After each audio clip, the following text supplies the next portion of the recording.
Okay, D23. Day 3, rope drop. Rope drop, rope drop. Alright. Let's get in, sorry. There we go.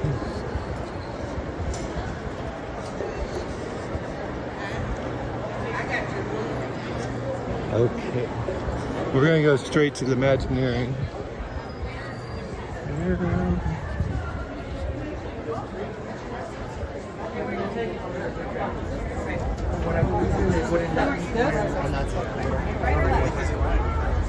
Not sure yet.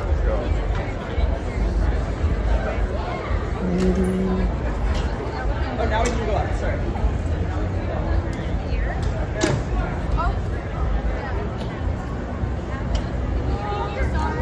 Back to.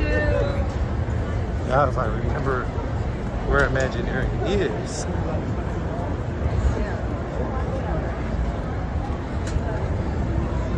Down this way? Which way was it? I think it was this way.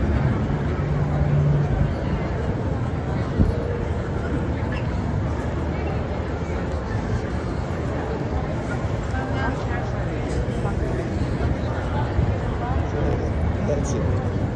We almost missed it.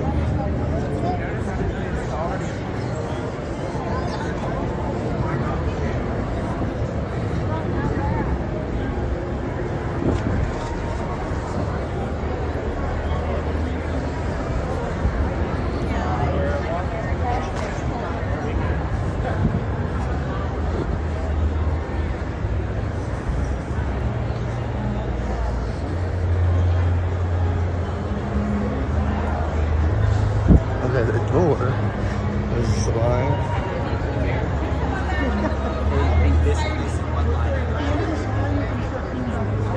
Thank you so much. We'll switch back. Switch back.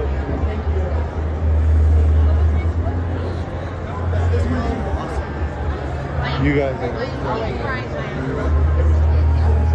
We're like moving in this way.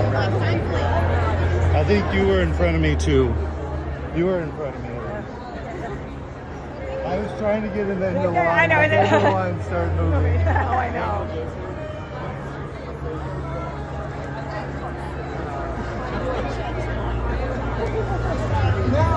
They're trying to make the line work. I don't know.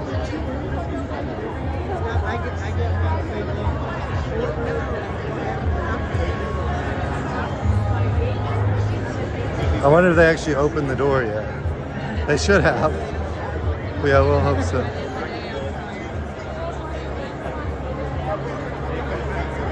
Ariel, hello. We are in line for the 2 new rooms.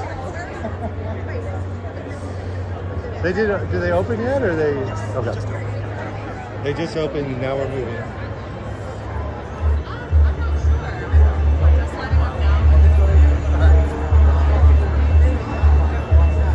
Yeah, no, it wraps around.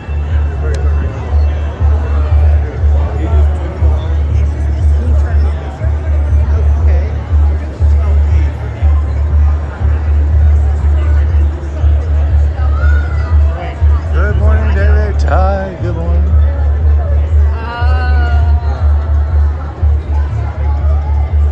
We need a big sign. I know. Our gate Like last night getting on the bus, the lines are really hectic. You know, like we were at the end of like Okay. and people would like the line, the end of the line is around. Well, big guy. The end of the line, yeah, it's around. Yeah. On your grandma's dad. Right, like I'll fight you. Yeah. I'm tired too. Like we all want to go home. Yeah, but it was they're like they just told us to come in. And it's like no one told you this. No, that's a lie. They told us. You made that up. You heard somebody else say that because I talked to someone else. But like it's like I'm like usually lie. Right. Don't try now. I thought I was just lying. Supposedly there's 2 rooms. I guess that room doesn't have a line.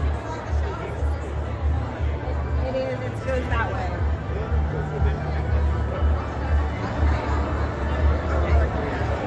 Yeah, the end of the line is somewhere. Thank you. That's what we're trying.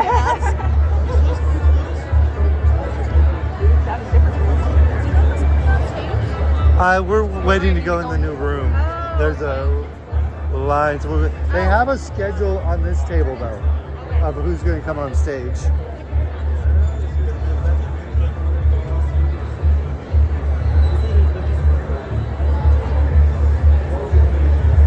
Okay, Jasenia Silva, hello, short string.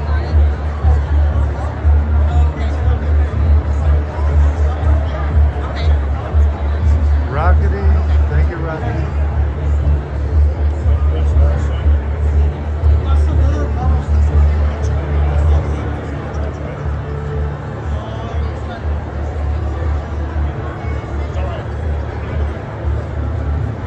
We'll find out, I guess. And then I may come back later.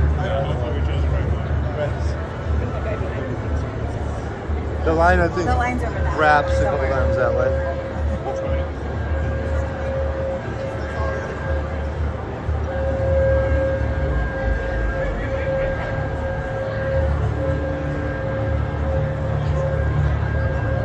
We are at D23.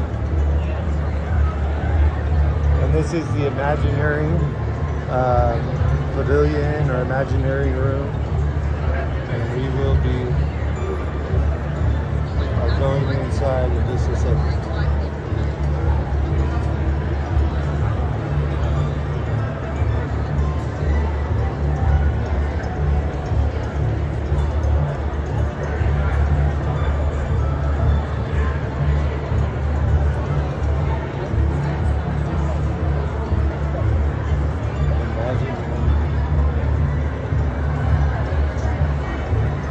Jason Harrington, thank you.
Good afternoon from Florida. Is that the afternoon? I guess it is. I thought I was doing so good to be here before 9 when they let us in.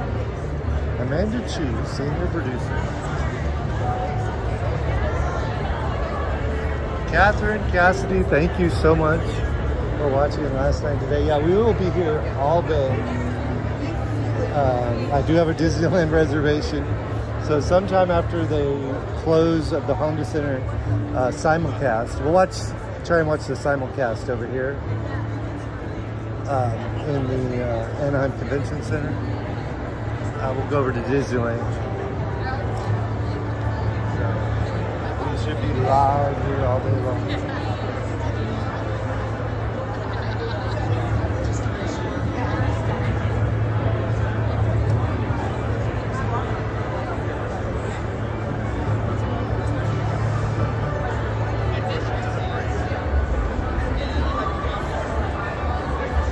Hello, Vincent. Tina to a T.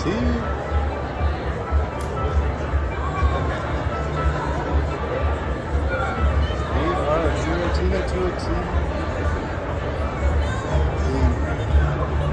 The other half of last night's dream. The getaway driver.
We're getting close. I think there's only about. Oh, there's Frozen.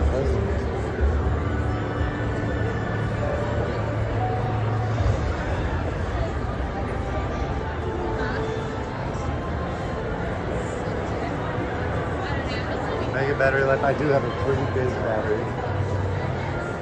Good morning, Melissa Murphy. Remember Prada? Hello. Yes, we do have a short stream going. We actually are live on Instagram right now too, so somebody give me an exclamation point socials. So right now we have 3 streams going. I won't maintain that for very long. Probably for only about 2 or 3 minutes we'll be live on Instagram.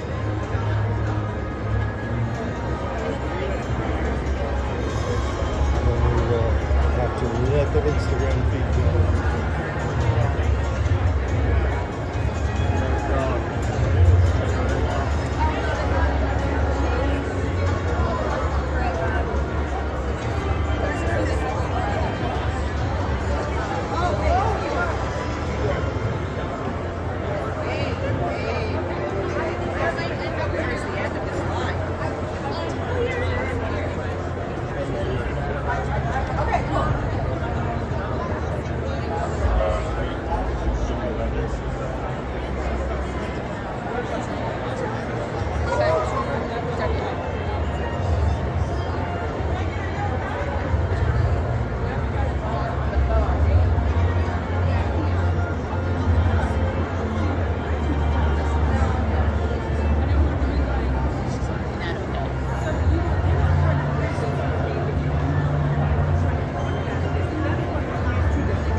Welcome into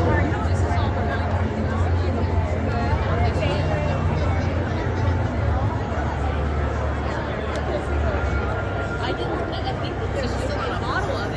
That is a drawing. Disneyland. Hello, Disneyland. Yes.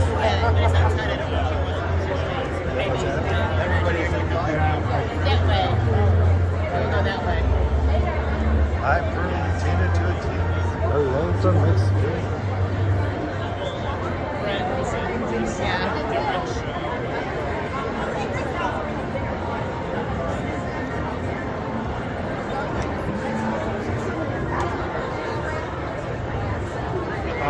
Oh, yeah. That is the song. Yeah, you you're play.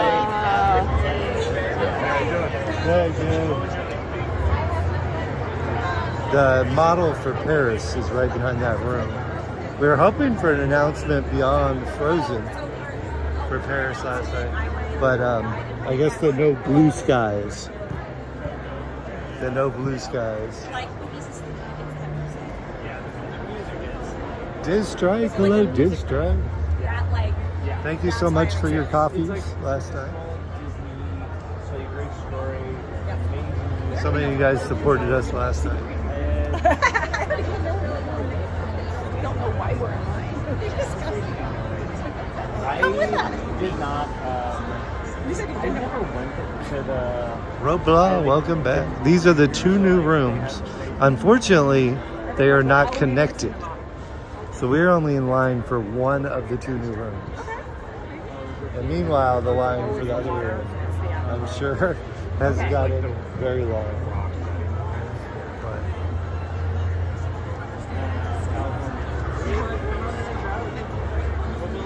The water.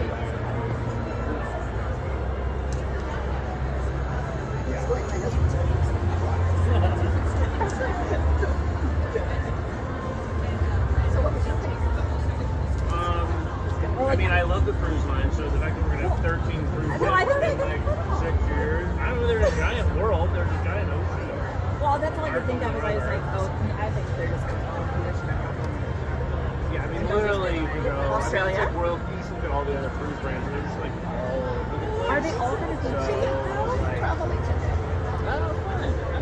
Smart. She got my name. Oh, nice. I have no idea. City. I like that. Coco. Hello from Australia. Welcome in from Australia. I don't like that one's just Last like. night's stream amazing. Yeah, Australia has some really amazing theme parks. I will need to travel over there soon. Oh, okay, no, that But no was- Disney parks yet. Oh my gosh, that's gonna be. But they're creative. The fact that they don't have a Disney park in Australia probably spurs the other people on. This is the entrance right here. So we're literally like 6 people away from the entrance. Oh, Monster Hide and Go Seek. Yeah. It should be totally. Was it? I'm sitting in the panel and I'm missing things because I'm focused on trying to make the phone connection work because we're having a lagging issue. And the way you fix a lagging issue is by continuously refreshing your device. And so,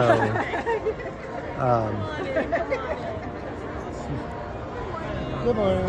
Just one. Thank you. That was this little wall they removed is a little bigger than the door. The door was only, right?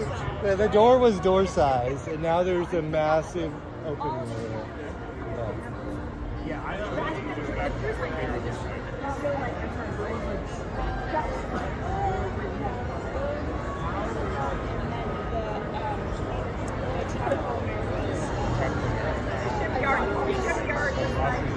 And then Monsters Inc. There's a Kevin Williamsburg for the first, and then I think the Adventure Park is Thank you. So Kevin, what did she say? Kevin? I lost track too. Monster Inc. on the other side.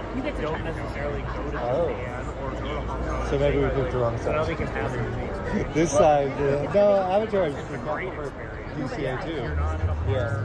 Maybe you don't like roller coasters or about the Coco. Here's about the Coco.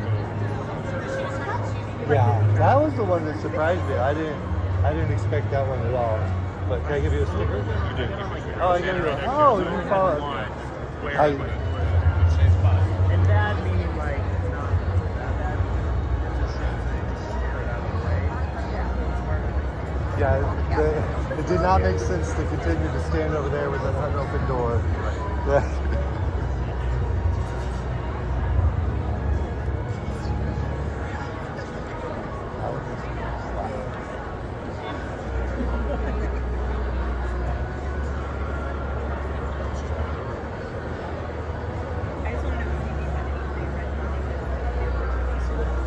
Cassandra. Yeah. Hey, Major, you're Catherine. Oh my gosh, thank you.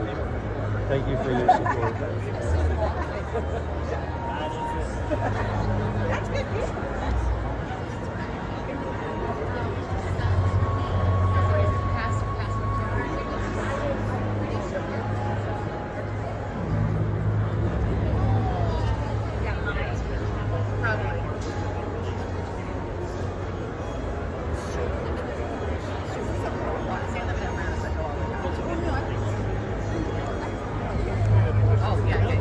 So there's some models here. Avatar would like to try a more ancient version, more distressed. Going to need the workway clearances and exits on the rock work.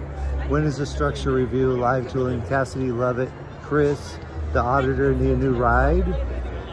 This will be the update on the next version. Floating mountains, schematic color, natural evolving.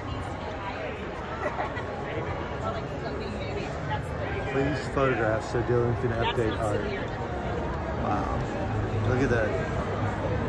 I don't know if the circled rock means it went away or what. Very interesting, stronger magnetic force lines. Try more depth. Thanks for the notes.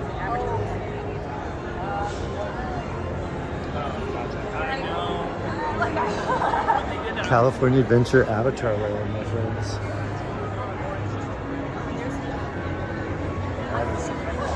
Concept art. Go ahead.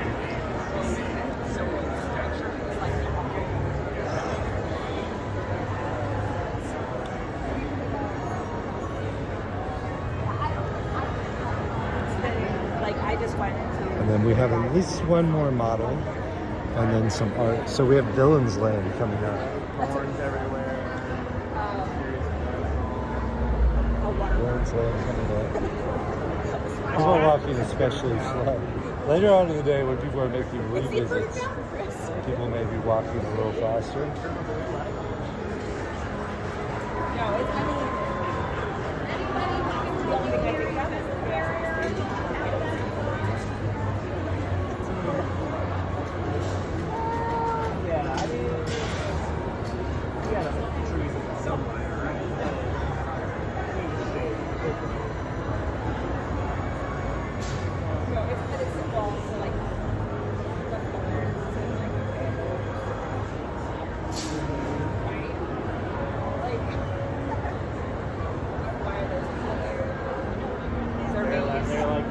Because they're a maze.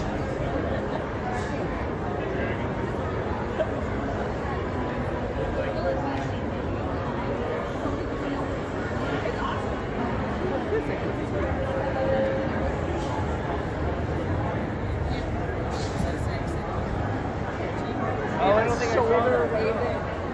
Oh, wait, in the marketplace? I it was like Micky, but I didn't.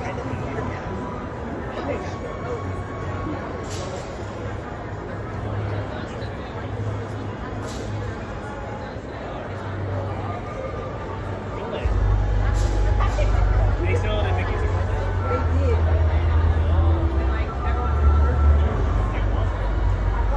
Oh, you got to go. Okay, I was like.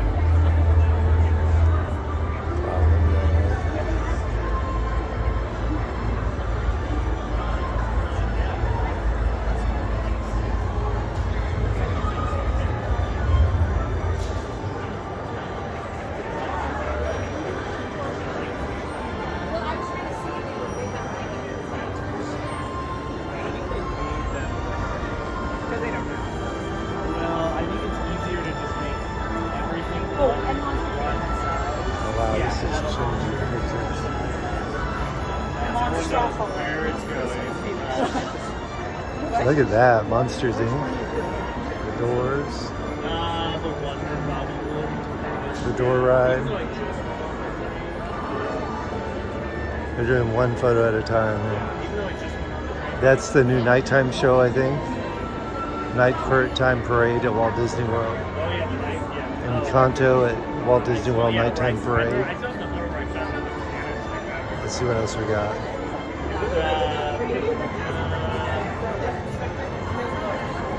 Moana at Paris, Disneyland Paris, I think. The nighttime show probably. In Frozen Land. Is that JoJo? No, that's not JoJo. I don't know what that is. The Pirates dinner?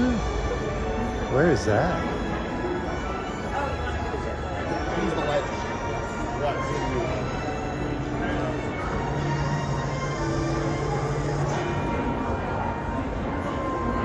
Oh look, they're watching the nighttime spectacular.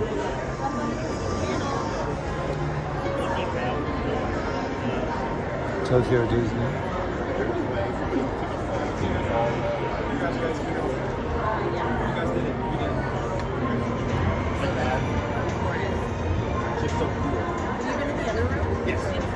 It's the same screen. Frozen. Nighttime spectacular. Okay. I'm sorry. No, you're fine. We're starting with the line. Ready? Okay, it's done. I think I got it. Let's take a look. Let's see if it'll come back. Okay, go. Alright, I think I got a few. So hopefully one of those is good.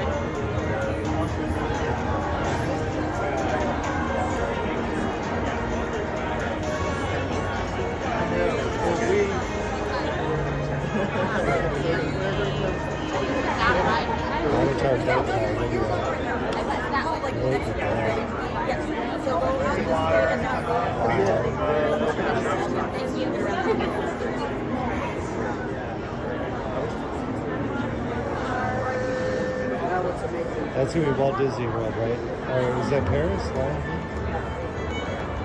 Disney Adventure World.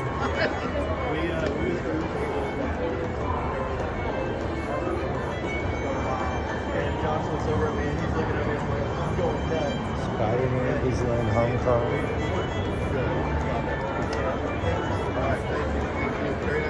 The door coaster, thank you.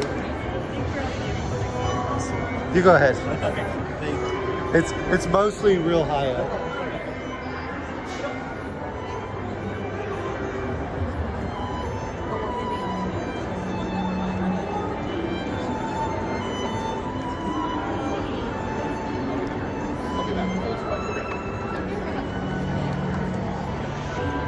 Beautiful tomorrow. How you doing, my friend Tony?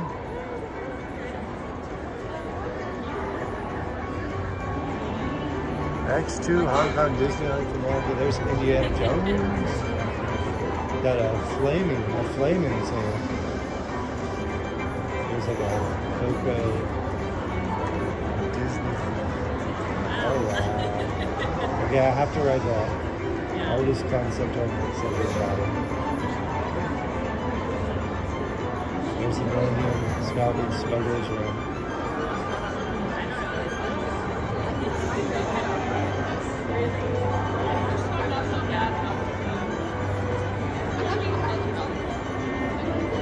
Hey, if you have a better pilot, it may be better. I was the pilot. You were the pilot? And then as you get more nauseous, it's getting worse, right? Wow, look at that. Look at that. Stark Flight Lab, Adventures Campus. Amazing.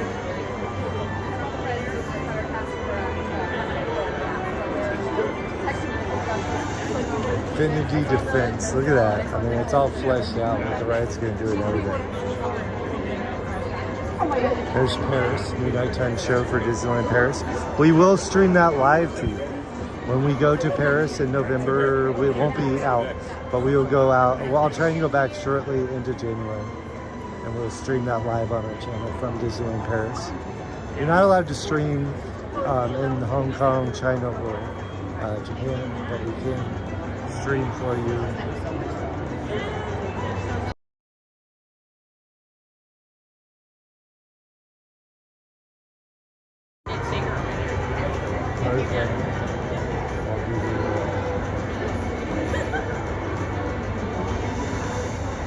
Very cool. Go ahead, go ahead.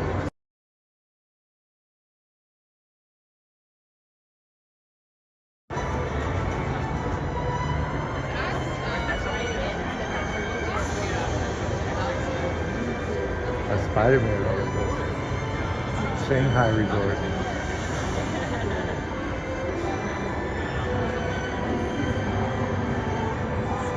Coco Bay. It's really high.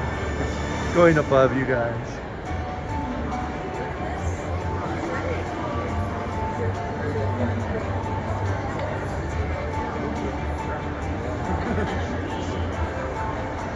There's the cruise ships. 4 new ships.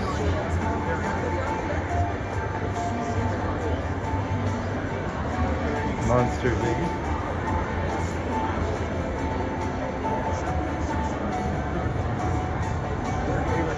Go for the ride at DCA. That's wild. There's the doors. Okay, we saw the whole thing, so we're gonna move on. You guys can rewind a little bit. Oh, villains. Is this moving? Oh, it is moving.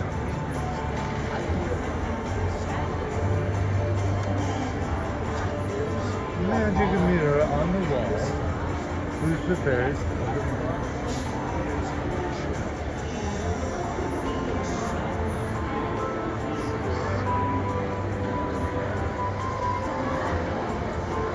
So they're not really giving us much here. Except which village.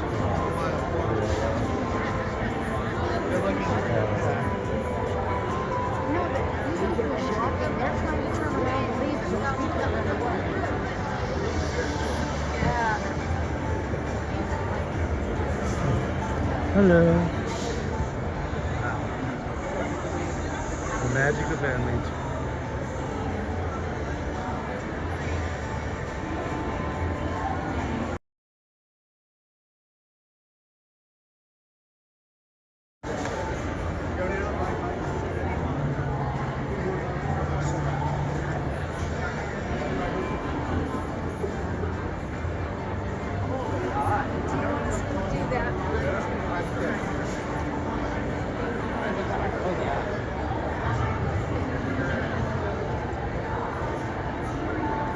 Animal Care Salon. Is that on the other side? There's 2 rooms.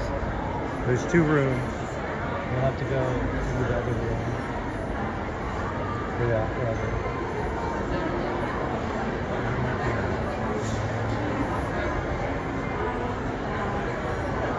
Marcel Ride Design Travel Special Place.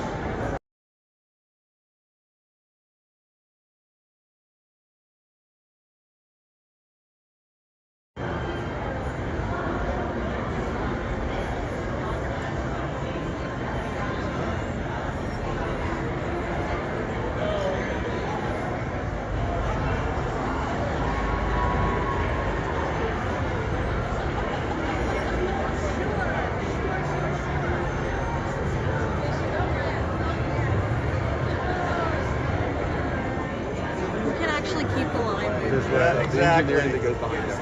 Exactly. Here it is. Okay. Thank you. Do you need to go to the other room? Yes. So you're just going to follow around to the stage? Thank you. Okay. They're going to let us go to the other room. So wow, that's good.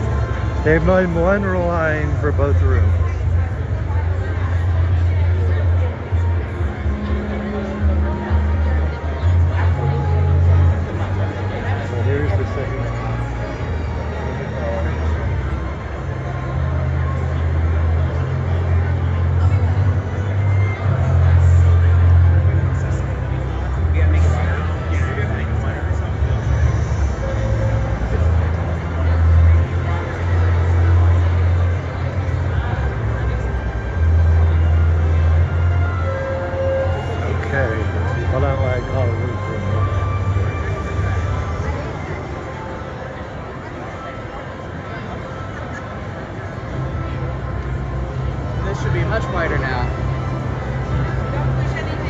Hey, I'm in the Imagineering room.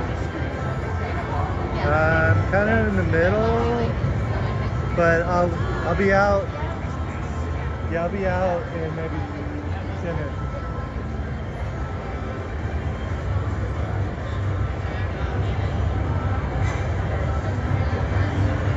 Okay, here we go.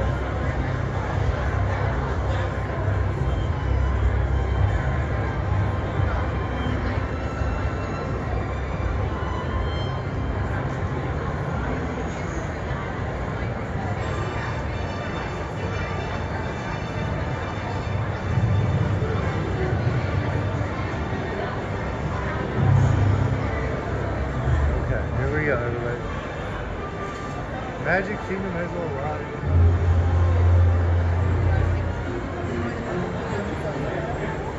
Oh wow. Animal Kingdom.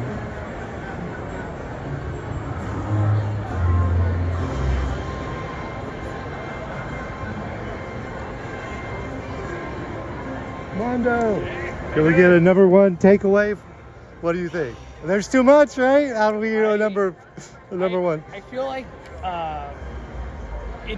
they made you want to travel to all the Disneys. Right. There's no more like, oh, I just want to do Walt Disney World, Disneyland. Right. I want to go to Shanghai for Spider-Man coaster. Right. I want to go to Paris for Lion King Land. Right. Oh my gosh, that is wild. Walt Disney World for Villains Land. You know what I mean? It's, Yeah, they totally took me for a loop. it's, Everybody was complaining, Villains Land, and I didn't think it was happening. Yeah. I did not think, and then they saved it.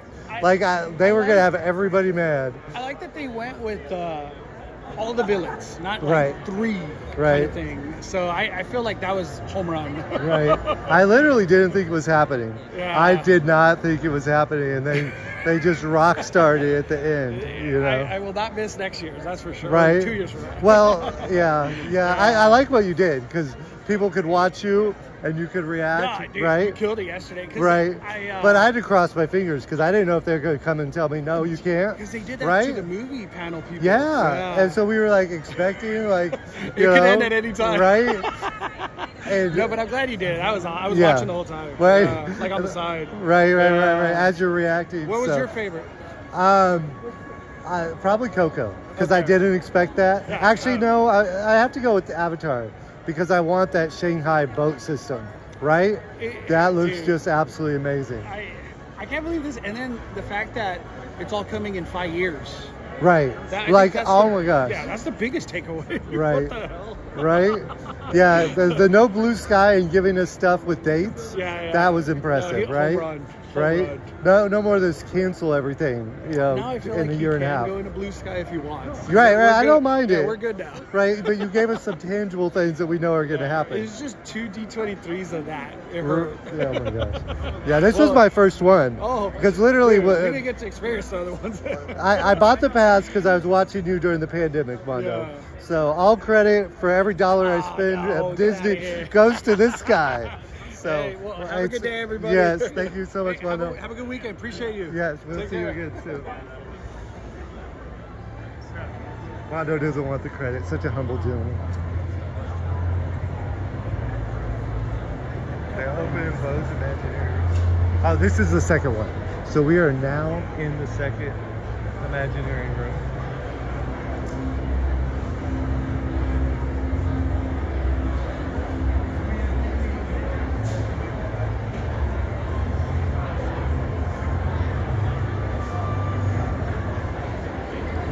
This is the second Imagineering. This room's a little less And then you have crowded. to go to the pharmacy. You know, I was a couple of folks.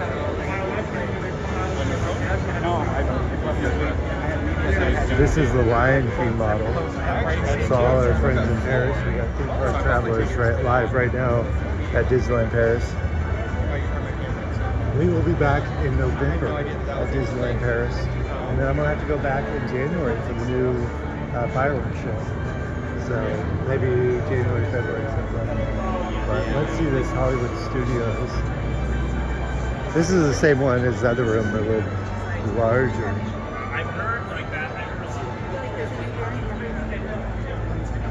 Oh wow! Look at this model. Luke's in the house. Luke, have you met Mondo? Mondo's here. I know. Be quiet.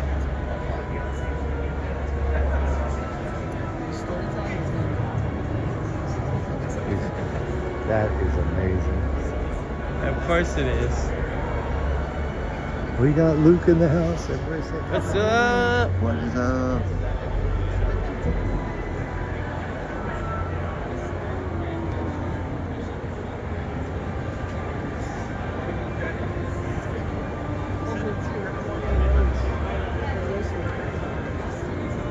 That's gonna be an amazing ride. Hollywood Studios. Okay. Yeah. That's gonna be a must do opening. So, okay. I'm gonna end Instagram Live. Please watch us on YouTube. All this we're gonna end this, guys. Please come watch us on YouTube. I can't hold 3 phones.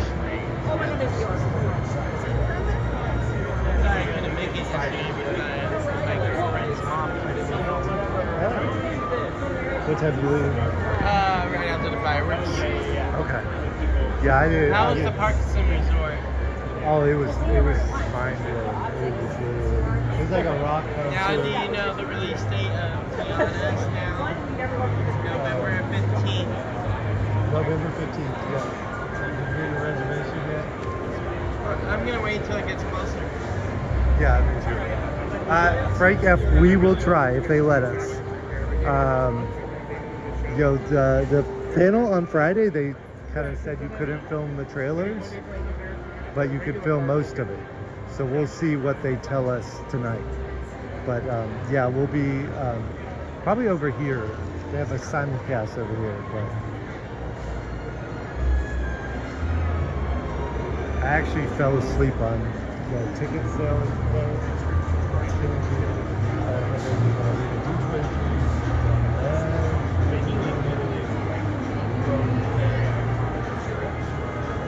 I was forgetting how to spell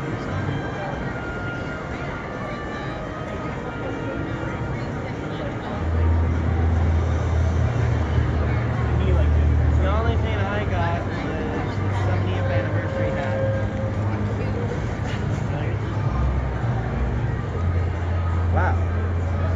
did I get that?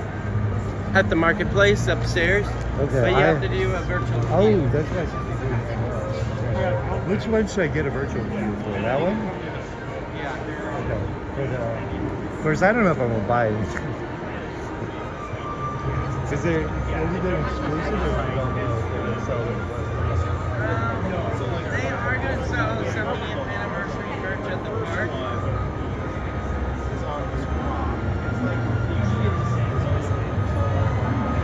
The Imagineering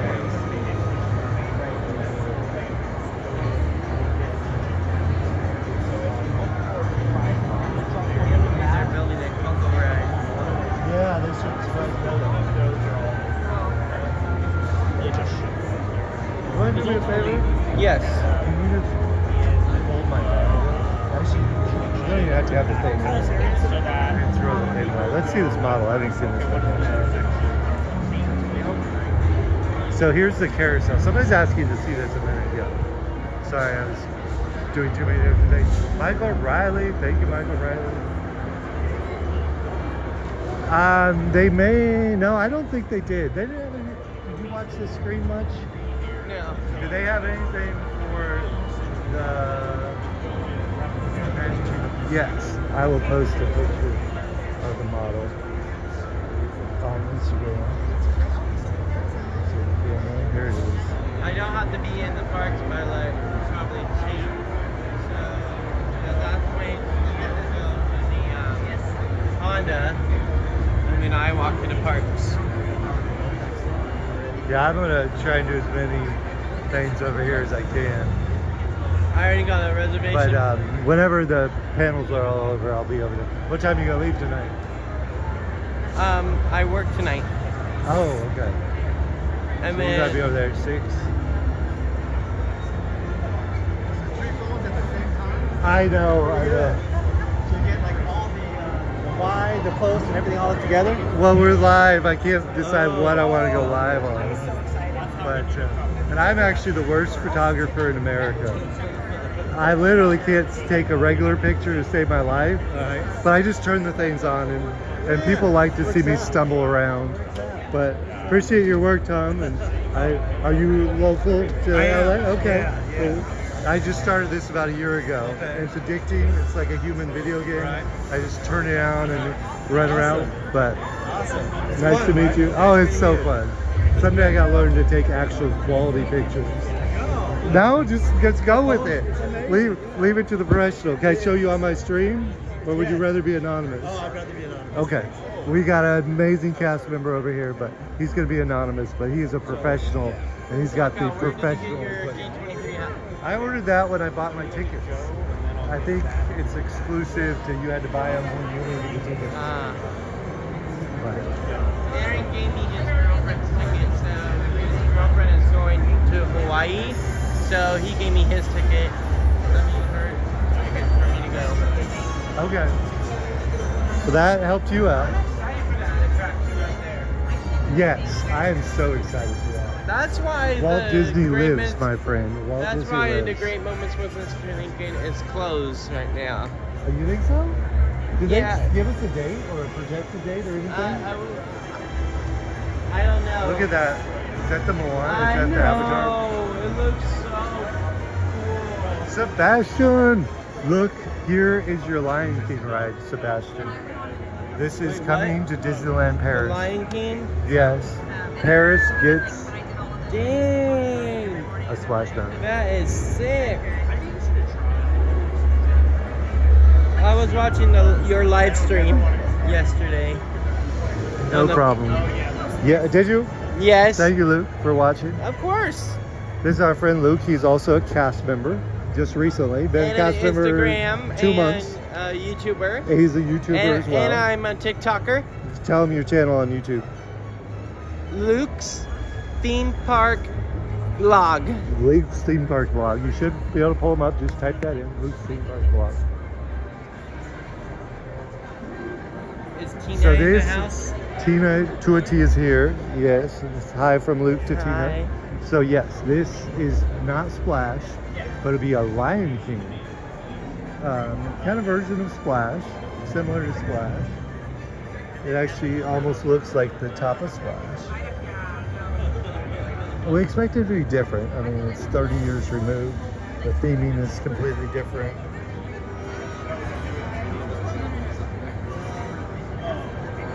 So.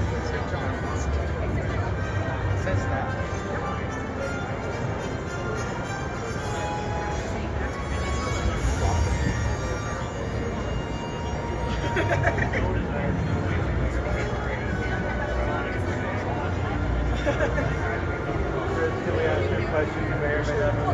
Yes. If it's about this, this guy. Okay, this guy. I'm David. We're out live on YouTube, but we won't show you unless you want us to. But so the question in the chat is it going to be at all like Splash? It's going to be completely the boats going to be the same? The rhino? We don't know that. Things are different. Different boats, okay. I mean, it's been so long, right? Why would you not update to a new technology? It's 3 across. 3 across. Oh wow. Okay, well that's awesome. Higher capacity. And I love Paris. I'm like the guy that keeps telling people, you've been to Walt Disney World one time from LA, go to Paris. Like get that experience in. The hotel is going to be like through the Euro. It's amazing. The people are beautiful. The hotel that is the world's best hotel in my opinion. I've never stayed there. The Disneyland Hotel. Yeah. I mean, I'd never been able to stay there. It was closed when I made my first trip. Because my first trip, I was like, I'm spending all my money. You know, it's like my 1 year anniversary trip. But unfortunately, it's closing, so now I'm on the budget. But Sunday. And you can go in. You just walk right in. And the hotel apartment, just walk right in. You can book a table at the restaurant. You know what's my favorite ride? Soaring. Well, we have a couple of Imagineers here rated. Can I get a picture with you? This is Luke.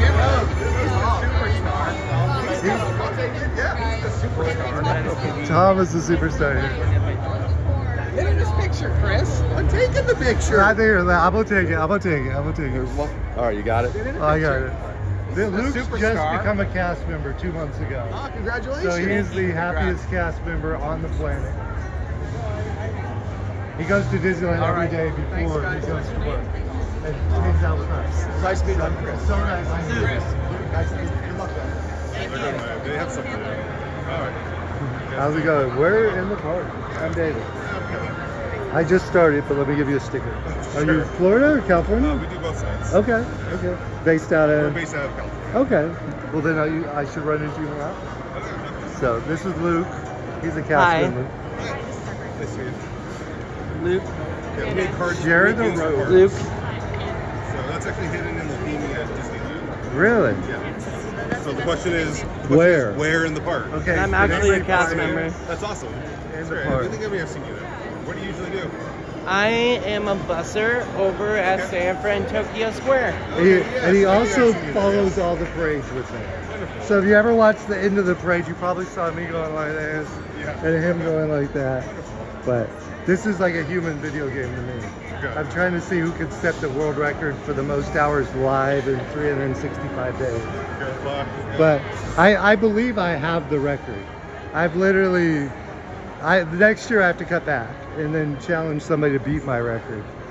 But nice to meet you all. Nice to meet you guys. Okay. We're going to go out to the panel. We're going to get out of here because we're in the way in here, causing chaos. Not really chaos. Thank you. No, I just have released that it's a Monsters ride. A Monsters Inc. ride, yeah. Thank you. I will. Do you have the other magic fingers? They have it. Give me a dreamer and doer. I'll be a dreamer and doer today. I'm the magic finger.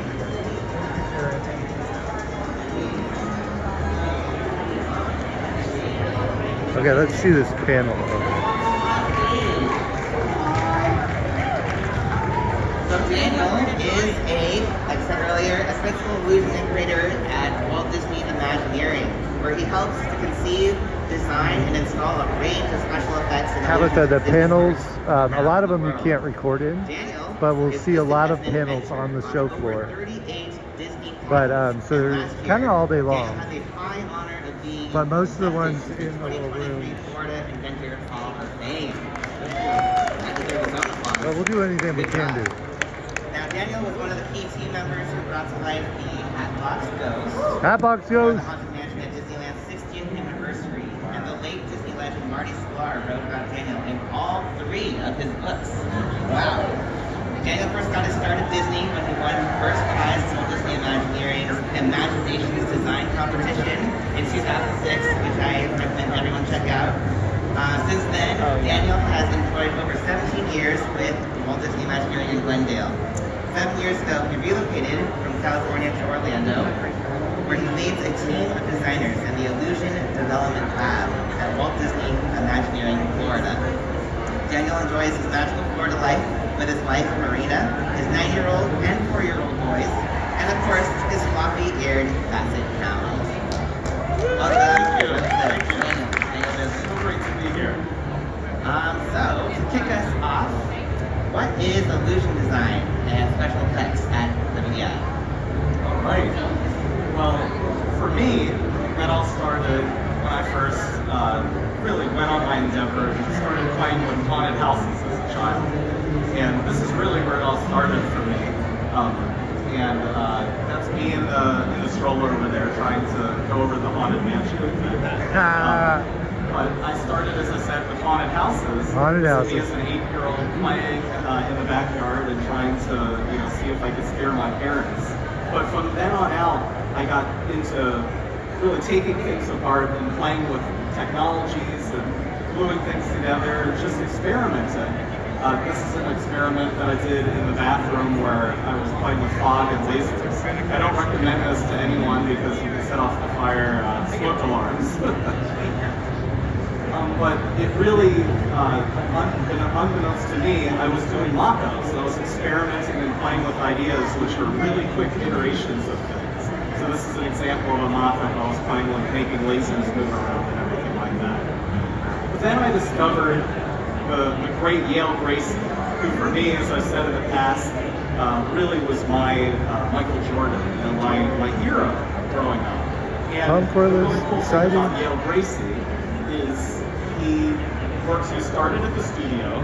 He knew how to draw. He was an amazing animator for Walt. But when he came over to Walt Disney Imagineering, he started doing things, making little whirligigs, putting them up in the air conditioning, the other air conditioning vents, and they would move around. So Walt, the great casting agent that Walt Disney was, saw this happening and said, "Yale, would you like to work on illusions here at WED Enterprises, now called Walt Disney Imagineering?"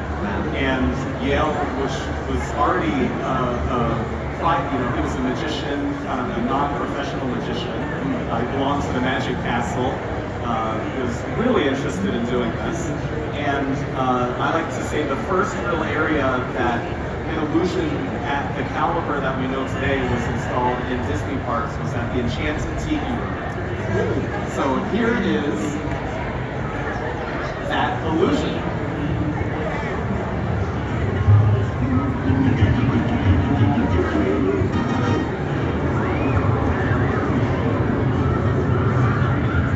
So the rain in this scene, I think, is a really crucial turning point for the company because that's not real water.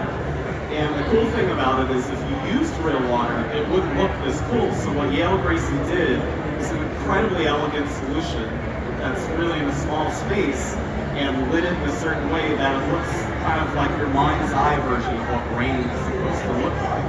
And for me, that's when the real world of illusion design, illusion development started here at Walt Disney Imagineering. Another turning point was, of course, Pirates of the Caribbean, which opened in 1967. Everyone knows the burning scene here, or the city burning scene. And what's so funny about this scene is we all know the effect in here of the flames and everything moving around. But when this first opened in 1967, the Anaheim Fire Brigade was called because there was a fire that broke out in that new Pirates ride. They all came over and checked it out and noticed, hey, what, this is just some lights and some fans moving things around. There's no fire. So that was kind of a little, pat on the back of Yale that he did something really cool. But again, in the past, in theater and illusion design, these kinds of things had never been done. So Yale was really breaking through to new ground with that. And the next slide, I think, is the ultimate turning point for illusion development at Walt Disney Imagineering, of course, the Haunted Mansion. And everyone knows this scene. This scene for me, as a young child going through, was kind of like a pinnacle. I saw this, was looking around, trying to figure out how it was done. But I think it changed the world in a lot of ways, as well as the singing bus at the bottom, which to this day, which is pretty amazing, is cataloged and known as the first use of projection mapping in the world. Dates back to this for illusion design and special effects historians. Wow, that's amazing. Yeah. So how is that work applied at different levels and different scales that serve the park in different ways? No, that's a great question. I think the important thing that we try to express in our booth over there, but also here, is that we start out with mock-ups. And in-house, Jessica, who's in the audience over there, is on the team, and she works on them too. We start out small, and we like to play with hot glue, foam core, tape, wires, basically the same things that many of us in the group did as kids, we do today. But we start small and figuring out these ideas so we can iterate and really improve upon them and figure out what they could become. So here's Jessica creating an illusion of artificial flames and artificial fire here. But again, starting with simple materials to prove out an idea, because really our medium is 3 dimensions, right? We can do a drawing, we can do a sketch, but if you show people what you know in a 3-dimensional, even simple form, you get people excited about it, you get people, on board with what this crazy idea could be. Tell us more about the Hatbox Ghost. Yes, well, kind of moving out of our process here, one of the results of that process is, of course, the Hatbox Ghost. But that all started, as I said earlier, with mock-ups. And this was an idea. Yale Gracie installed the Hatbox Ghost in 1969. There was always supposed to be 2, because we built 2 of everything for our Florida Haunted Mansion, which would open 2 years after our California mansion. And since the effect wasn't quite living up to our perfection and our standards, it was taken out. And come over 45 years later, we figured out a new way to do it, building again on Yale's legacy, and we're able to really crack that nut. But to prove it to everyone and to show everyone, get them excited about it, we built a mock-up. And this is that mock-up here. As crude as it is, I want to show you guys this mock-up. You can see it work.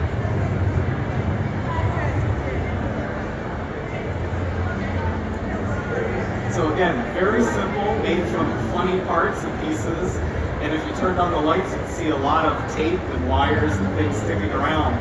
But it proved out the idea. This is communication, right? Another way to communicate with people. So that's how we kind of got there.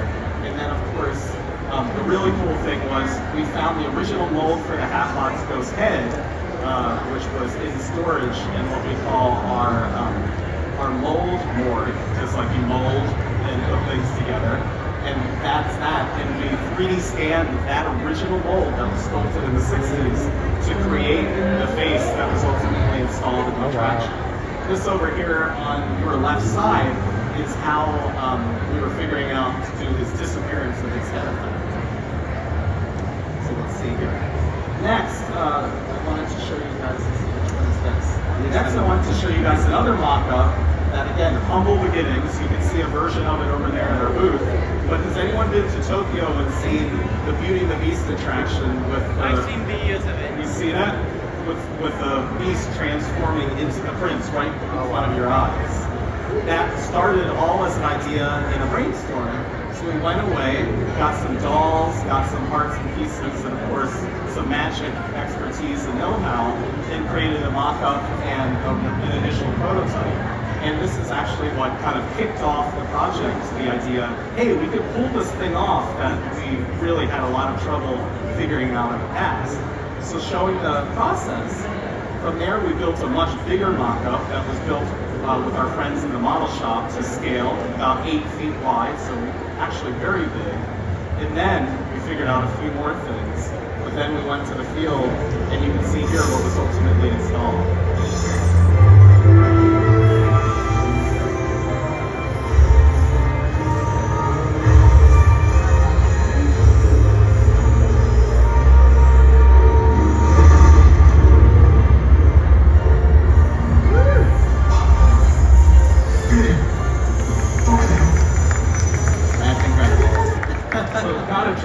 Got a dry eye in the house. This is one of those scenes, you know, as Imagineers we also see and see guests react to when we get emotional. Because there's a lot of love and care that we put into this stuff. You have any more examples? Yes, there's a few more I wanted to show you guys. Awesome. This is where, if you've been to Florida, Guardians of the Galaxy Cosmic Rewind, there's this queue where you go in and all of a sudden you're on a spaceship. How cool is that? So that again all started with an idea. Jessica and I got to work and came up with a process and maybe how to do it. But we started with a scale model that worked and had all moving parts and everything.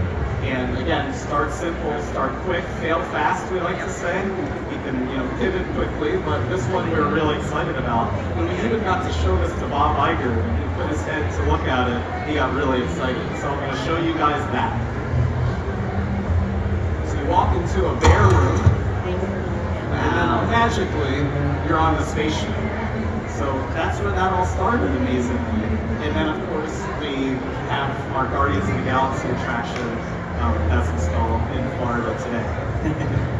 So again, with Guardians of the Galaxy, we have a lot of fun illusions and special effects in there. Like, if you guys have been on it, you launch out of the Big Bang scene, and you go through what we call quark chaos, which is just all these quarks of electricity going around you, which is what really happened when we talk to physicists about the Big Bang. So how do you do that? How do you manifest in real life what the big, quarks after the Big Bang looks like? So we got to work, and again, there's some flyers sitting on it to just show you scale. Worked with a little scale model, and then got playing with one of my favorite tools, lasers and fiber optics and a few other things out there. And I think we came up with a fun method to make this happen. So with that, I kind of wanted to give a call to action to everyone, because this is really near and dear to my heart, that if you have young people, children who like to play with tape and hot glue and go to craft stores and take things apart. Jessica and I, who's in the audience, we play with tape, hot glue, go to craft stores and take things apart and do it daily. We just do it at a bigger scale. So really try to inspire those young people that they can get here too with that same mindset and that same kind of creativity. Thank you. Amazing. Thank you. Daniel, thank you. Thank you. Amazing. So, yes, some young, budding special effects designers out there. Thank you so much for presenting this wonderful information. Thank you. So, if anyone wants to know our future talks, go over to the Imagineering booth. They'll have kind of a list of the upcoming ones. But thank you for coming today, and thank you for being fans. And have a good rest of your D23. Enjoy, everyone. See, this is our friend Luke. He's a cast member. What's up? At he's a cast member. We've got the rolling floor, but we're going to come back. Let me check over here. They have a little stage. We might come right back in here.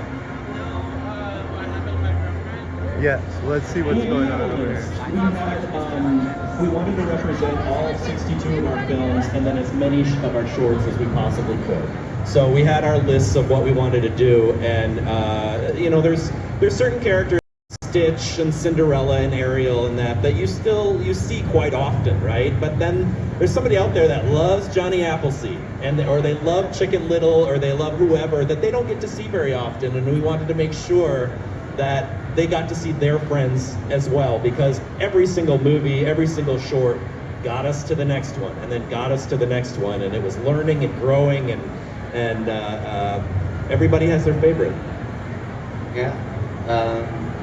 Talking about something called a complexity chart at one time. Is that correct? We all worked on complexity, and even as the film was continuing, we were working on complexity. And you know, a lot of it has to do with how many characters do you have in a shot, which ones are primary characters, which ones are secondary characters, you know, and Trent and Dan had to make a huge number of difficult choices, you know, during those days when you just had to figure out, okay, which ones get to move a lot, which ones get to move a little. and like you said, you're trying to please everybody.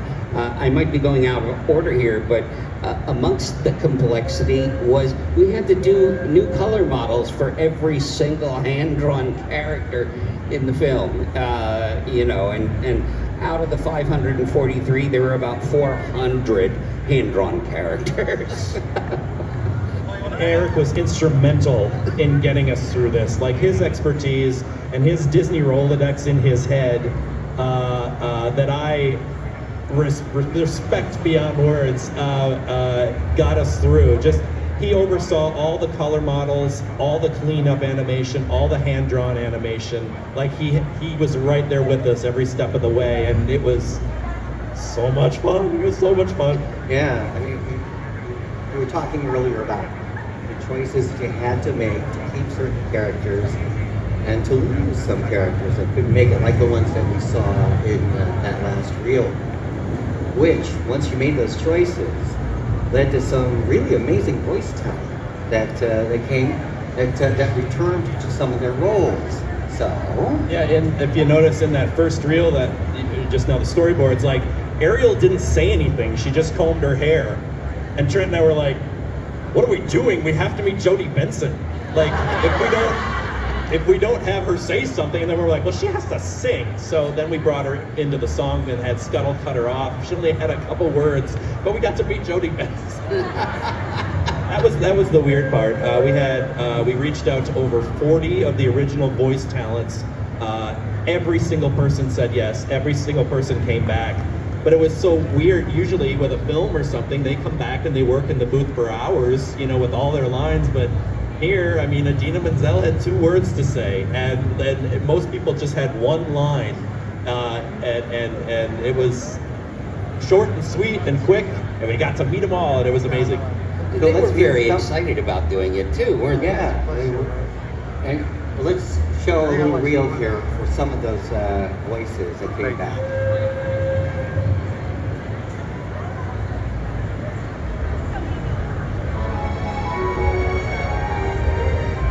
Once Upon a Studios is show. Let's get the game! There's the signal. I never watched All right, y'all. It's picture time. Coast is clear, Mick. Coast is clear, Mick. Coast is clear, Mickey. What? Flounder? There's no time for tea. Oh, Vega, there's the top in my pack. You mean in the lobby? Okay. See you there. I am also going to the lobby. Don't worry, Mickey. I got this. A bunny pun. Good for you. You gotta love that. You see what your comedy, I'll turn it into a 9-minute short for you. 100-year group photo. 100-year group photo. 100-year group photo. 100-year group photo. I'm an editor's nightmare. Do you want it slower? Do you think all the villains will show up? I can sing it. Come on, puppies, you're gonna have nightmares. Help! Oh, Mama. Every guy would love to be invested. Hey, Frosty, shake a leg. The lake won't make a difference. It's all in the wrist.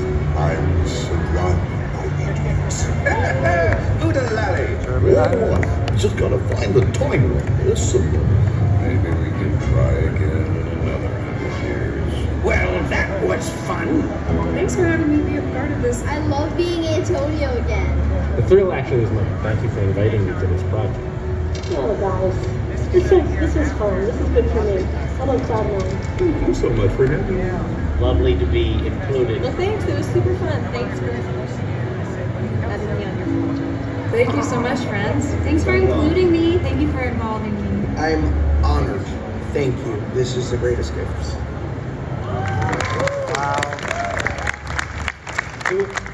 What was so nice is so many of them teared up when we showed them the storyboards. And like Richard White, Gaston, and so many of the others, they would talk about how being that character was the greatest gift they ever had. And they would go to children's hospitals and do the voices and all these different things. Everybody got emotional, and it was so lovely to see just what a family they all are. And then like the princesses are all on a text chain together, like they text each other, and like they were like, how do we get on the text chain? It was amazing. What were some of your other favorite moments that you had working with the voice cast? Voice cast? I mean, just to get to meet these people, like I said, Ariel, bringing her in, making sure she had a line. Jeremy Irons, we recorded, he was over in London, and we had to get up, because of the time difference, we had to get up at like 5 a.m. or something and record him, and then he looks at it and he's like, didn't I record this line like 30 years ago? We're like, well, we need the last line, the last word to be just a little different and all that. He's like, okay. And then he would do the, I'm surrounded by idiots! And he kept throwing his headphones, kept flying off his head when he would duck as Scar with Mr. Toad on the carpet. It kept happening over and over again. It's very fun.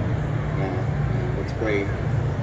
You also had some legendary animators returning to their roles, along with some folks who were new to the studio. That was part of our pitch to Jen Lee when we initially pitched the idea. Is we want to utilize all of our incredible 2D talent that's still in the building, but we would love to bring back some of the heavy hitters from the 90s to revisit their characters. And she's like, yep, we have to do that. And so Eric knows everyone. You guys did the legwork, but it was a thrill to see everybody again. We brought back Ruben Aquino to do Ursula. We brought back James Baxter to do Belle and Beast and Quasimodo. We brought back Nick Ranieri to do Hades and Miko and Cusco. Rachel Bibb, one of our great cleanup artists, was our head of cleanup. We had Will Finn to come back and do Cogsworth.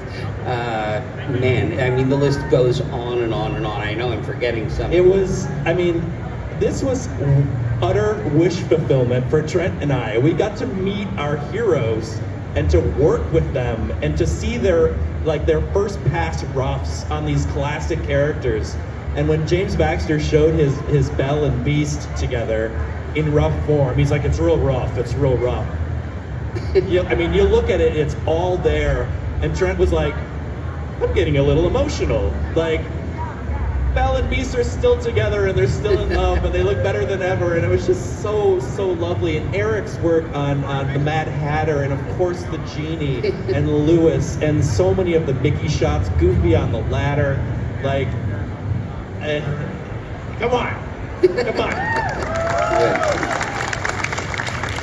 We also had the benefit of having on the show our trainee animators. You know, prior to this film, we brought in 5 young animators to actually learn hand-drawn animation from us. 2 of them are still at the wrong studio. 2 of them are still at the studio, Tyler Picana and Austin Traylor, and they did such amazing work. Austin in particular, he's like the reincarnation of Freddie Moore, and Tyler can do anything. He can do any character and animate anything. Looks like you and Trent did some animation. Yes. That's what was cool too, is Trent and I were so hands-on and we couldn't stay away. So Trent asked if he could dust off his hand-drawn animation table, and he got to animate on it, which was a thrill for him. And I had been in cleanup animation years ago, and so I got to clean up Ichabod Crane, which is one of my favorites, and I'm sitting there. You cleaned up Trent's animation. I cleaned up Trent's animation, and I'm listening to the movie, Bing Crosby singing about Ichabod as I'm drawing, and I'm just like, on cloud 9 every day. It was amazing. It was so amazing. And it's all new animation, right? Yeah, there were rumors that we just went to the ARL and plucked scenes and stuck them in the movie, and I suppose that's a backhanded compliment since it feels like the real deal. And it was very, very important to us and important to Dan and Trent that all the characters looked and felt like who they were when they were originally released. So, for example, one thing we did for the 60s era films is made sure that the characters had a Xerox line look, you know, and other ones had to be hand inked, like the Three Fairies, you know, had to have all the colored ink lines. You know, you do all of this stuff because these characters deserve it. You know, they really do, and I think we care. You get such a short amount of time with each one of them that it was imperative that they look and sound like they did in the original. And I got to do some of the cleanup on Baloo, and so I made sure that those like construction lines and stuff were sort of popping off and on, and it was a little scritchy scratchy and all that. But then when it went down the pipeline and it was going into color, the guy cleaned that all up. Because he's like, it was a little, I'm like, no, you gotta put that back. Like, we want those construction lines. We want it to look like the 60s Baloo. So it was pretty cute. Yeah.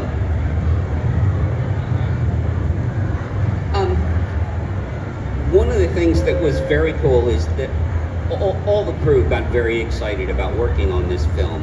And that includes CG animators who were originally 2D animators and who could still do both. You know, in the case of Michael Woodside, you know, he made a request where when he was a kid, he used to go to the Florida Animation Studio tour, and he fell in love with Robin Williams as the Lost Boy, you know, in Back to Neverland. He said, can I please do the Lost Boy? Can you find a spot for him? So he was so thrilled when you guys said yes. We got him in the movie. That little character was the reason he wanted to work for Disney Animation, that little Robin Lost Boy. And when he did a little sketch of him and said we should include him in the short, we're like, you're darn tootin' we should. I worked down in Florida for a while too, so I know all about the little Lost Boy. And we said absolutely.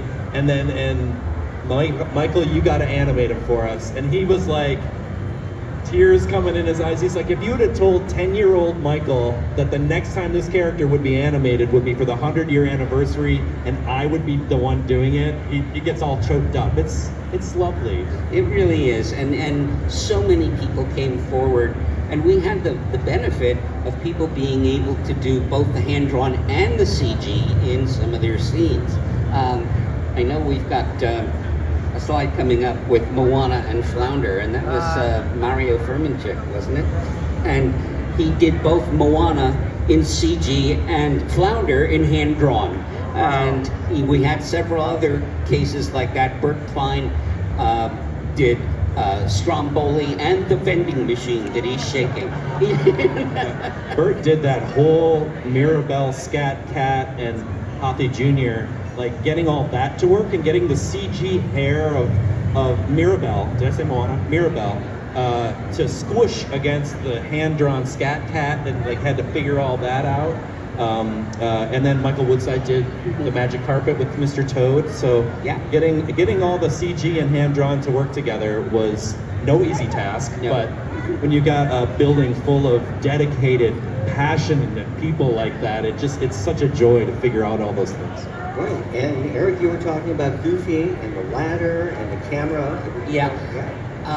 One of the scenes that Dan and Trent wanted me to do was Goofy on the camera. And first of all, I got to share a couple of shots with James Baxter because he did Rafiki handing off the camera to Goofy. Then I animated Goofy going up the ladder. And what was great was Andrew Feliciano, who is our head of CG, did the ladders after I had done the Goofy pencil animation. And I threw him a curveball. If you remember the film, well, you just saw it. That ladder is going all over the place in perspective.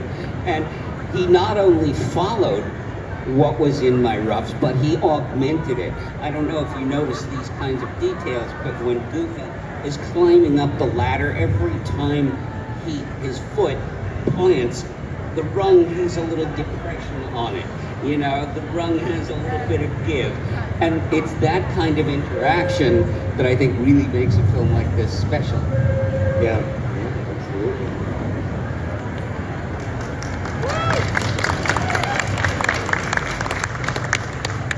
So there are the color models that Eric was talking about. And about 400 of them, yeah. Yeah. We just showed 3. Yeah, some characters have colored ink lines and some of them don't, and trying to keep the character to look and act just like they did in their movie, right? Like that last shot when you've got 543 characters together, there's a conversation about, well, does Walt sing? Because he only speaks English when Penny's not around, right? And he's standing next to Penny in that last shot. So I guess Bolt should howl. But Pongo and Perdita, who are in the same sort of situation, they're way down front, and Roger and Anita are kind of in the back, so they can probably sing the lyrics because Roger and Anita won't see.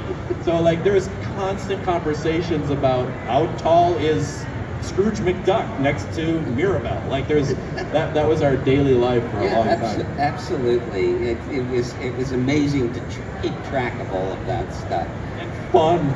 It was the ultimate Disney nerd puzzle, and I loved every second of it. I think we ought to take that last shot and make that and call it the ultimate Disney nerd puzzle. I don't know if marketing is carrying that right now, but who knows? So, we were talking about staying true to the original characters. Yeah. You know, there are some, you did a lot of references, and they came to the Animation Research Library for some of that. This was one of the Easter eggs. I don't know if people know Lucille Krunkelhorn from Meet the Robinsons.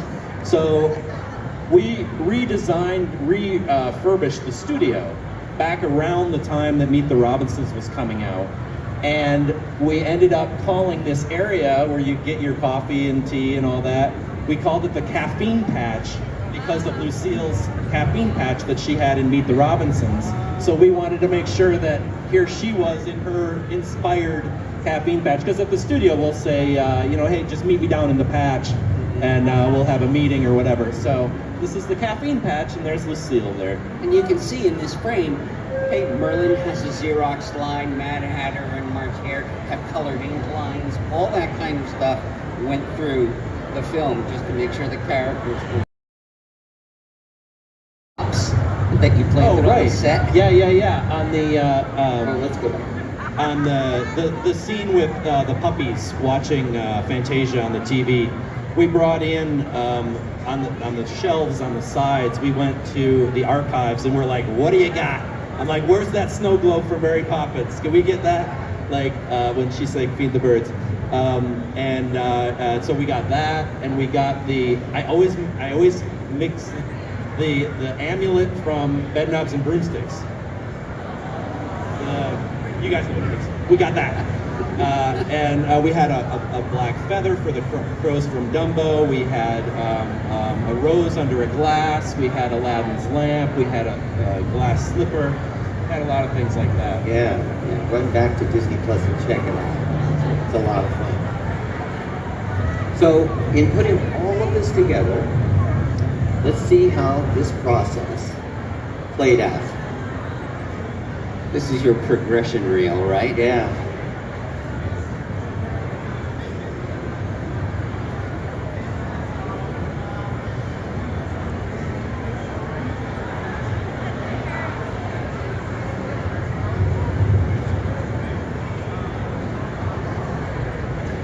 With this whole sequence here, we really were trying to do like a handoff, CG, hand-drawn, CG, hand-drawn, CG, and then mix them together.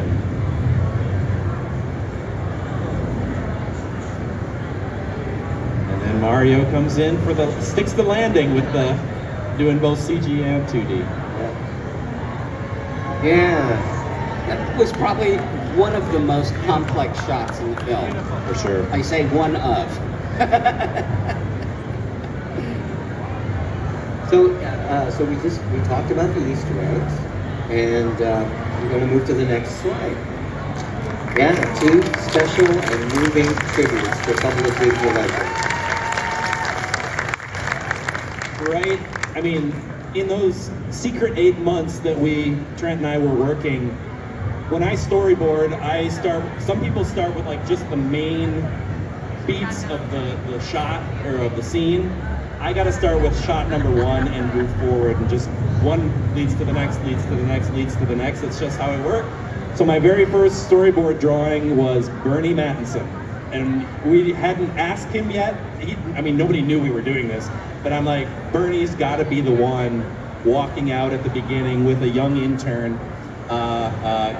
Because Disney is all about, I mean, it's been around for 100 years, so it's all about passing that torch and learning from your mentors and all that. So we wanted to get that vibe in there. And Bernie, who had worked at the studio for just shy of 70 years, like there's no better person to do this. So we were thrilled when this got greenlit, and then we reached out to Bernie. I'm gonna interrupt you for just a second.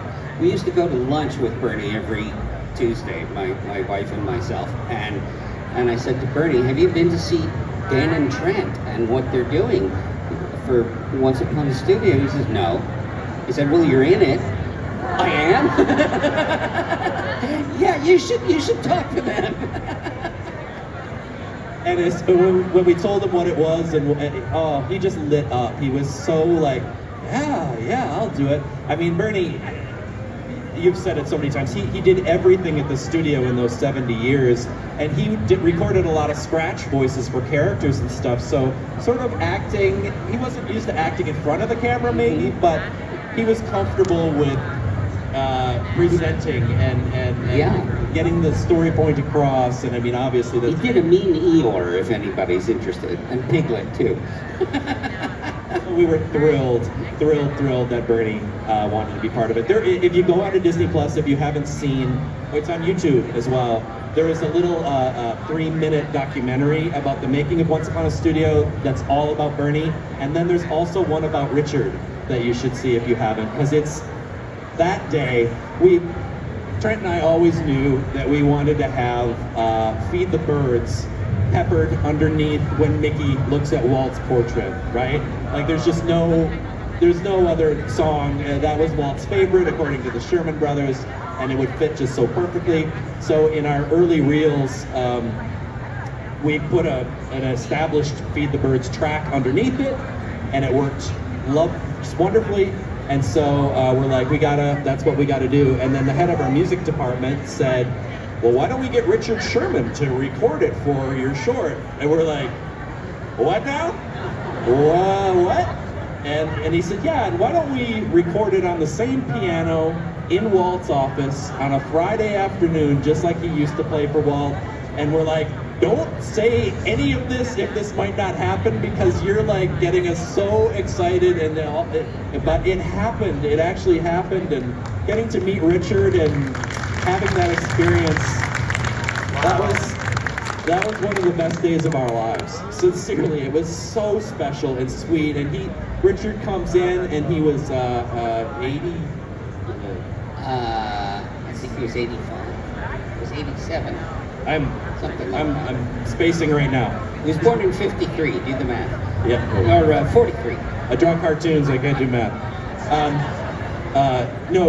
He comes in and he sits down and just goes to town with a spoonful of sugar, and just we're all like, getting out our phones, just recording every second, because it just so special. Yeah, absolutely. And just in case anybody doesn't know, Dan and Trent gave me the scene to animate of Mickey talking to Walt, so I was very honored to do that. and no one could have done it better.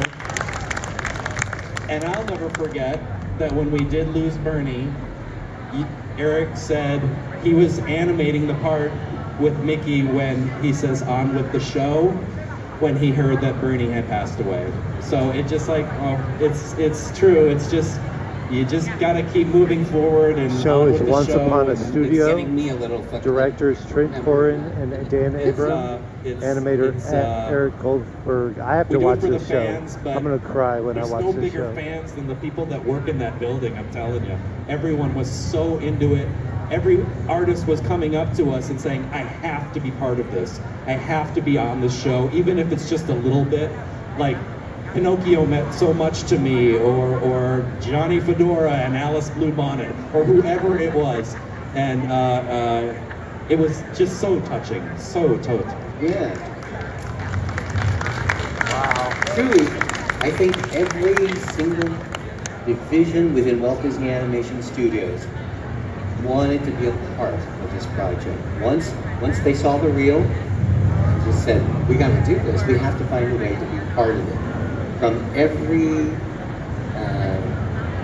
artistic and overhead area of the studio, we were all involved. It was incredible. Yeah, little did we know what we were doing to the legal department, because Trent and I didn't realize, we're like, oh, we own all these characters. Well, it gets a little fuzzy when you have characters that are based on books and other properties and different things, and the contracts from back in the day, how it all works. So every single character had to be cleared. Every single character had to be like okayed by the original source. So. Conversely, the music rights were really easy, weren't they? Same with the music. Same with the music. Oh, you know what? One of the things you had asked earlier about the voice talent, the specialness of the voice talent, was we wanted Robin Williams as the genie, and so we reached out to the family and to the foundation, the Robin Williams estate, and we said, this is what we're doing. Can we? And they're like, oh yes, absolutely. We love what you're doing. We got their approval. And then I sat through 16 hours of footage of Robin recording as the genie for Aladdin back in the day.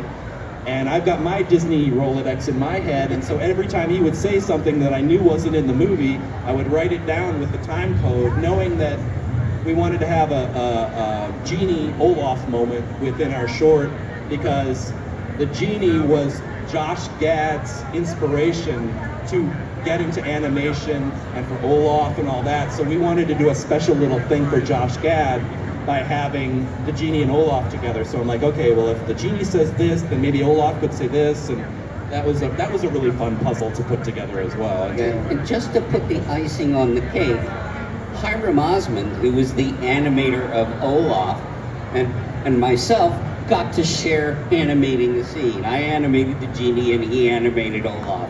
So it was all full circle. We did that whenever we possibly could. Bring back the original animator to revisit their creation, and I mean, nobody's gonna, come on. It knocked it out of the park. That's very true. Okay, so this final shot, how did you stage that? Well, I had COVID, and so I was at home, but I had my Cintiq and I had my drawing tablet and stuff. So I drew where every single character would go, because we needed a blueprint. We needed to have, you gotta get all the little guys in front so you can see them. I wanted to have patches of the CG characters throughout, so it's not too heavy on one side or the other. Try to get every film represented and as many shorts as we possibly could. So that was an undertaking. It was really, really fun to put together. And then Trent went in when we had them colored and the final animation and that. He sat there and slid the character into their spot, you know, always watching for how they're moving so that somebody doesn't end up with a hand in their face at the end or whatever it is. And that took hours and hours and days and days, and again, so much fun to sit there and figure that out. Eric was instrumental in getting that done. You know, the amazing thing about the shot is that it works and nobody questions it. But just think for a second what's happening in that shot. You know, you are starting in very close on Jiminy Cricket in Mickey's hand. The camera starts to pull out, reveal Mickey and Minnie singing with him, and then it pulls out some more. And now, just imagine 543 characters. The camera isn't just pulling out, it's pulling out and changing perspective. Oh my God, it was a technical nightmare, but everybody, you know, came to the challenge and made it happen. What's thrilling about making any film at Disney, and I'm sure the other studios as well, and that is the dedication to like, okay, let's figure this out and make this the best it can possibly be. Like, how do we do this last shot? Like, how on earth? And we're like, well, we might have to cut from Jiminy out wide and all that. And like, but man, we would love to pull out. And how can we do this? And just like everybody wrestling and talking and conversations, and we got there. And I'm just so thrilled that we got there because it's just so lovely. It's so lovely. And everybody saw like, I mean, where is he? Evinrude is on Cleo's fishbowl. Like, that's the tiny bit he's there, right? And Spike the Bee, like just these itty bitty characters, but I'm like, I want him in there. I want him in there. So that's a challenge to figure out who's going to be in the final shot. Yeah, actually, Trent figured out what we called the heat maps of groups of characters colored in different ways, so we could tell where on the ground plane they were. Oh my gosh! And like, you know, you don't have to animate these guys at the very beginning because the camera's not on them. So there was this whole thing about, as the camera's pulling out, when do you see the ones on the sides? When do they have to perform, basically? So that was a whole map as well about when are they actually on camera and for how many frames and this, that, and the other. So yeah, it's enormous. It's one of my favorite shorts in our era. I'm sure that you all agree about where that lands. So now that the film has been out for about a year, what's it like to see it now finished and how it's been embraced by the fans that you've encountered and employees throughout the company? How does that feel for both of you? Well, I loved working on this film, and I knew how special it was when Dan and Trent really came up with it, and I knew I had to be on it. And it's very gratifying that there are a lot of people out these days who are still very, very critical of Disney. This one, everybody loved, no matter what they thought one way or another about the company. This one, everybody loved. You'd see all the comments on the net and on social media, and it touched people. And it's great to have been part of that. We really just wanted people to see their friends again, you know, and it meant the world to us to do it right. What we thought in our minds was the right thing, and then to go onto YouTube and read the comments, and just 99.9% of them are glowing, and people thank us, and it's they're happy to see their friends, and that we represented them in a way that they thought was the correct way or whatever. And I'd see comments like, "My boy Oswald is in there." We gotta see this band. So many. It was. I've never seen something that was so.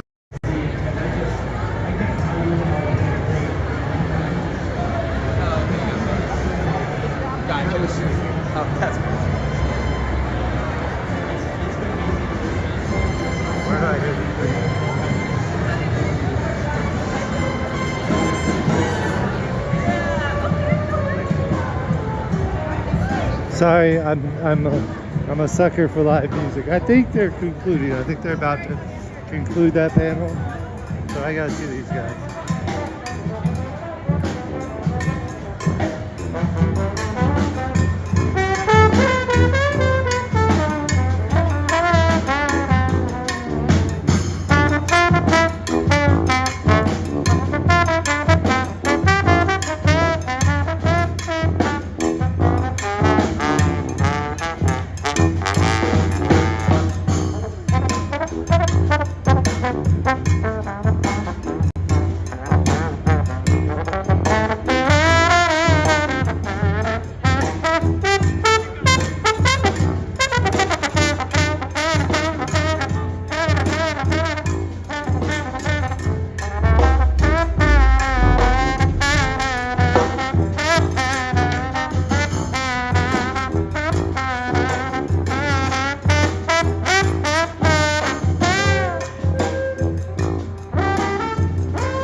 One more time, Jungle. We're Bro.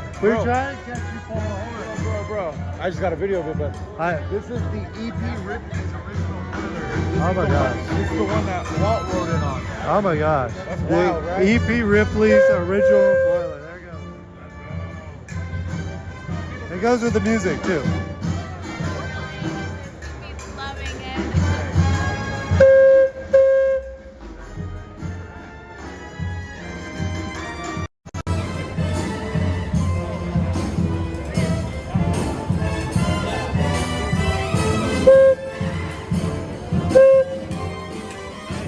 Thank you. Have a great Appreciate you so much. You want to pull it, Luke? Yeah. Pull the horn. Doogie and our friend Mark over here from Hollywood. Is that what they say? a cast member. Holiday. Are you? Holiday. I actually work with Baymax. San Francisco Square as a busser. Oh, okay. Very cool. Very nice. That spot's always hot. Yeah. And we. Right. There it goes. Whoop, whoop. Blow that horn. What do you got? Whistle. Whistle. Whistle. Let me get it right. 3 months of refurb, and then we're back with the train. We're down over there. We are missing it. We are missing it every time we go. We're missing it too. Right? Yeah, who wants to put railroad ties in, right? Right? Well, we're lucky it's not us. It's not you. All right. Appreciate y'all. See you again.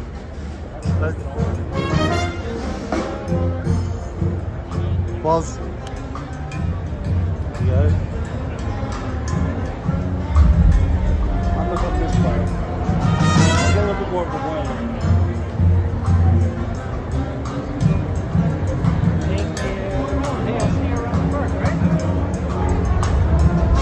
That's all the stickers. Thank you. If you want to see yourself. If you don't want to see yourself, don't go look. Okay? I don't even like myself on camera. If I turn this thing on, I don't know how to turn it off. There you go. So, yeah, it's like a video game. It's fun.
Let's go check it out, see how the line is today. The line was crazy on that one yesterday. What is this? Oh, Honda. I met engineer. That's a big engineer too. He didn't want to wear a name tag, that's how big he was. All the trains. Very cool.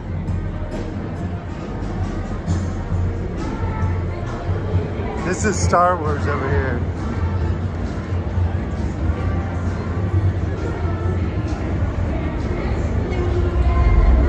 The Princess concert. It was really awesome. Put together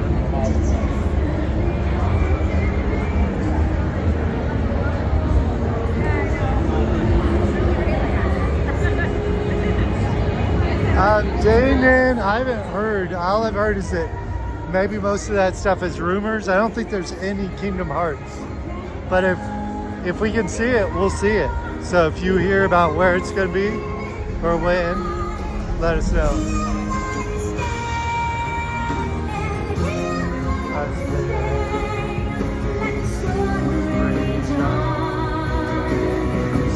Doesn't bother me.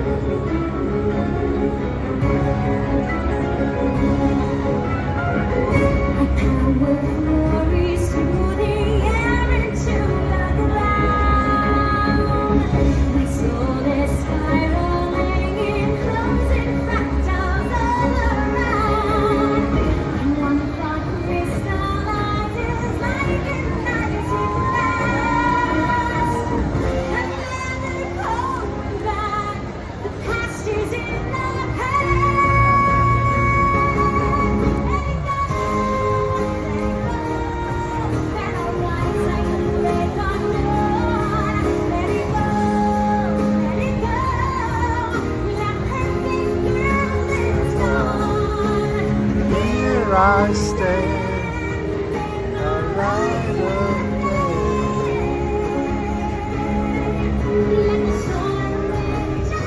Look at that castle.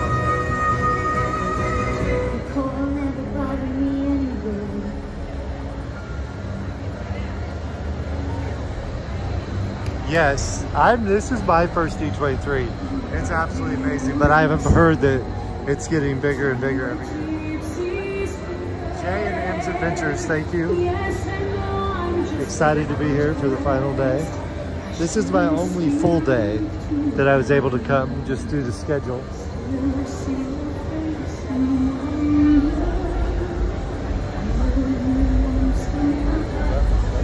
It's starting in 1 minute. 1 minute. They did like I don't know which one this is, but they did one where they had like somebody dress up in a character costume. Oh, those are Descendants. Yeah, we're gonna go get in line and we'll be right back.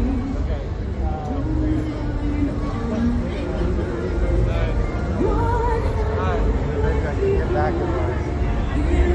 Okay, Luke's gonna get in line. I'm gonna try to see if I can be in line long enough to go in with him.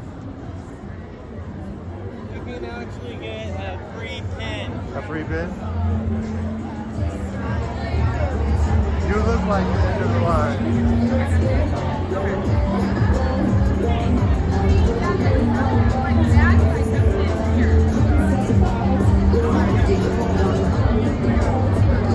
And this is National Geographic over here. And there's Halloween, our 31 Nights of Halloween. Jojo, did I miss him? I met him at Star Wars night. Which way? Just this way? Yeah. Jojo, you saw him? What? Jojo, there we go. I'm gonna...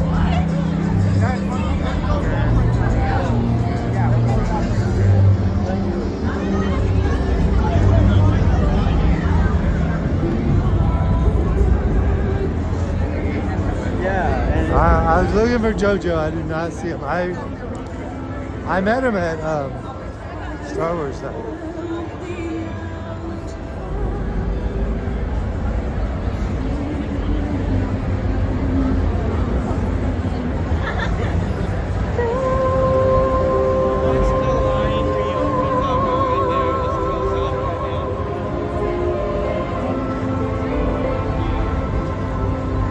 I don't want it to get too long.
Sunday, how we doing?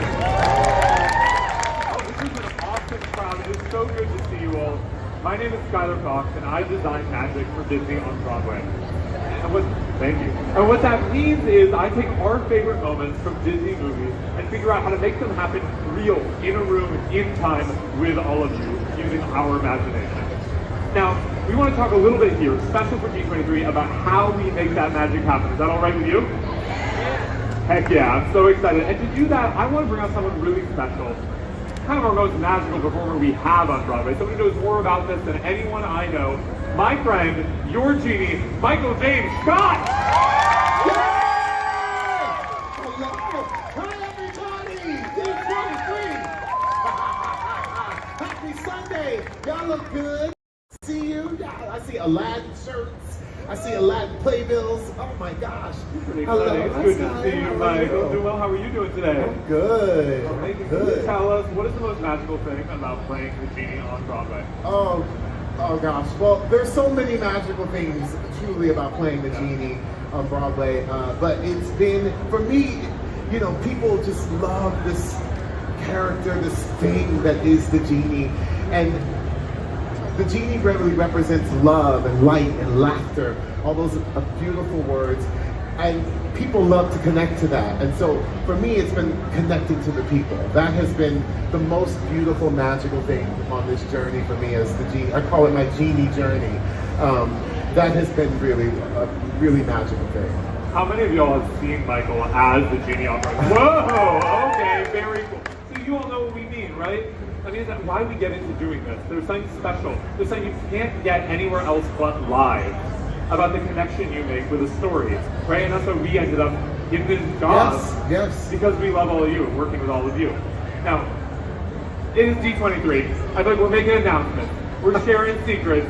Are there any magical secrets you can reveal with this crowd about Aladdin? Ooh, y'all want a little something? Y'all want a little insight, a little something? Yeah. Well, okay. So I guess we'll keep it in the theme of the theater. Yes. So some theater magic, that a little secret for you. So I wear 2 microphones in my goatee for my shows at night, which is a very interesting thing. But the microphones are put in my goatee, and then the cord comes down and then around my body, and then it's painted so you don't see the microphone. All you see is this gorgeous chocolate head. That's what you see. I mean, that is amazing. That is so cool. And we think about it, so much of the magic of making theater is about making the experience seamless, right? So when you see the genie, you're not looking at all this apparatus. You're just looking at Michael. And, well, speaking of detail, you know what I mean? Speaking of the genie, we have your costume on stage with us. Are you willing to give us a little tour of your costume? Oh my gosh. Okay, well, we should first start off by saying how subtle my costume is. Very subtle and very not bright, not, you know, just, this costume is designed by the legendary, these Aladdin costumes that you see are designed by our legendary costume designer, Greg Barnes. He is beyond incredible. I've actually gotten to work with him on a couple of shows, several shows on Broadway, but this is pretty special. What people don't really realize about this costume is every piece of these costumes are separate. So my dresser, who's wonderful, her name is Kathy Klein, she has to, you know, hook and snap and put me in. Every little piece is its own thing. Also, each one of these pieces are all Swarovski crystals that are all hand sewn onto this costume. It's also velvet, so it's very lovely and very light. Not at all. So there's that. Also a fun, I love telling this fact. So this costume is the costume that the male ensemble wear at the end of Friend Like Me. They change 4 times during that number, which is incredible. But these one pair of pants has over 1,500 Swarovski crystals on the pants. 15 pants. I'm not talking about the jacket or the vest. I'm talking about just the pants. There's over 1,500 Swarovski crystals hand sewn onto these amazing costumes. So, you know, it's Disney on Broadway. We go big, and then we go. That's what's up. Yes, we are. So you make a lot of the magic in Aladdin. There are over 84 different effects in Aladdin. You make a lot of that happen, but do you have a favorite effect to get to watch from the wings? Oh my gosh, the carpet. That's what's up. To me, the carpet is like, it's so incredible to see. Yes, applause. I see the applause for the carpet. He's like, yes, yes, yes. they love the carpet. Is so amazing, and seeing it up close, you don't even really see what's happening, which is very, very cool.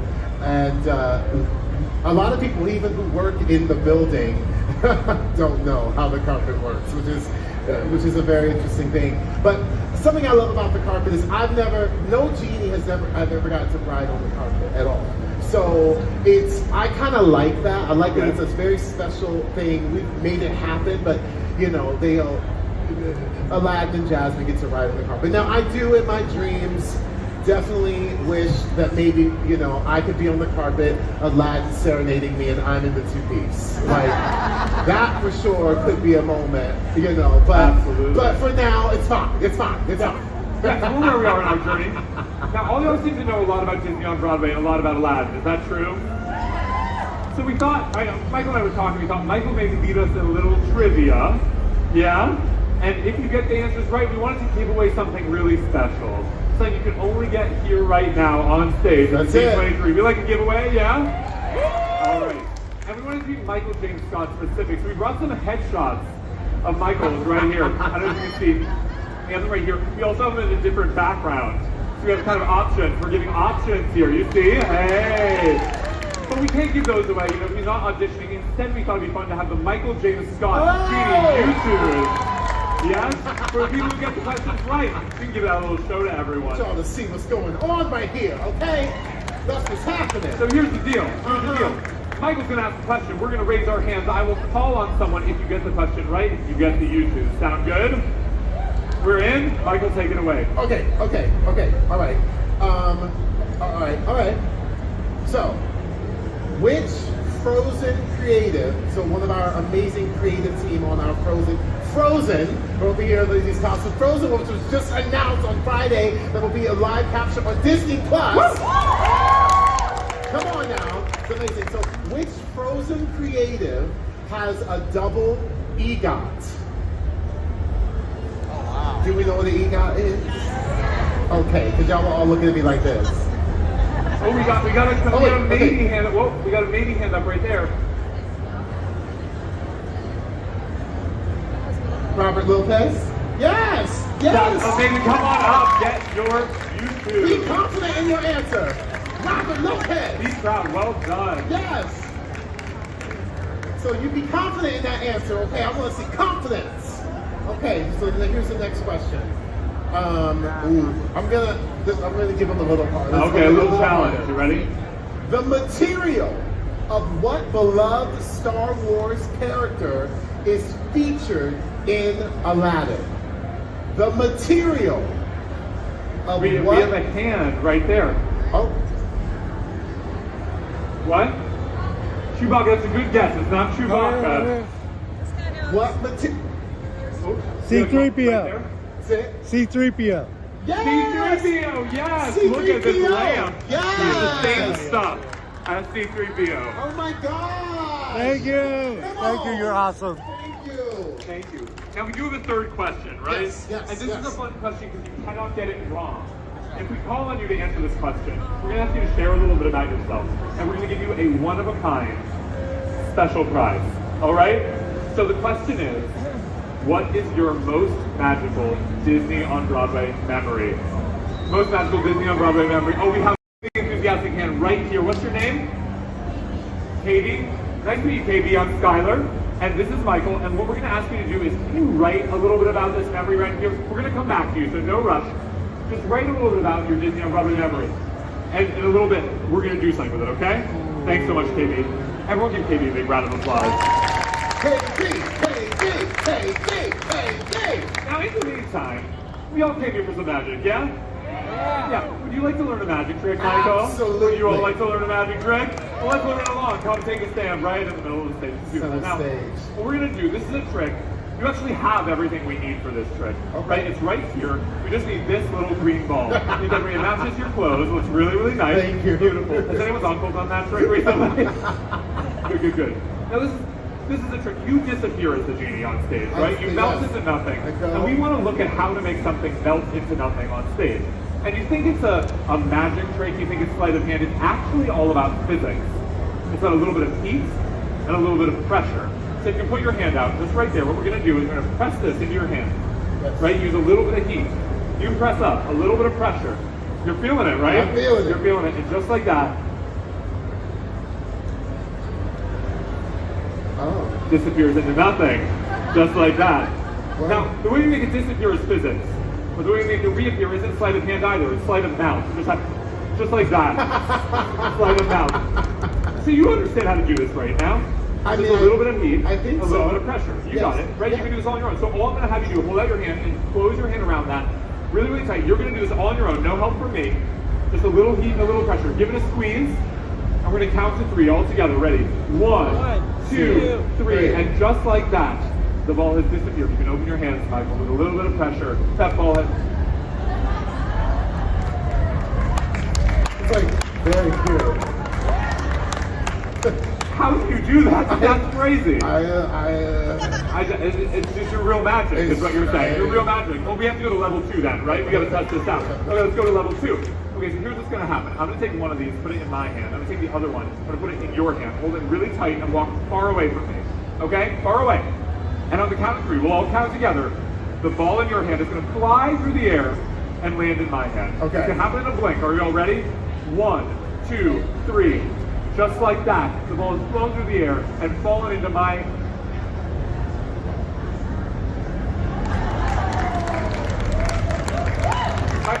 This is not what we planned. Do you want to try it again? We can get it right this time. Yes, Okay, let's get it. good. You just got confused. You got it backwards. That's Yes, okay. yes. We're going to take one. We're going to put it in my hand. We're going to take one. We're going to put it in your hand. Hold on to that really tight and walk away. Okay, the one in your hand is going to jump to my hand. Are you ready? On the count of 3. 1, 2, 3, and just like that, the... No. This is backwards, so this... I don't know how... I'm supposed to be the magician. This isn't... Okay, I have an idea. We're just going to reverse the instructions. Okay? Yeah. We're going to do it the way it's happening. It's all good, right? We can roll with the punches. Yeah. This happens live sometimes. Absolutely. Okay, we're going to take one of these. We're going to put it in my hand. Take the other one. We're going to put it in your hand. Hold it tight. And this time, the one in my hand is going to jump to your hand. Ready? So there's going to be how many in my hand? How many in Michael's hand? See, we all get this. We're going to make this work. Ready? Count it together. 1, 2, 3, and just like that, there are no more green balls in my hand, and there are 2 in Michael's hand. Just like that. It's hidden, Micky! There's 3! Micky made it! Oh, you're showing me up so badly. The magic is real. That's unbelievable. Okay, we got 3. We got to go to level 3 then, right? We got to take this up. I just want to take a look. Micky got a real fro. Right Yes, here. he does. Yes, I just want to take that in. I just realized. Beautiful. Yes. So all you need to do is hold these out in front of you and keep track of them for me, okay? Because we're having trouble keeping track. I'm having trouble keeping track of this one. Careful, right? I'm going to take one of these. I'm going to put it in my pocket. Okay? Take one of these. I'm going to put it in my hand. Yes. Take one of these. I'm going to put it in my pocket. I moved a little fast, but you were following, right? Yeah. You were all following, right? So how many are in my hand? 1. Right. Just give it a wave right over this. See, Michael, you're real magic because just like that, we have our hidden Micky back. That's crazy. Okay, let's try it again. Let's see if we can make it happen. See if we can keep track. Okay, we make one of these. I'm gonna put it in my pocket. Frame one of these, put it in my hand. One of these, put it in my pocket. I know I'm moving fast, but how many are in my hand? I'm really good at singing and dancing. I'm not really great at math. What? Okay, well, hey, there's the skirt. Give it a wave. The thing is, you're also good at magic because the hidden Micky's back. Got 3 right here. Okay, let's see. We're all seeing what's happening now, right? We can all guess correctly this time. Yeah. We're following on. So put your hands up one more time. Take one of these. I'm gonna put it in my pocket. Take one of these. Put it in my hand. One of these. Put it in my pocket. How many are in my hand? Help them out, folks. 1. What did you just say? You're really smart, aren't you? That's incredible. Hey, everyone give Michael a big round of applause. That was incredible. Well done. Well done. No, get this with a hand, Scott. I mean, come on now. Okay, KB, how's it going over there? You got something? Can I take it back from you? Thank you. Oh, this is gorgeous. Thank you so much. Is it all right if Michael reads this out loud to everyone? Can we share? Is that all right? Okay. Michael, you ready? Okay. Give this around. I'm going to tear this out really carefully. Okay, preserve this. Here you go. Okay. So, KB says, I was in The Lion King Jr. Yes. When I was in 8th grade? 8th grade. That was the first show I ever did. and it made me want to be an actor in the theater. Seeing The Lion King live for the first time was so magical. Getting to see the show that inspired me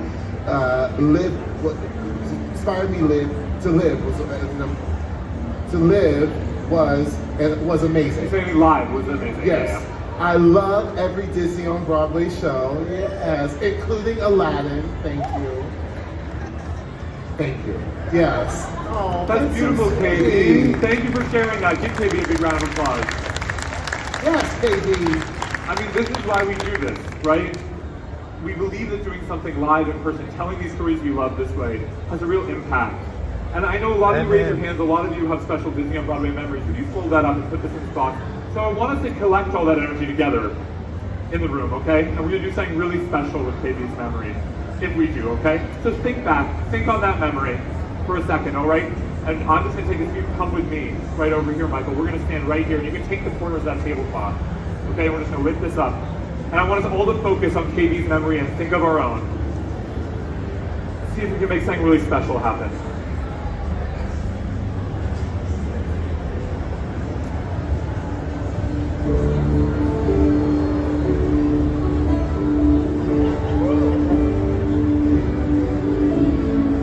KB. Cool, that's incredible. Whoa, whoa! Whoa. That's all you. KB, will you come up to the front of the stage? Is that all right? Can you hold the corners of the tablecloth right there and just peek, lift them all the way up and peek and see. Nothing's holding that up, right? Except for your memory right under there. That's crazy. Whoa. That's amazing. Wow. Is it time? Oh my gosh, you want to take a peek at this? You want to give it a sing? I think it's time. It's Go time. for it. Let me share this whole new world with you. Now we can peek and we'll see KB's memory. It's still in there, right? We haven't taken it out, we haven't done anything with it. It's still in there, It's still floating there. right there, just like that. That's incredible. Whoop. Okay, let's lower it down real quick. Just like that. KB, can we have Michael sign this for you to make a new Disney memory? Thank you all so much for your help with this. Here, you can take that out, Michael. And y'all, thank you for being here with us. I'm Skylar, this is Michael. Thank you for joining us at D23 and see a Disney on Broadway show. Have a great rest of your time. Come on back, we got Star, we got Sam, we got everybody. Thank you so much.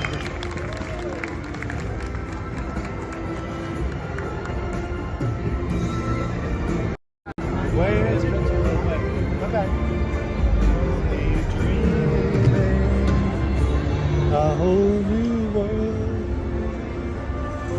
a new fantastic world.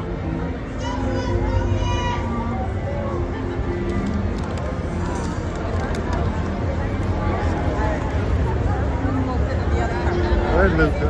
Oh, there he is. Luke, you're not going to get a picture with him. They're escorting him out of the building. All right. Poor Luke. Yeah, they made arrangements.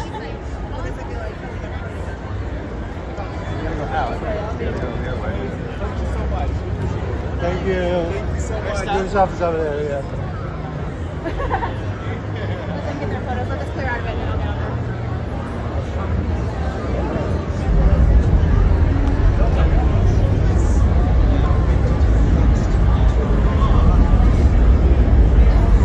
You saw it? I'm jealous. I've never seen it. Disney on Broadway. I'm raising hunger on a magic carpet ride. Which one? Descendants? No. Where are you? Okay, let's look for it. I probably won't get in line, but you should get in line. I'll come with you. Hello, thank you. Tracy. Here's the panel schedule. 7. Oh, that's the last of him today. What did they say? They say he's going to die? Yeah. I wonder when. Cyberful feeling. Over, sideways, and under on a magic carpet ride. I am hungry. Let's go get some food. Let's see. I saw the Genie on Broadway, the original Genie, Michael James Scott. Disney on Broadway. I forgot how long this line gets. We're gonna watch for this line to go down.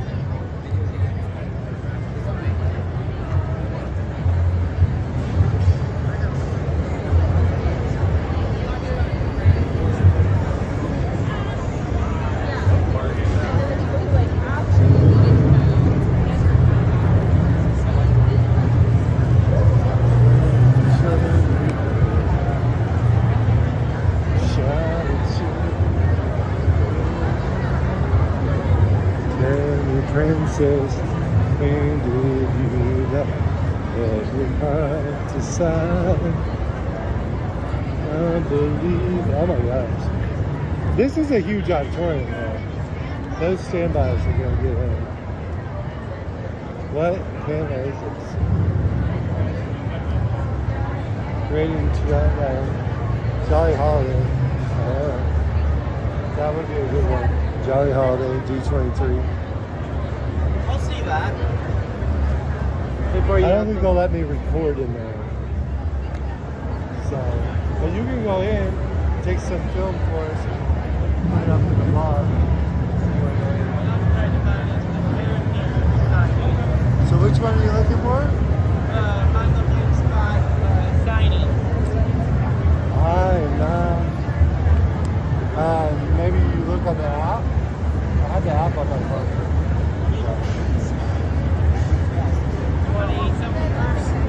Let's see. Right over there.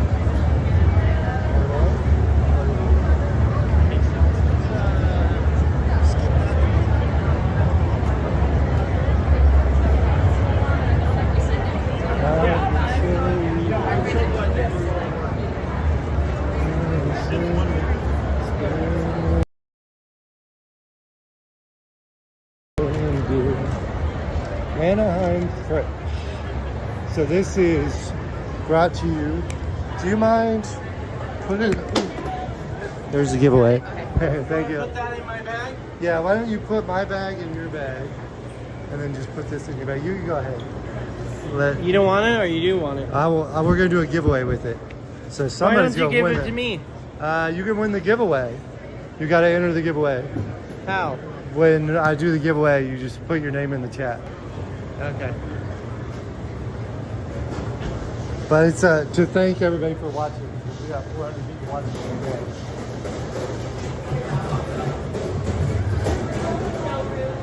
What is, okay, how much are the sandwiches? Oh, here's, is this the menu? Ham and Swiss croissant. Okay, those are the croissants. That's not too bad, $10. Ham and Swiss, turkey and Swiss. Thank you. What is this? Oh, chicken strips. Chicken tenders, $14. How many you get? Hello. Hello. Hello. A ranch burger, turkey burger, Beyond Burger. I think I'm gonna do the. I don't know. Which one are you gonna do? I think I'm There you go.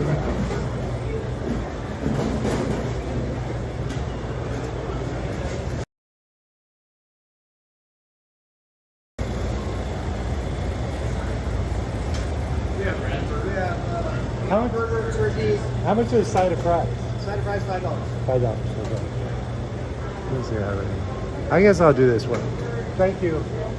I'm hungry. This one looks like more food for the money. Thank you. Ranch, please. Thank you. I'll do this one too. You got it? Yeah. Here, he should give you a tray. There you go. The same thing. That's the best value here. Oh yeah. Sometimes I diet. I love D23. Well, I got at least one meal. I'll probably skip dinner. But I didn't really have breakfast, so it's got to be breakfast, lunch, and thank you so much. Ranch. I'm gonna get a drink. Do you want anything here?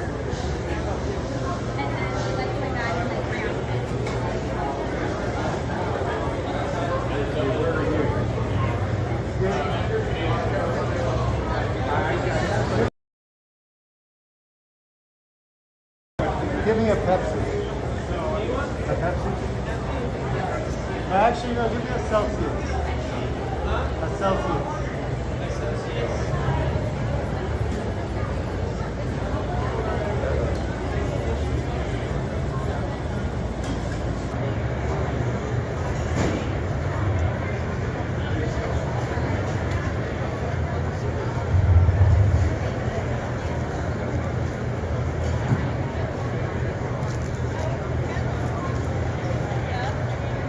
Sorry for the lag. I didn't see it, so I didn't adjust.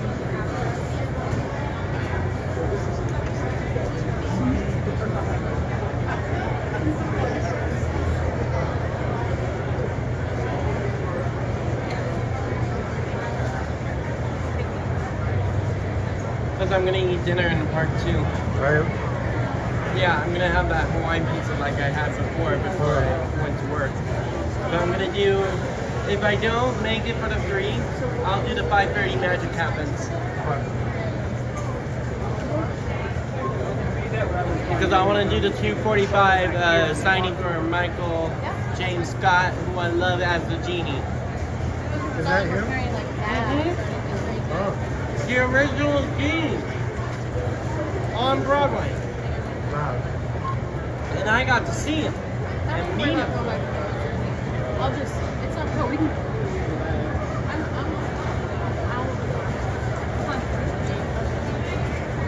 It's on his mom, like, it should be 3 hours. Jaden says hi, Luke. Or Jaden says hi, Luke. Good Me to and see you, SoCal friend. are at the special Remember, D23 this year. We are eating while we're waiting to pay for our food. Because we are hungry. And I did pay it back, right? Yeah. Thank you. You're welcome.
Together, separate? Separate.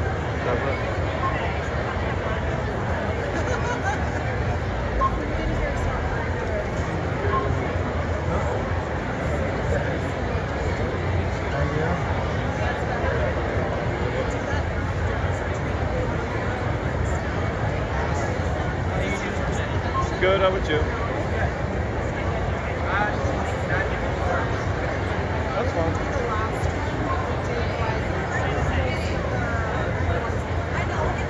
As long as it doesn't get hot in here, you're doing okay.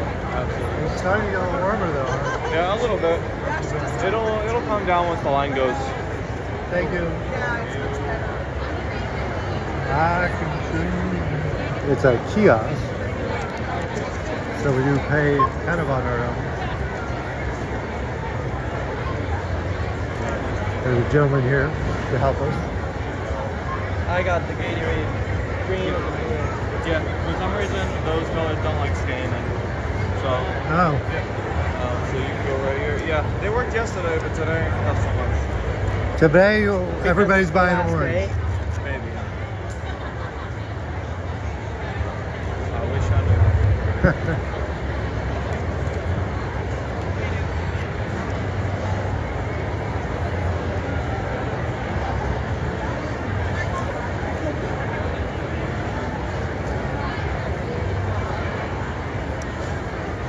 Is there any tables?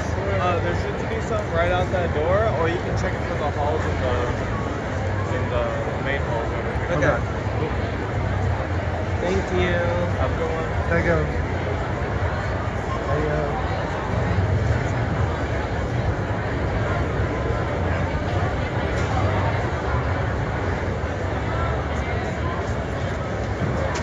Okay, you got napkins already? Oh yeah. Okay. This is my life. Come this way.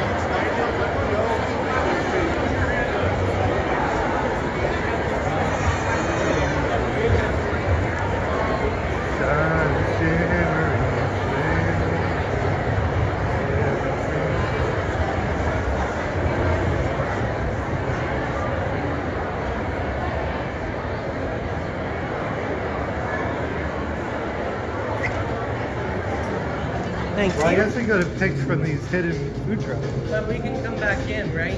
Yeah. We're not outside security.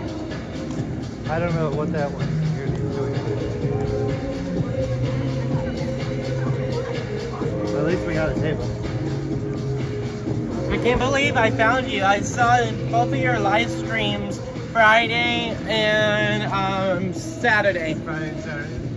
It has been an awesome D23. This is my first D23. Really? Your first D23? My first D23. Wow. As a not season pass holder was last year too. I've had Disneyland season passes. Now you're gonna have to start coming to D23 more often. Yes. Sorry for the little broken phone going on. We're gonna try and get that fixed in the next 2 weeks before Halloween starts. But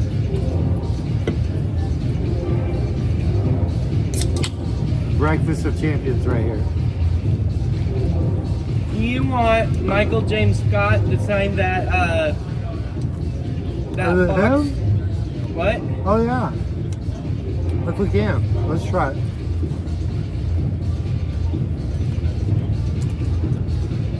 What time does he start signing? 2:45. So like a one-day ticket I think was 120 for a one-day Wow. And you did a 3-day. ticket. I ended up doing 3 one-days, but that's a long story. But the 3-day was $295. Did you make it for Fantasmic? I saw the end. I saw the Mark Twain. And then I saw your live stream. You were on Hyatt. Amber. I met Tim Dracker yesterday. Is that an exclusive shirt that you bought? The one that you're wearing? That was the one that they sold with the tickets. That reminds me. So cool. Let's see if I can get a virtual queue. I'm actually wearing my D23 shirt.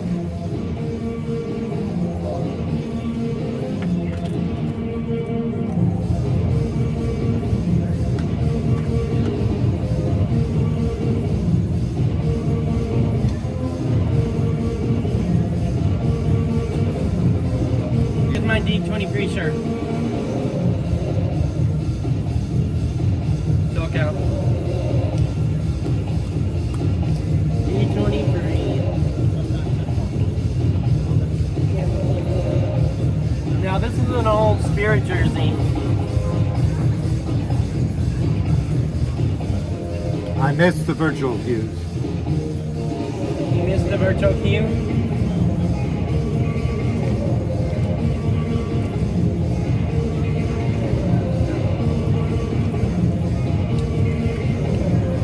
So, Cal, do you still have your Star Wars night lanyard? Somewhere. Well, you're looking at it. Oh. I still have mine. Do you have D23 one? Yep, right here. Signed on my cast member discount. Hello.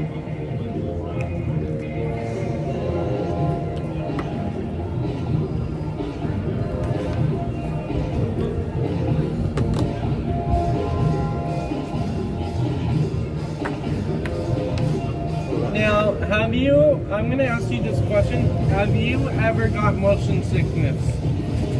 I get motion sickness for movies like the Blair Witch Project. What about fast rides? No, not really. Well, maybe one time. But it was like a combination of like heat stroke and like motion sickness.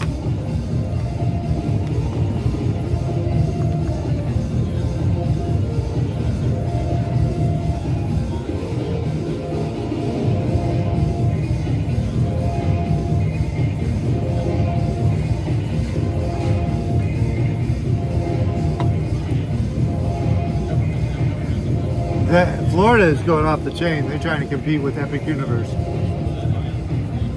They went off the chain. What do you think of the Florida announcements? That is amazing with all the announcements. What's your favorite one?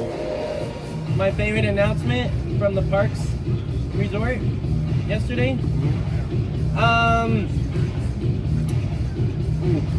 When Deadpool came out. That was funny. Which ride are you most excited for? Oh, that's easy. Tiana's Bayou Adventure. Okay. I'm most excited for that. Maybe one of the rides in Avengers Campus. But Disney Legends doesn't start until 7. Actually, maybe it started at 7 or like 6? 7. I think it's earlier today though. It's earlier today than last night.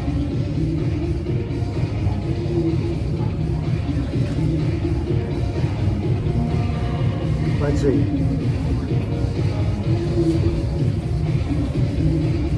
The Coco ride I'm super excited for too.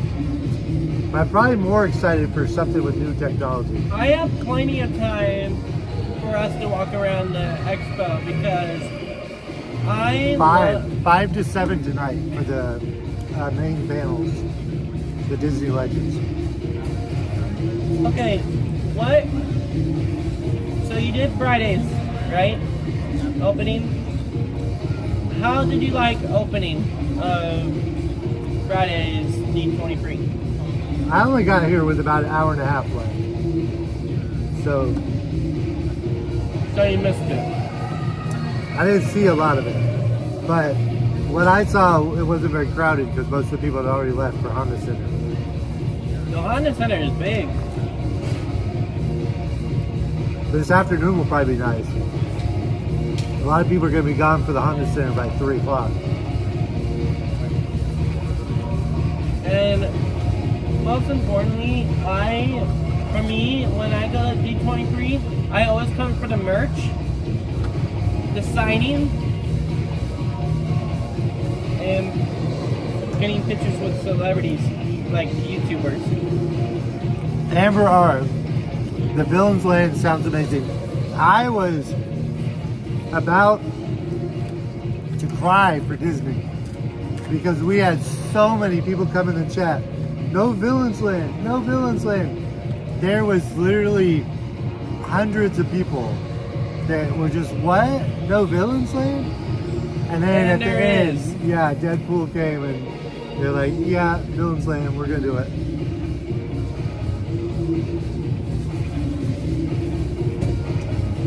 And I also heard, now this is true, that Deadpool and Wolverine will be in Adventures Campus permanently.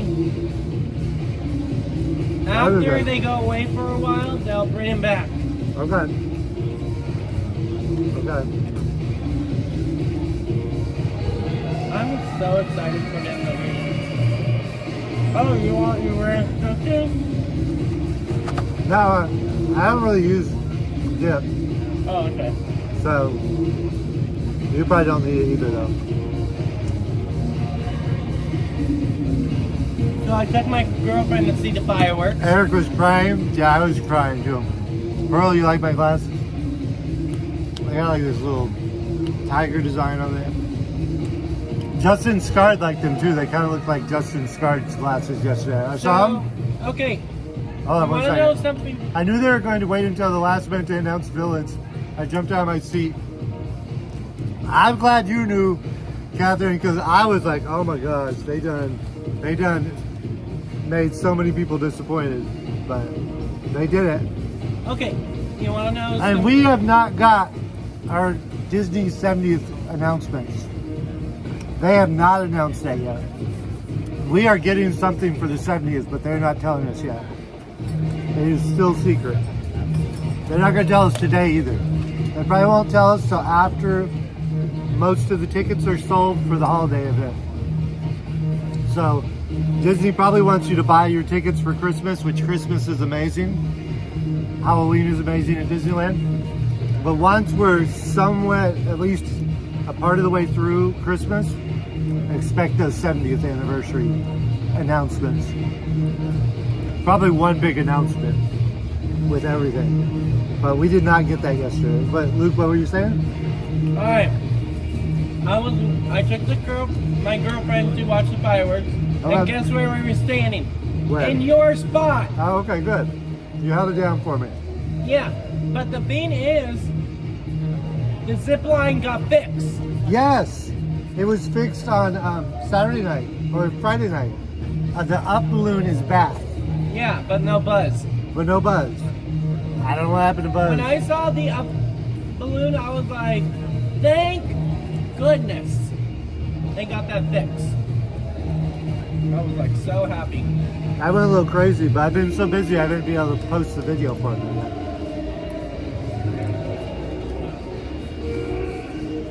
But I'm gonna miss those fireworks.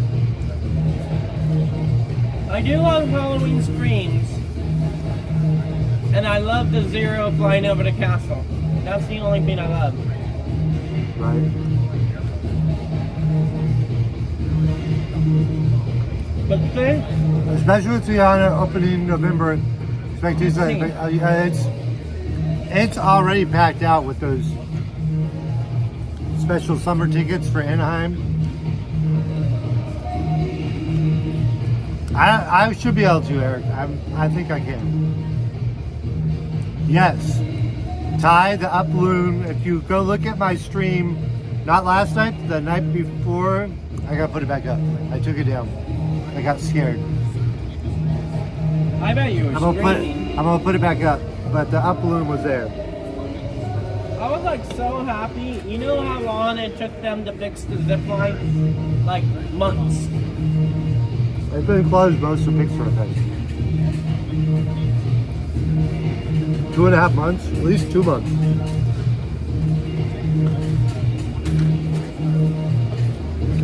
My favorite part about Pixar Fest was the food, the Better Together, and the fireworks. Right.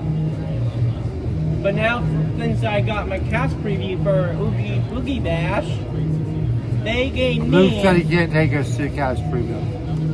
They gave me... I'm gonna cry. Guess what? Oh, they may change at the last minute. Sometimes they change and let you bring somebody. They gave me a day off of work. Oh. So I just worked Monday and Tuesday, the 18th and the 19th. And then 20th, 21, 22, 23, 24, and 25. So I'm off Wednesday, Thursday, Friday, Saturday, and Sunday. Okay.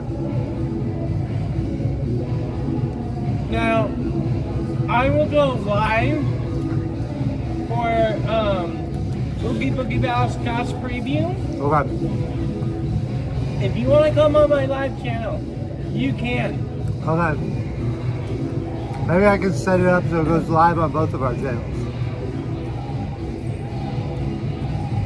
But what was your favorite part about D23?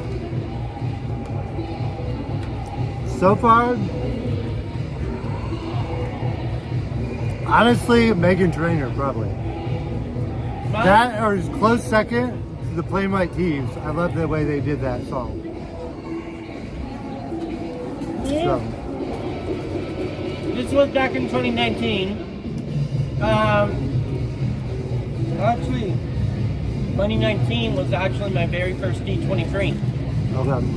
So I've been doing D23, 2019, 2021, 2023, and this year. Okay. I love D23. How you love to dance. Luke's got some moves over here too.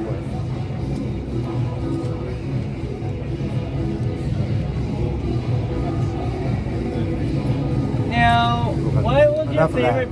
What's your favorite part of the Deadpool show?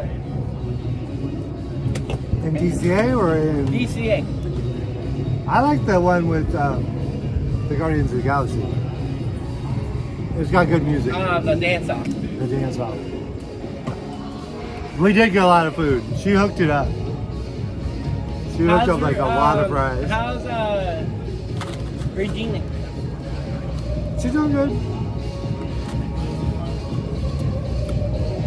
Richard came on our stream last night too. We went to Canes. Oh, nice. I was streaming until like 3 o'clock last night on SoCal Shorts. But how long did the Parks and Resort last for? It lasted a while, a good 2 hours, I think, right? Speedy. Tina, you like the music? Catherine, gee, I wish. Disney kids, adult. Yeah, the expensive. So maybe we can take us with you. Hello from France.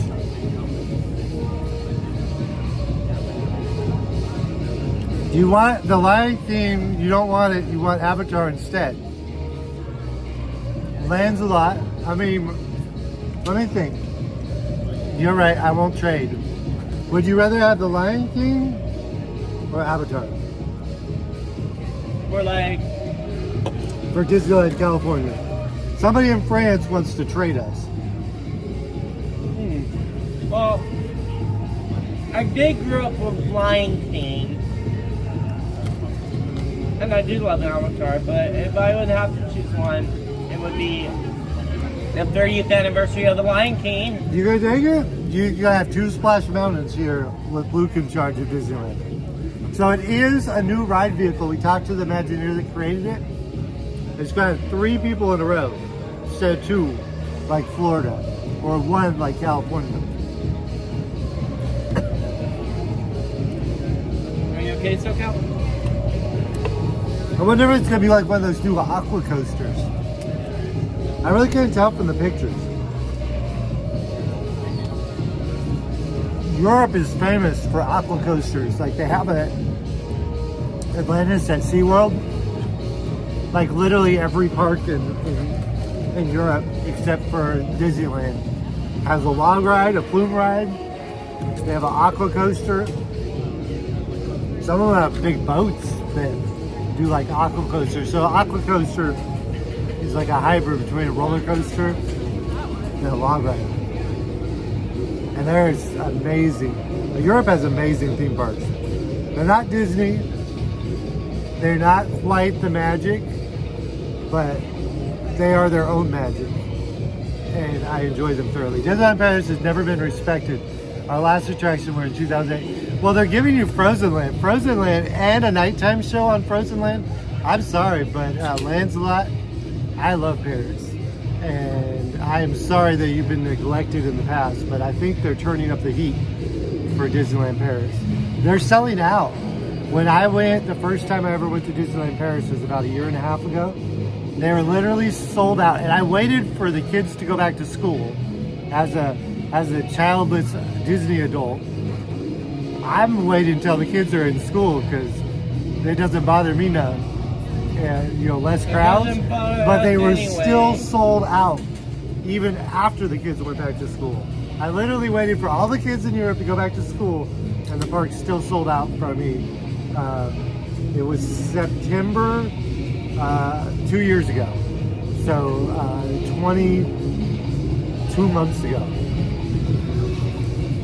$295 for a 3-day expo pass, like $120 for a 1-day expo pass. The tickets for Honda Center were like $300 up to $2,000. Now let me ask the viewers. Viewers, what are you most excited to see in the theaters? That was announced in D23 on Friday. Incredibles 3, Zootopia 2, Frozen 3, Monster Jam, or Moana 2. Monsters Inc. 4. Monsters Inc. 4. Or Moana 2. Or Moana 2. Yeah, I'm not a good big Disney movie person. But I'd probably go with Moana. They did announce Monster Jam. Monster Jam? What is that? It's a movie that's coming out. What is that about? I never even heard of it. Trucks. I didn't even watch it. I'm sorry. Monster Trucks. What? Yeah. Like a computer animation? Yeah. A Pixar movie? That sounds it's fun. gonna be with Dwayne Johnson. We actually did a monster truck rally last year at the Orange County Fair. I don't know if I missed it this year. But we went live from a real monster truck. So we'll have to see if we missed it this year or not. I bet I was at the fair. The Orange County Fairplex. Now, what was your favorite food at the fair? Favorite food at the fair? You know, here locally they have this thing called like a 10-pound loaf. Ooh. It's just a cheesy bread. But as far as like real fair food that you may be able to find other places, maybe not. Toy Story 5. We got one vote from Ty over here. Tiana, Frozen 3, and Moana. Oh, I almost forgot. Monster Trucks. Toy Story 5. Disneyland. Toy Story 5. Yeah, 4 and 5. Or did 4 come out already? Yes, Buzz? it's on Disney Plus. Oh, it's already out. Okay. I go live every day from the park, so I miss some of the movies. But I apologize from SoCal for not being an expert on the Disney movie. And plus, viewers, I want to tell you this. In 2026, Shrek 5 will be coming out to theaters, but with the 3 original actors, Mike Myers, Cameron Diaz, and Eddie Murphy. Now hold on. Are we allowed to talk about Universal movies? Yes. We're allowed. We're allowed. Notice my name. It doesn't say Disney anywhere. It says SoCal Haunts and Parks. Parks being plural. So, but we are going to kick you out of D23. You're now banned. Get off the property. Off the property for Luke. Bye. Whatever. Really? I'm taking away your blue cast member ID. Give it to me. Surrender the cast member ID.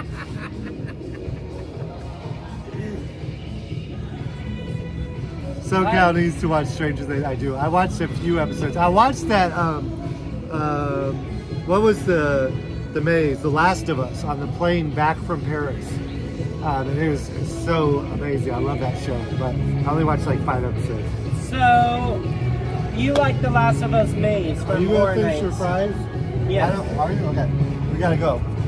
Alright. Finish your fries. Okay, The Last of Us maze. Did you like it? I'm actually done. Okay, I'm done too. Thank you to the nice lady that gave us lots of fries inside.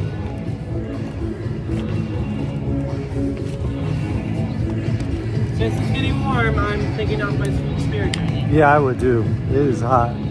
Drinks. It is not warm. It is hot. Here, put those in there. Put them right there. Did you enjoy your food? I enjoyed my food. Oop. I did too. Now here's your bag. Here, can you fold it? Here, let me fold it for you. Honestly, I don't even know what I do. Except But your for- veins in it. Put this in there. Maybe do this here. And this, I don't need. I have one from yesterday. Well, let me put this in there. You want to put it in my backpack? Oh, you got a backpack? Oh, your backpack is empty. You want me to put my figure in there? Yeah. My book's in the bottom anyway. Because I was reading my book at, and I was late. I got up at 2:50 this morning. If we can, we're going to get the Junie to sign our our We prize. should. Okay. We should throw this away? Yeah. I got one swig left. Oh, over here.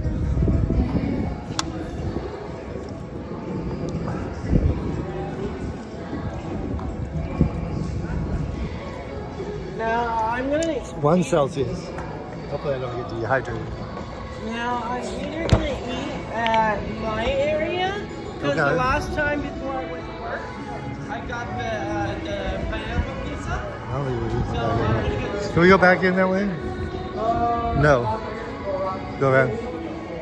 Okay. This way, Luke.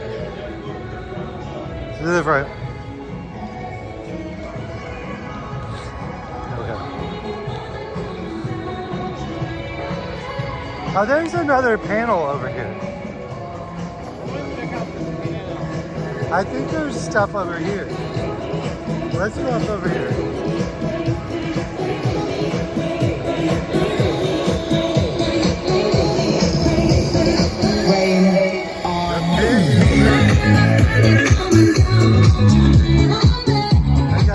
We got the real setup there. Very cool. Very cool. Zach. Thank you, Zach. Thank you. We're jamming out. Oh, we did go, or I don't know what happened here. Is there? You have your badge? I think it's in here, but can we go in?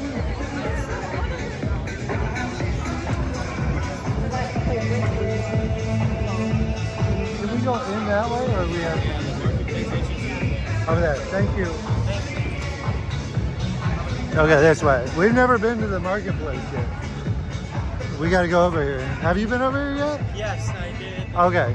I love your costume. Hey, thank you. Moana in the house. I mean, I'm sorry, Maui in the house. Get it right? Thank you. I have too many wires. Too many Thank you for our service. Thank you. Was that nice saying to a police officer? Yes, really nice. I have a cousin that's still a police officer. It's nice to say to a police officer and Service people, cast members. We like our cast members too. There we go.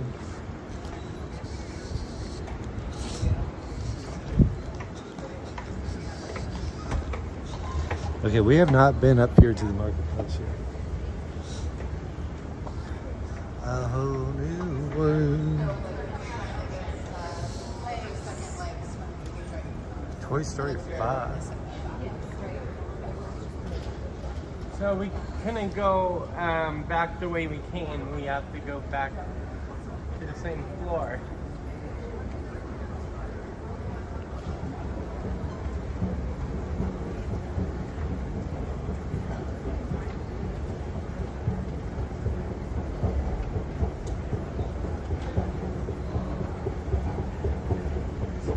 I want to get the signing of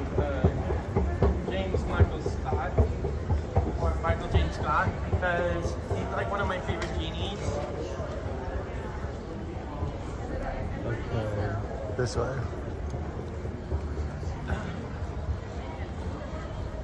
Guess what I was listening to on my phone?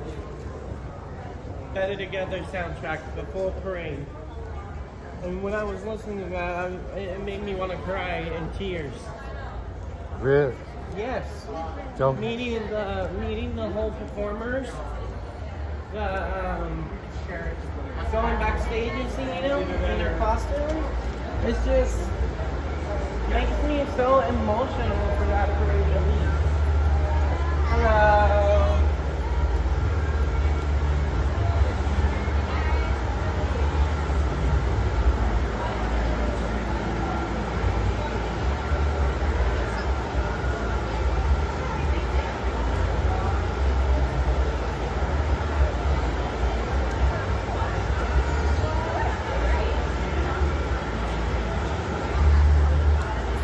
What are these shoes? The Simpsons shoes. I gotta get these shoes. You gonna get the shoes? Oh heck yeah. I don't think the One shoes side are for they sale. have, and then the other from the Tracy Ullman show. Okay. See the original, like the old Simpsons? Yeah. How Bart is like, and then his hair like different. Yeah. So here's the history of all the acquisitions. Marvel, National Geographic, Simpsons, Oh, Lego. I'm excited for season 2 of the Our partnerships. What is over here? Let's see this. I hear music. I just always go towards music. It's like this thing. Mickey and Friends. And the princesses. Can you believe we haven't even been over here yet? Star Wars. Hello. Thank you. Lego. I do love Legos, by the way. Oh, they got Legos over there too. Lego, Star Wars, and Marvel. Wow, thank you. They have this at Disneyland. They inside the Lego store in And downtown Disney, yeah. Yes. Yes. I want to get that.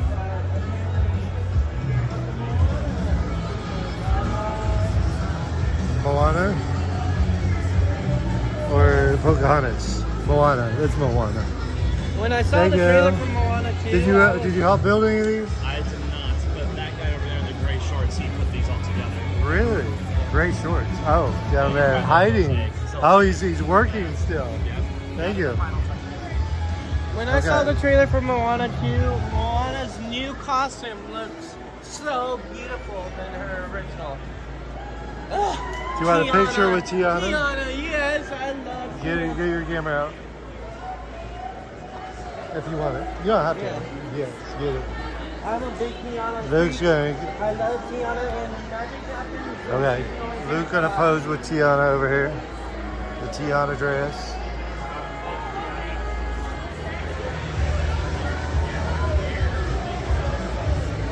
Thank you. You're welcome. So you can make a necklace over here. But here's... I think it was going to be that. Wow. But it was... Yeah, we had to cut Okay. I grew up with Legos. So do you have to back all the way away to get like the full perspective and decide what goes where? Or could you do it from that close? Just I think it is a little bit. It's like a painting, right? You Okay. got to take a few steps back to see it. You know, I grew up building Legos. Some areas you're just correcting tone. Okay. So like here, this obviously they use this color instead of this color. Okay. So instead of taking the whole plate out, I'm just popping pieces out so I can get the tonal mix. And Okay. then I can get from up close. Like I've already done it all here. Oh wow. Yeah. So it's a bit like old school digital, you know, It's like right? yeah. Right, clicking on like my Commodore 64 flashbacks here, right? That's right. We need some MIDI soundtracks. Some... Yeah. It was just some old 8-bit music. How long have you been doing this? I started back in '97. This is Okay. my 27th year. Oh, wow. But in that time, I did everything from I started out as a set builder, so I'd build the sets that you saw on shelf. Oh, wow. At the time, I was building sets for Toys R Us and Child World, which Okay. neither of those exist anymore. I guess Toys R Us is back in a smaller format. Right. Then I just started doing sets I started doing models like the ones you see on the Okay. stands.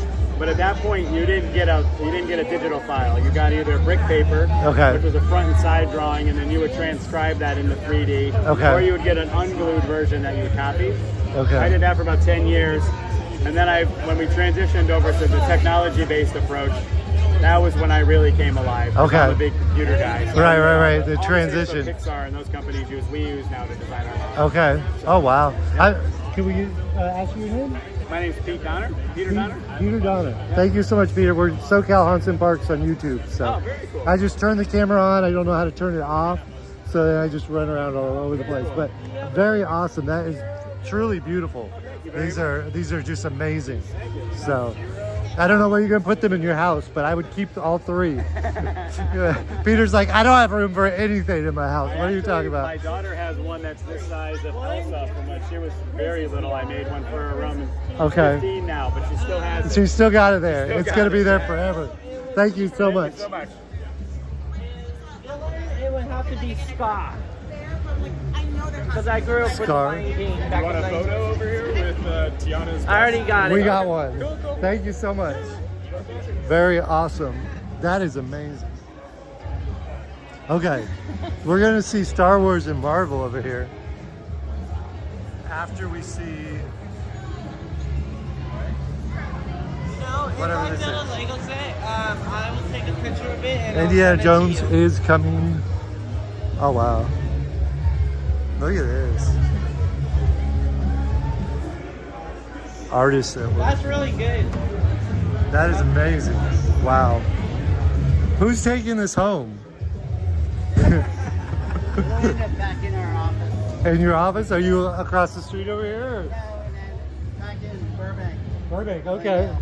I love Burbank. We do. I do a YouTube channel. We started with just Halloween, so there's a lot of local haunts right there around Disney Studios in Burbank. So amazing little creatives that just throw it in their front yard, you know. But really appreciate you guys out here. Thanks. Yeah, we're having fun. Wow. I wish they had an album on iTunes. Oh, I know. Whole new set. Oh wow. Are these online somewhere? Tomorrow online. Wow. That is really cool. Sometime soon. Sometime soon. You cannot buy this yet, but I think you're gonna want it. Under the sea.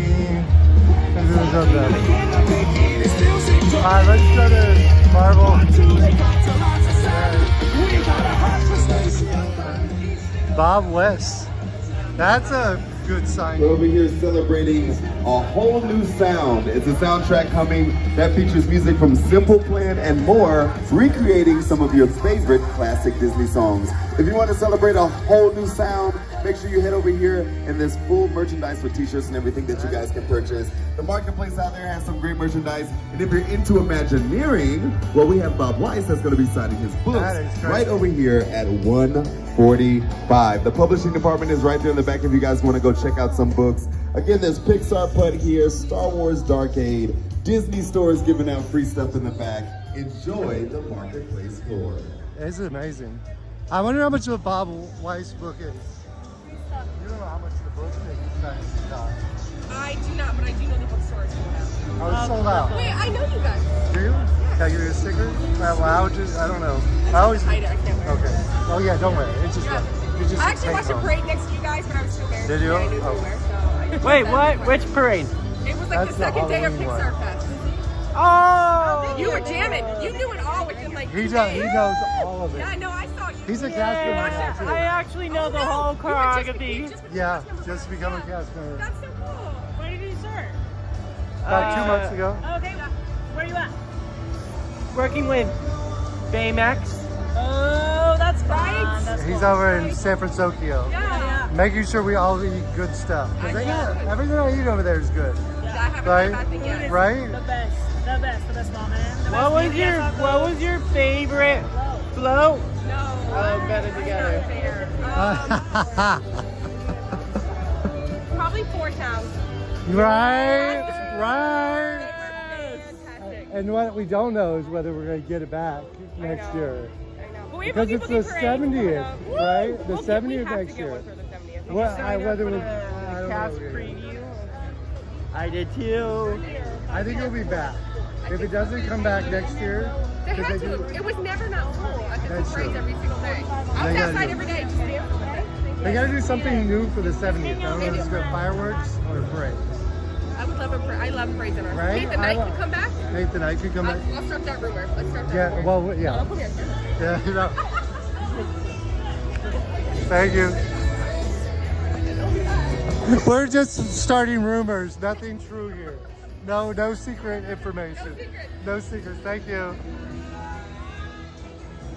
I can't believe she Recognize us? Yeah. She recognized Luke. You're famous, Luke. Woo! We are celebrities here. This Let's check out one. this marble thing. So they're doing like.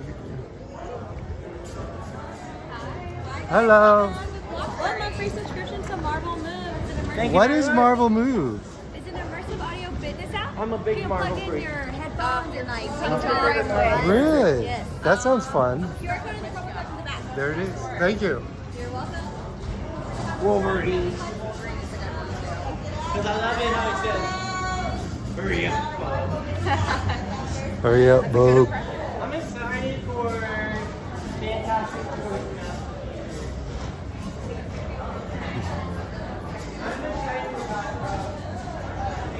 The Marvel menu. We've got some Marvel merch here. Marvel Eats. Marvel Bowls.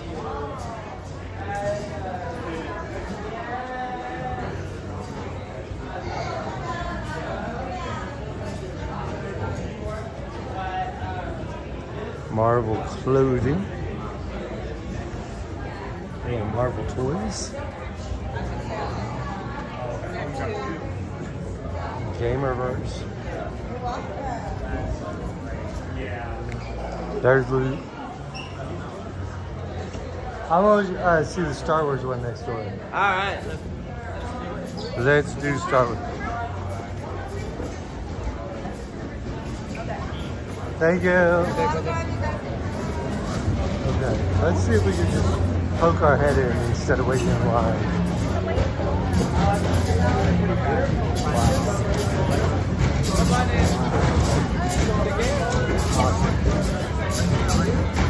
So they got a little skeet ball, a little basketball, and some merch over there.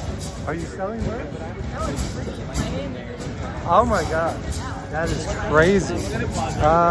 Yeah, actually, there's lines down now. Okay, let's filter in. Let's try it. Let's see if we can win some merch. They actually are winning prizes. That is wild. For what time is that signing? 3:45. Okay, we got enough time.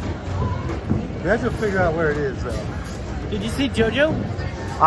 They said he walked right by me, but I kind of was staring at somewhere else.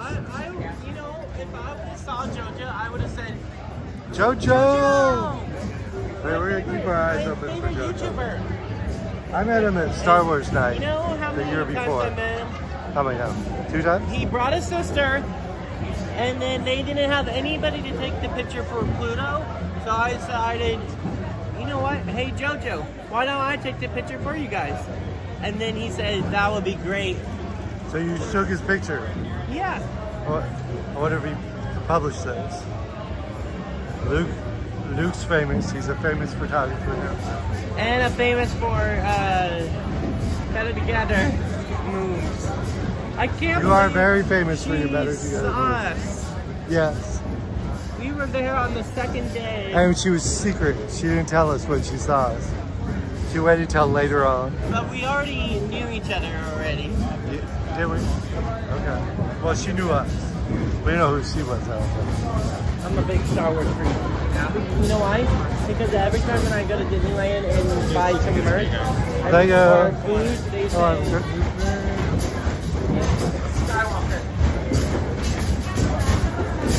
Luke Skywalker!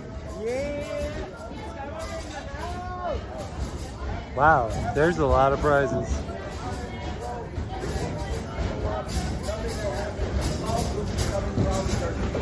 Okay. Yesterday I did the biggest, loudest pop on board. Put that with your ID or something. Do that. That's ridiculous. Y'all want to step forward right here? Just wait right here. I'll sort y'all out here in just a moment. Somebody get this tape off of my shoe.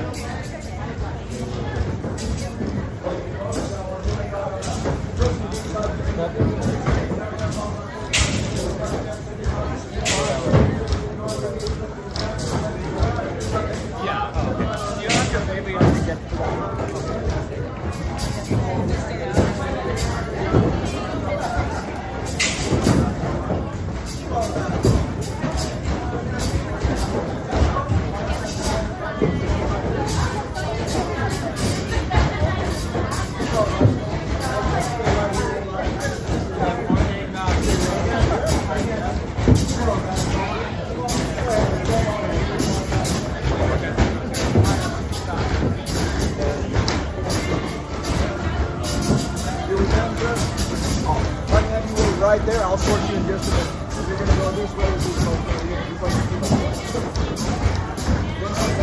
Okay. All right, you right here. I've got two windows.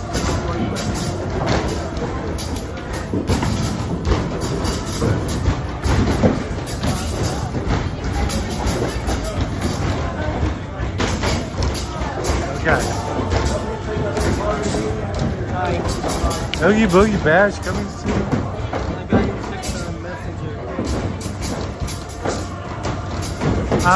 We should make it to the fireworks because the panels are over at 7. So we should make it to fireworks tonight. So we should be able to see the up balloon. May the 4th! Well, I hope you watch with us. We were in Paris on your birthday this year. We just arrived. Mostly we're on a plane on May the 4th. Right after this, we'll check out the marketplace. Okay.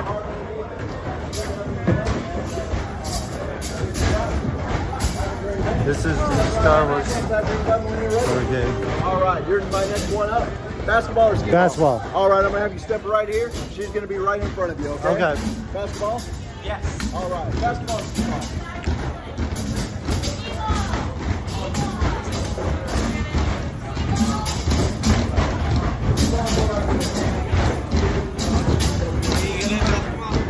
I'm better at basketball than I am at skee ball.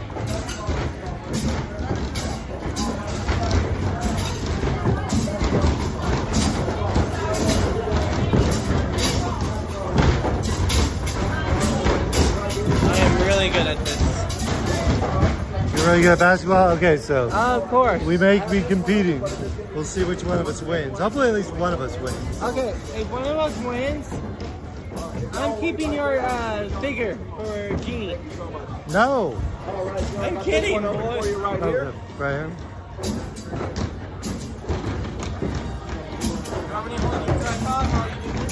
here. I think you'll be at the same time. I'll just put it on the ground.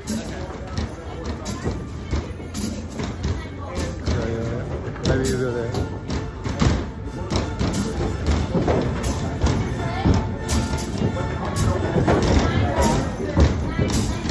All right, so I got 2 slots open here for you. Go right there. Hop on in, twist the green button whenever you're ready. Get a 3-second time. Put it down against the wall if you like.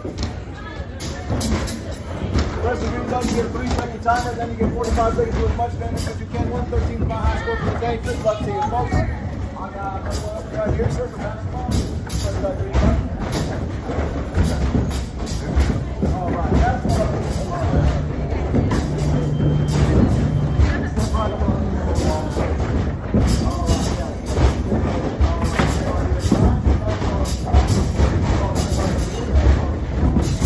The camera was moving on its own.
very good job. I don't think I won, but Except I threw a basketball over the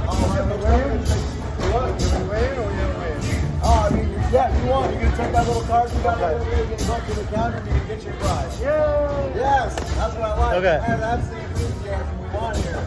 Booyah! Yes! All right. Enjoy the rest of your D23 day. D23 day. I like it. I like it. Thank you. Thank you.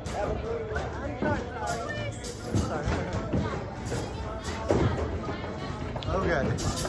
Display only. Display only. Alright, ready to check out the marketplace? Hello. Hi. Lego or keychain? What does the Lego look like? Keychain! Keychain. Lego is R2D2 and Hans. You get both. Or keychain? What is it? Oh. You get both, or you get the mystery keychain. Oh. Ticket. Yes. You just had it in your pocket. Oh. He's got it. He's gonna dig it out. Making Ooh. decision here. Which one's better? I think you get two. Two instead of Legos. one, so I think this one's better. Give me the Legos. We got Legos. I love Simplors. There you go. Don't forget your ticket. Oh, we do these? Okay, thank you.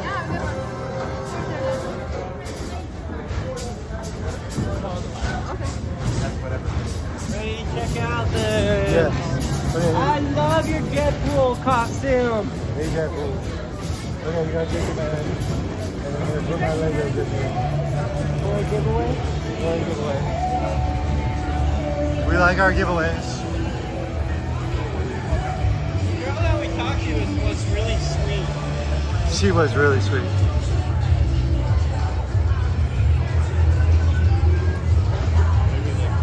Okay, our gimbal on our short stream has fallen asleep. So we'll do like a bundle sometime. I already purchased this stuff.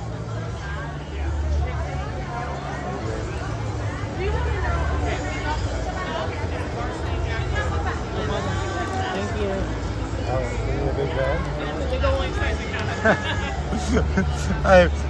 It's the size of a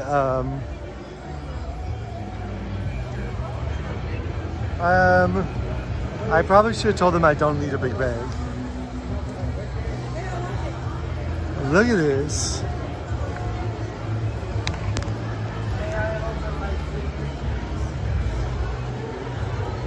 Luke's gonna be Luke Skywalker. His name's Luke. Sometimes we call him Luke Skywalker. Is he gonna break it? No? Okay, good. Wow. I'm a big Simplor fan. I love Simplor. My favorite Simplor would have to be so many, but I would have to choose the Inquisitor that has that little lightsaber that spins. He's my favorite, and Kylo Ren himself. We have a Kylo Ren helmet? Oh my gosh. Have you seen this? Yeah. Does it come in more than one size or just one size? Are you allowed to try one it size. on? Sure, yes. Luke's gonna become Kylo Ren for us.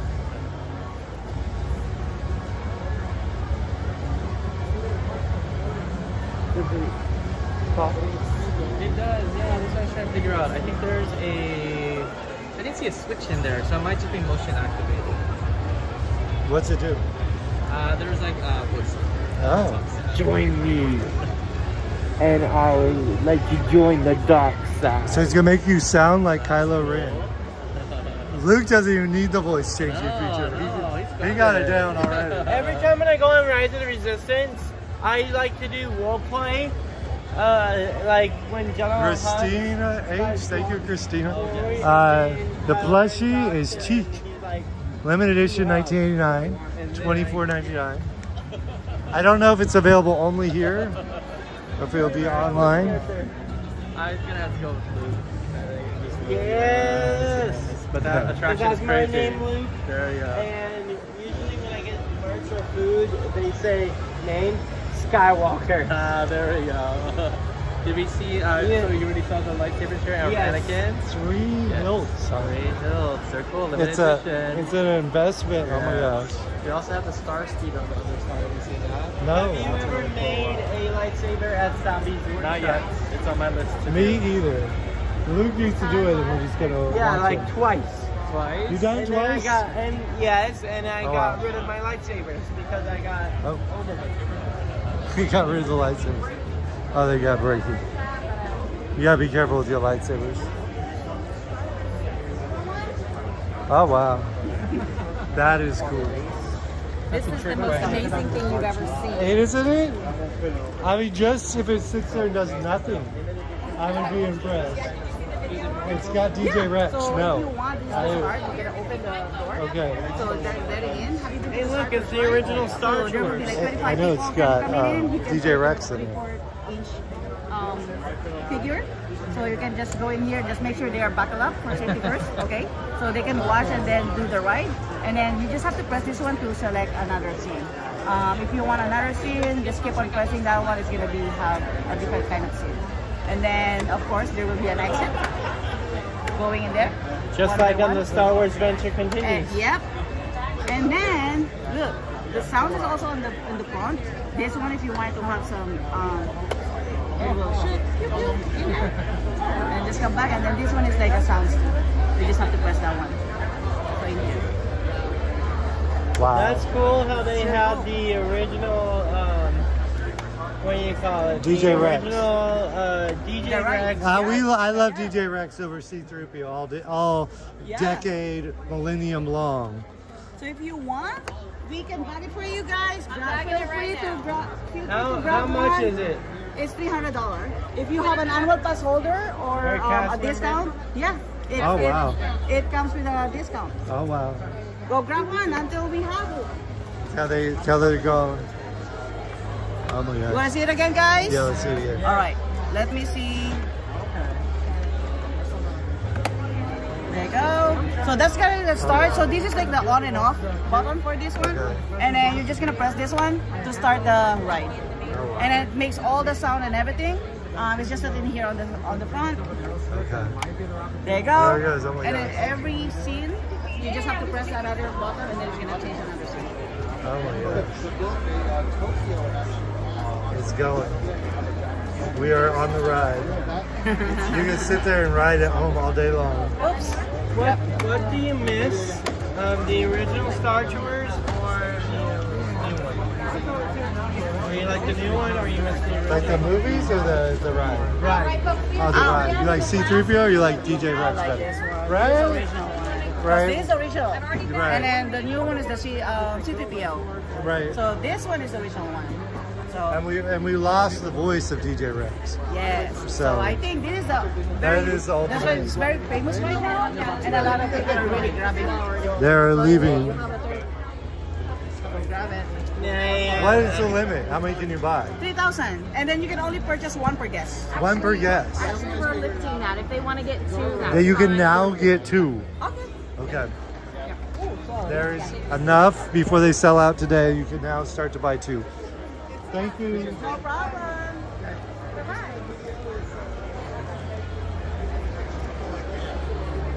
That's the cash register. Should we see this? Super villains.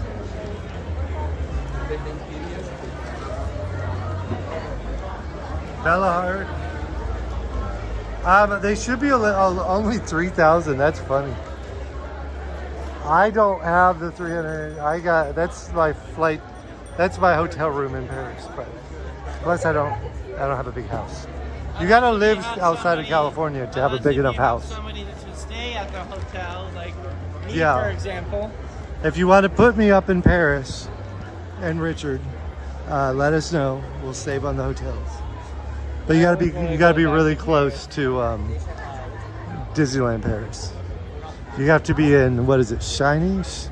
I want to ask somebody where I can find the bands. I don't think they're selling those. Those are like a legacy item. Munchlings, pins. What is this?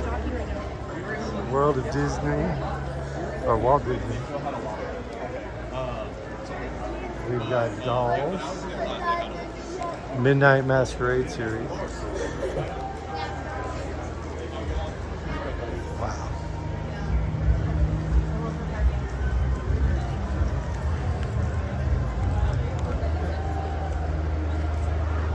Oh wow.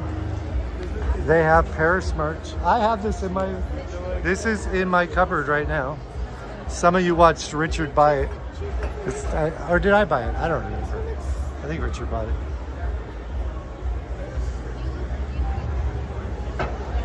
Okay.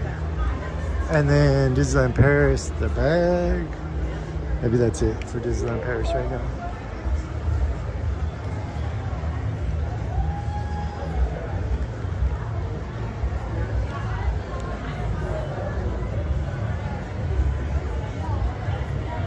What is, oh, look at this. Car and Ellie wedding doll set. Oh my gosh. Joy and Sadness. Or Jafar, okay, here's Joy. No, I'm sorry, Hades and Hercules.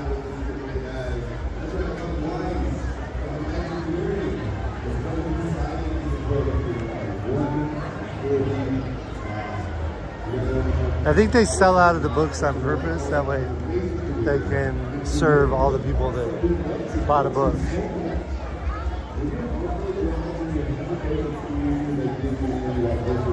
Oh, they do. Oh, cool. Where's the... Hello. You found something? No. Let's go over here with Bob Weiss. What is that? Are you gonna get two? Yes. Okay. Are you ready or are you still looking? You're still looking or are you ready? They're like munchlings. Okay. One of them has Baymax. Oh. Yeah, if I got Baymax, then I can take it to the parks. Okay. And then show my coworkers. Okay. Thank you. You're probably supposed to use the bag. Well, I guess it's okay. Plus I get cast member discount. Cast member discount. If you were interested in being a cast member and you're local here in Orange County, Los Angeles, lots of great jobs, professional positions. Let me see if my mom done anything. You gotta wait? You gotta wait a minute? Okay. Here. Why don't we back up over here?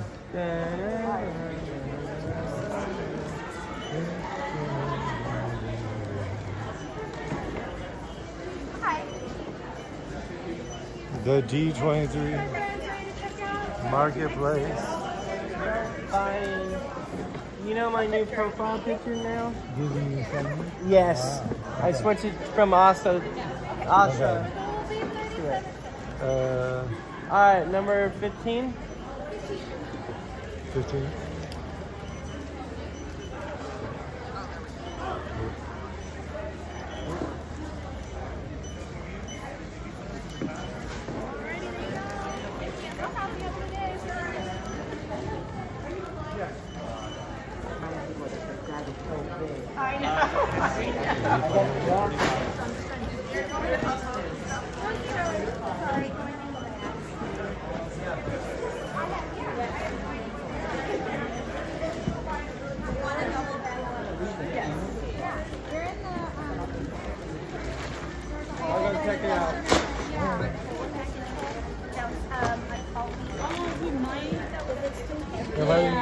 Why don't you stay down there, Luke? Maybe she'll help us. Or just wait for her. We missed number 15. Yeah, maybe she'll help us when she's ready.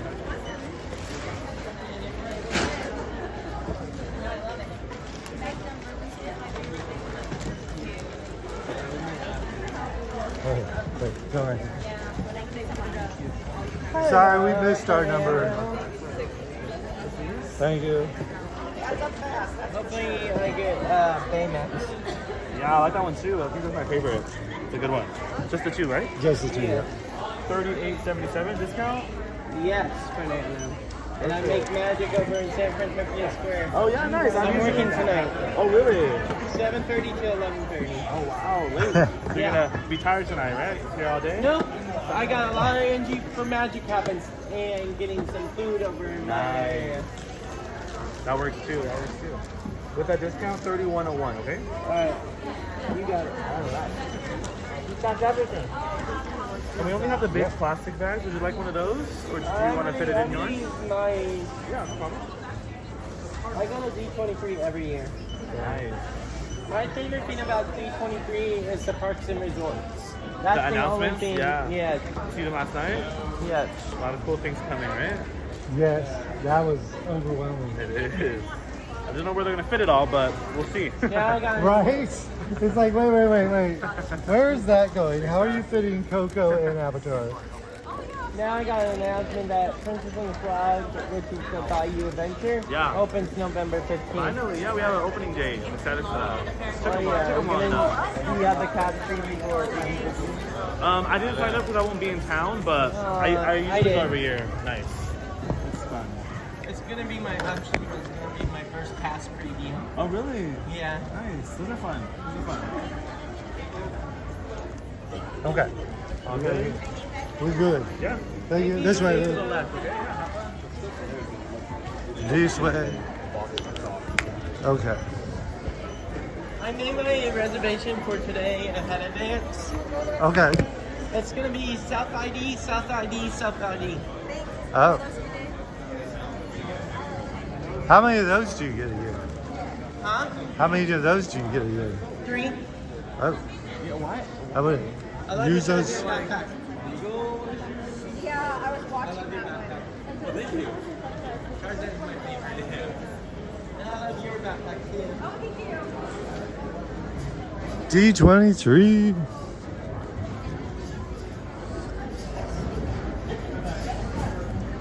Is that the secret vault door? There's like a secret room over there. Let's see if Bob Weiss came out. What time is it? But it's 1:45 he's here. What time is it now? 12:43. Oh yeah, we're gonna go around. Let's go see what's over here at the publishing, and then we'll go back to the main floor. Yeah. D23. It is super fun. Hasten Terrell. Hello, Hasten. Have you heard of Ace Yeah. Ventura? Yeah. That's an old school movie. Yeah.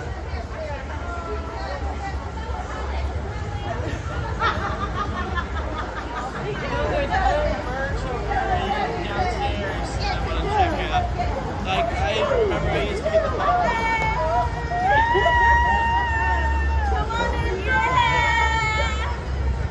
They're ready.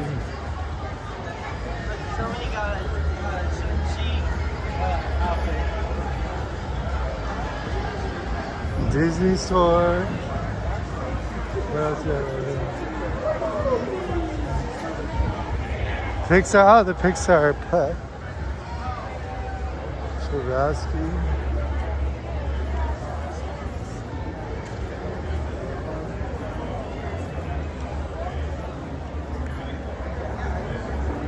Oh, what is this?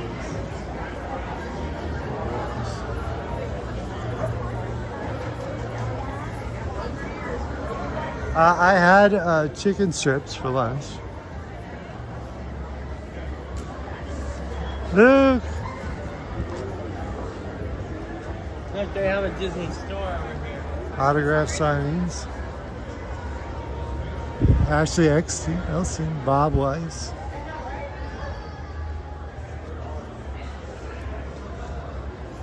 Martha Blanding. Bring the Imagineering, directing at Disney. Early access.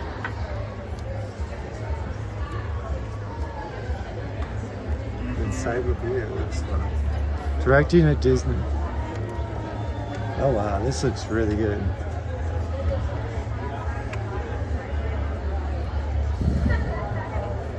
$50. Dedicated to the many people who worked alongside Walt Disney.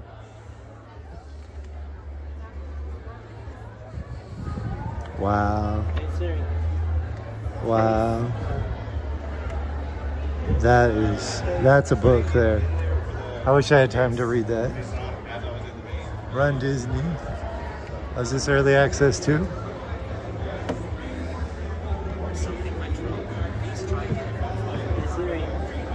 Tips for Run Disney.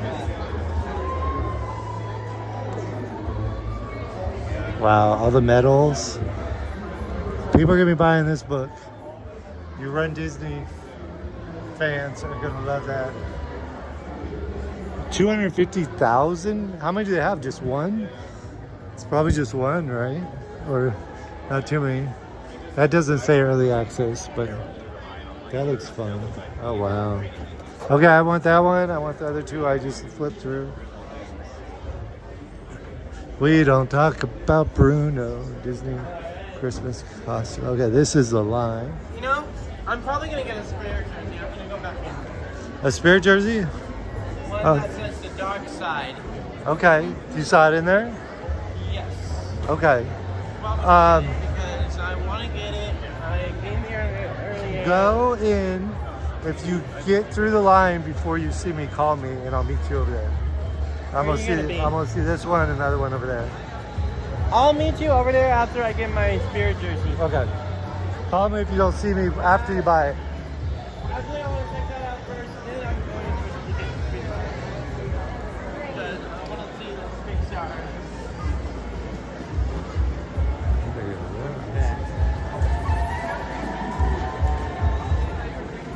So we're gonna make bells. That's your favorite. That's perfect.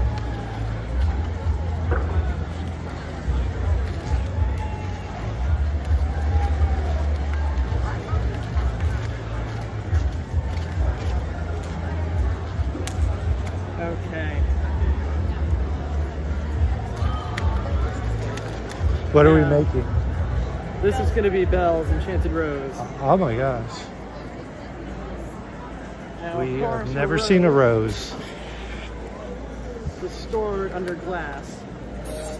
So we're going to attempt to place it under glass. Under glass. And of course, we've got some petals.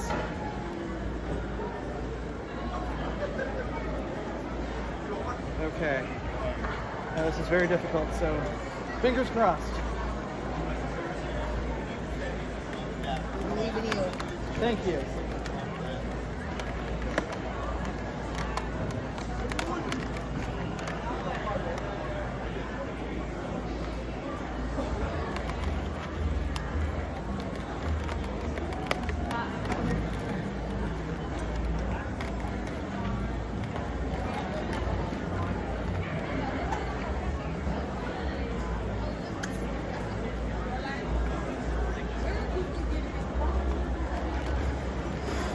Yeah. We're going under glass. And we would rarely attempt it. Okay. And how many times does it pop when you do attempt it? Only 50%? I try not to think about it. Don't think about it. That's a good idea. Think positive. Disney magic, Walt vibes all the way. Oh yes. Oh my gosh, he So, did it. This is definitely going to pop. Nope. Thankfully not a big one.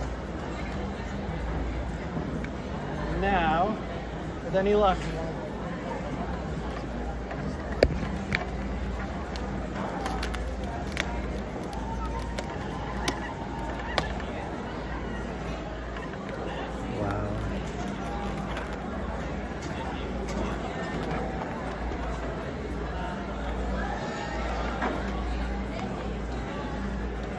Wow.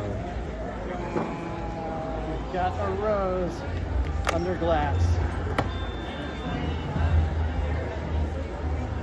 And finally, we're going to place it on a pedestal.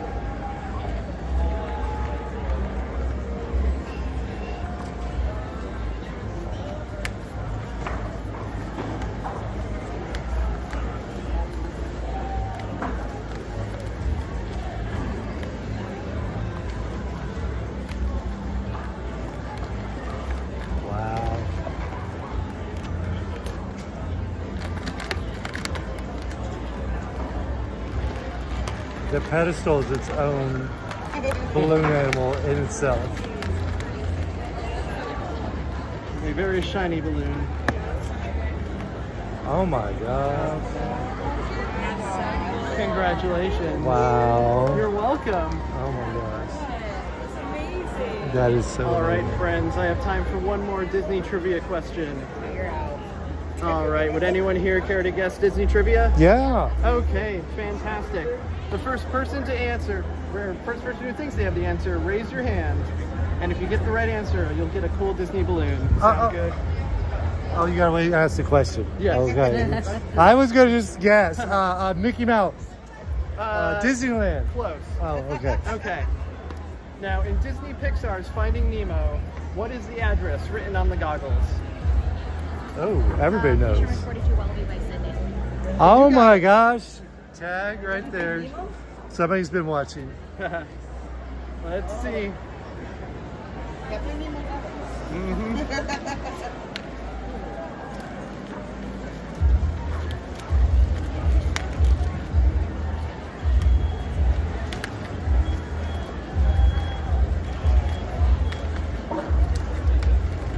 you have a favorite Disney movie?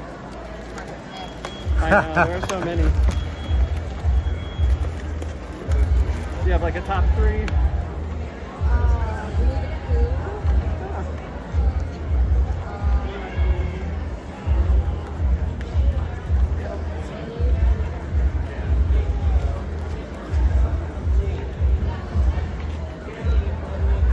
Are you Inside Out? You're Inside Out. Inside Out. She's dressed as Inside Out. Angry, right? I don't know. Angry was a Gryffindor. we like Universal too. Just right. Kind of makes sense. Gotta love our neighbors. Oh yeah.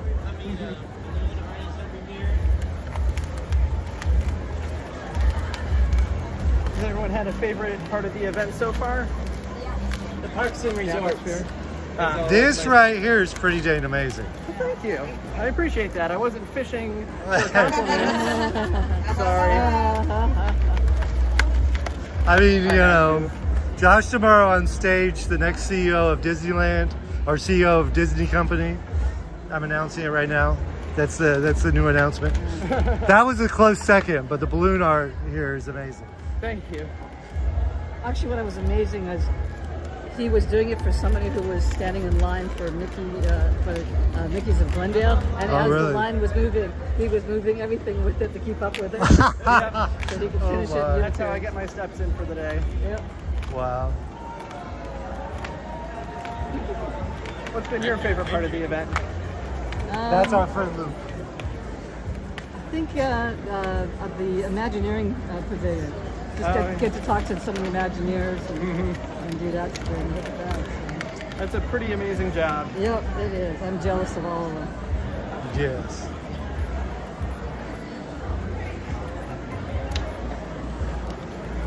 Look at the bubbles. Yeah. And so Under don't the worry about sea. carrying him around. Got a little bracelet.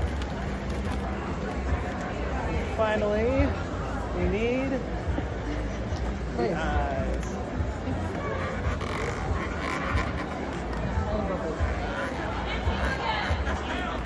Ah! Perfect.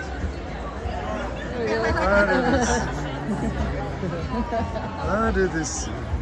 Alrighty. Life is a great Congratulations. Take it from me. Alright, that is my time, friends. Can I give you all? Oh, yeah. If you want to, I stole a lot of photos of your balloon. Oh, that's okay. So it's nice to meet you. I'm David. Thank you. Where can we see you? Oh, yes. Yeah, that's me. Bob the Balloon Guy. Yes. Hashtag Rob the Balloon Guy. I'm sorry, Rob the Balloon Guy, not Bob. Yes. Get the name right.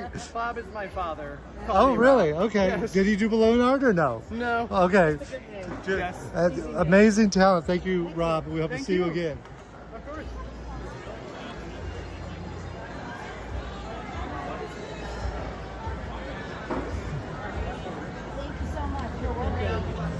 And here is The putt-putt.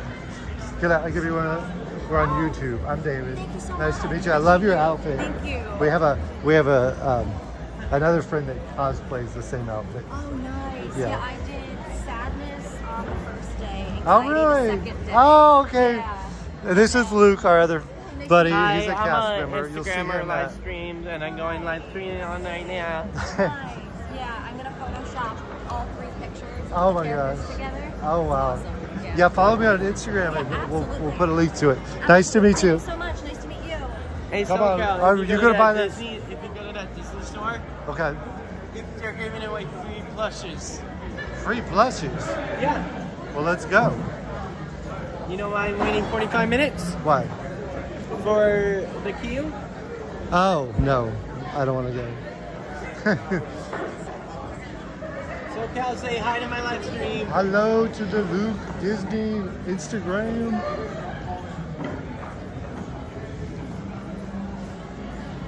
I got like 2 people watching my stream. Hello to Luke's people. That's where I was. I had 2 people at Knott's, my first live stream. Not at the same time. I think it was 1 at a time. Inside Out.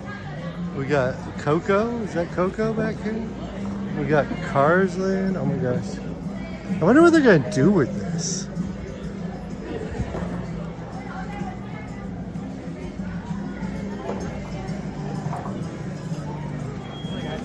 You know, Do you know what they're going to do with this once they're done? It's going to hide in the back of Disney Imagineering for the next 40 years, right? Who knows? Okay. I know that they're doing like a tour. Oh, really? Oh, so it's moving, it's going to go around the country? Potentially. So we may find this somewhere. Okay. Wow. Thank you. So this is going to tour.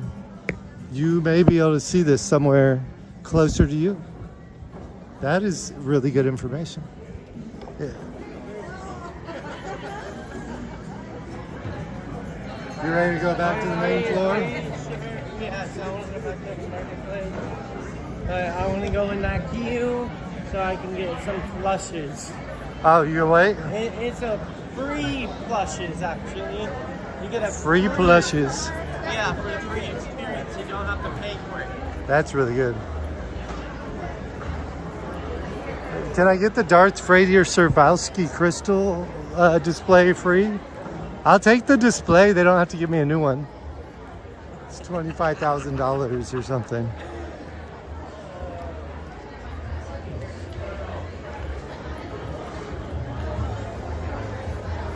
So they're giving away free plushes across the way. I wanted to see if I could just get the Darth Vader for free. The store is just a display. I don't need a boxed one. Is that amazing? It's truly amazing. I've never seen anything like that in my life. You could go Right? around and Okay. you could take a picture of them. I'm gonna take a picture. That's as close as I'll ever get. Thank you. No, huh? Oh my gosh. That's cool. It's like $25. Oh, is that how much it was? Yeah. 25,000. Yeah. It's just, my house here, the Sebastian Crystal. Wow. Black Panther, the whole Marvel team. Wow. These are probably a little more reasonably priced for the average household.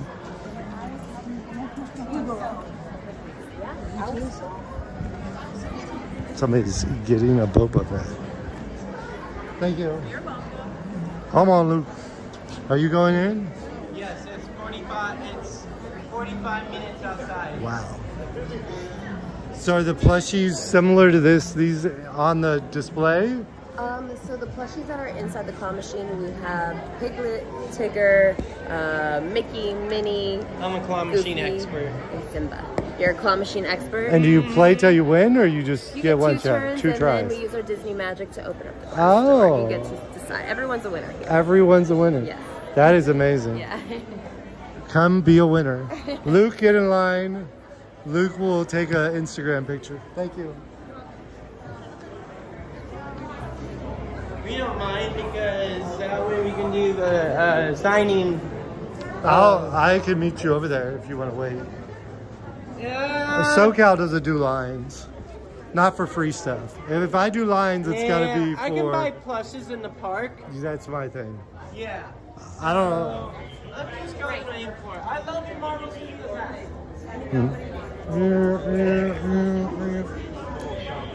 3 people coming. Okay, so we're gonna walk inside. I know we came here through the outside, but you'll notice that this hallway is a little more busy. So this is the way most people are getting here instead of going outside. How lucky are you, my friend? Savowski. I don't know if I say it right. I'm trying to say it correctly.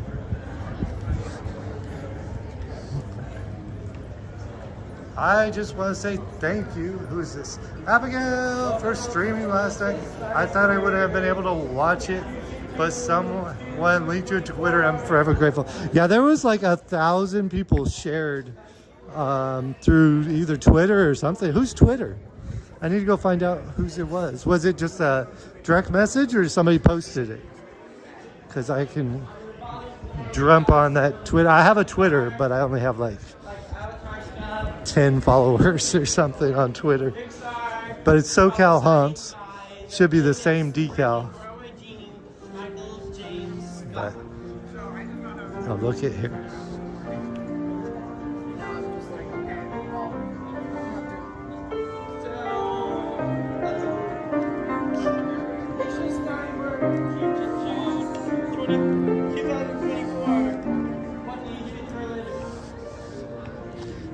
Okay. Boom, boom, boom. Mama. They used to do panels inside the building, but they don't do it anymore because they moved it to the Honda Center. Like the lamp panels up here. Yeah. The three stages. The big stage is in Honda Center. Abigail. What's up, Dad? Are you Theme enjoying to your Dr. vacation? Grant Secret. Is this your dad? Yeah. Hi, Luke's dad. I'm David. Nice to meet you. Congratulations, of course, for Luke for his cast membership. And fun to have him running around the D23 with us. Yeah. Hopefully we'll get to meet you someday. Luke's dad.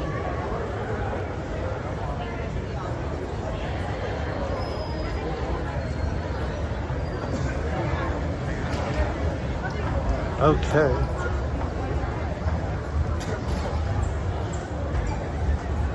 Luke's dad's on his little line. I have not got in here either. This one may be fun.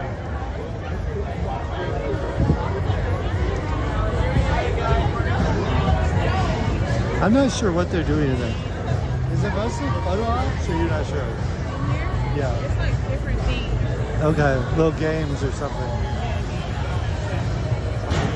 Thank you. You're welcome. I was telling him that was like Okay.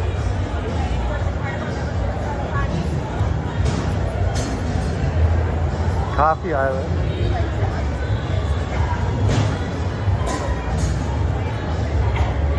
stressing me out up until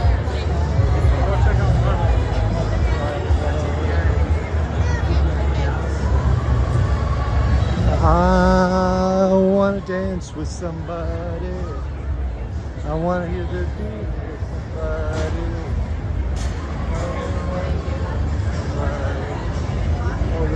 With somebody who loves me. So here's the Hulu, Grey's Anatomy.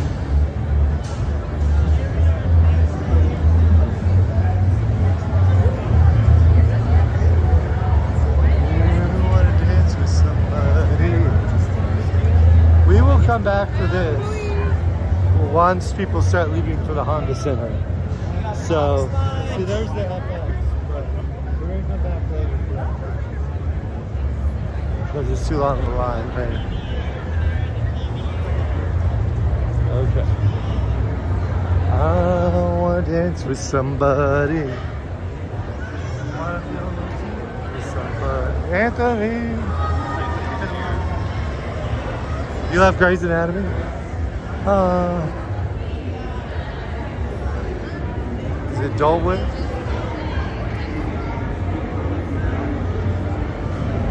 Pineapple and vanilla sauce, so that sounds good.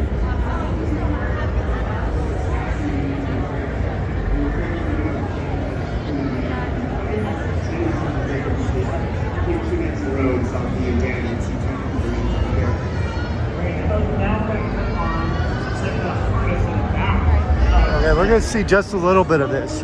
We saw it yesterday, so we're only gonna watch about 3 minutes.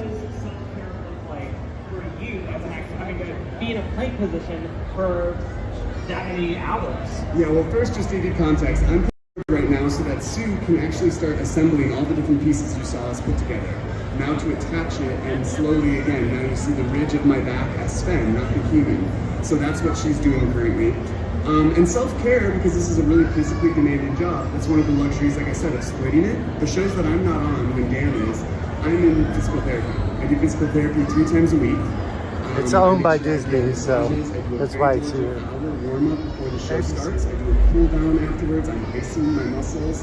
A lot of the pressure is on our rotator cuff and our wrists. You'll see the weight of the head and how far forward it is from my actual body. So when the harnesses are attached, a lot of neck muscles, a lot of shoulders, deltoids. So a really good gym regime and also just proper care and diligence to make sure that you never see us struggling inside of this. You just want to see Sven come to life. Yeah, and it looks like a lot of weight to make this happen. How much does your costume weigh? When we go to the North Mountain with Christoph, I have bags attached to this back piece that's careless. And that's when it's the heaviest, and that's roughly about 50 pounds. So we have the bags that have an Anna costume change, his axe plate, his robe, all these things to navigate the North Mountain, and it's about 50 pounds. And you'll see, I'm doing the majority of my show looking at the other actors waist down, in order for Sven to be making the eye contact and telling the story. I, as the actor, am doing most of my show based on shadows, lights, markings on the floor, and it's pretty interesting. That's great, yeah, thank you. So in a minute, we're gonna have to say goodbye to Colin because he's going to, as you're gonna see, he's gonna put a little chin strap, so he's no longer able to talk. Thank you so much. So thank you, Colin. But I want to talk to Sue. Sue, what is your background? So I am the luckiest person I know. I started working on a show you might have heard of, The Lion King, about 6 months after they opened on Broadway. So I was backstage with them and had the privilege of working on 3 different productions of The Lion King, off and on over 20 years. And that's where I learned the most about the puppets. And the brilliant co-designer for Lion King, Michael Curry, also designed the puppets for Frozen. So he designed Sven, that you see before you, and also Olaf. And when this opportunity arose, I was completely enchanted by Sven. I mean, how could you not? This character is so impressive. Yeah. Can I just highlight something real quick? We are celebrating 30 years on Broadway, and Sue has been working with Disney on Broadway for 24 years. Yeah. So, Sue, I wonder, we talked about what does self-care look like for Colin as the actor. What does self-care look like for Sven? So, I am in the theater about an hour and a half before the curtain goes up every night. And then an additional 8 hours a week go into caring for Sven and Olaf. Making sure they look good, making sure they work right, making sure they feel good to the performers. Making sure that they're in tip-top shape so that they can create a full character for the audiences, and I feel very lucky to do it. We were mentioning the other day, every once in a while I have to text the stage managers and say, this is against Sven's wishes, but can you please ask people to stop kissing him? They're leaving lipstick on his nose. That's amazing. I can imagine. He's so cuddly. So is this the last part of this is going to be our last part of the process. Okay, so we're putting on Sven's head. Yes. Yeah, we're going to say goodbye to Colin. We're going to say goodbye, Colin. And now we're going to slowly see Sven come to life. So as you can see, the last part that we have to do is attach the head to the body that we've already created. looks like a bungee cord kind of cord that's pulling them all together. Yes, and that helps to support the weight of the head because it's so far cantilevered over his own head. Are you ready, everyone? Here we go. Let's say hi to Sven.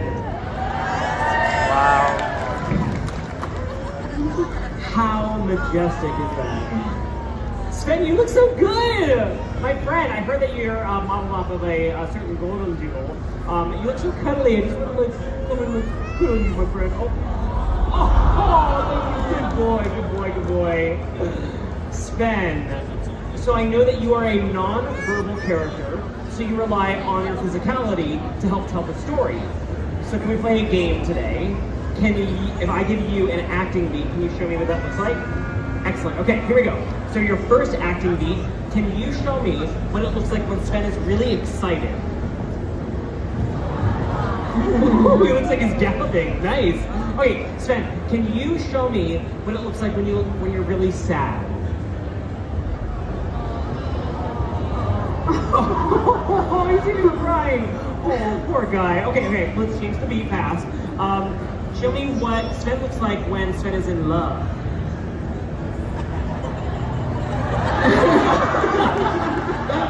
Okay, boy, okay. Last one. Can you show me what does Sven look like when he's feeling really goofy? Doing a nice little dance. I love it. Can we give it up for Sven, everyone? And it is time to say good night to Sven. He's going to go to bed. So everyone say good night, Sven. Good night, Sven. Oh, good boy, Sven. Good boy. Again, let's give it up for Colin. Colin.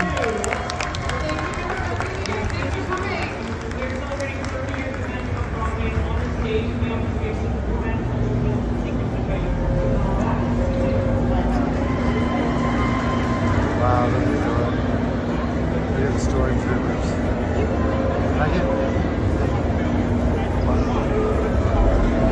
Yesterday they wouldn't let me come in here.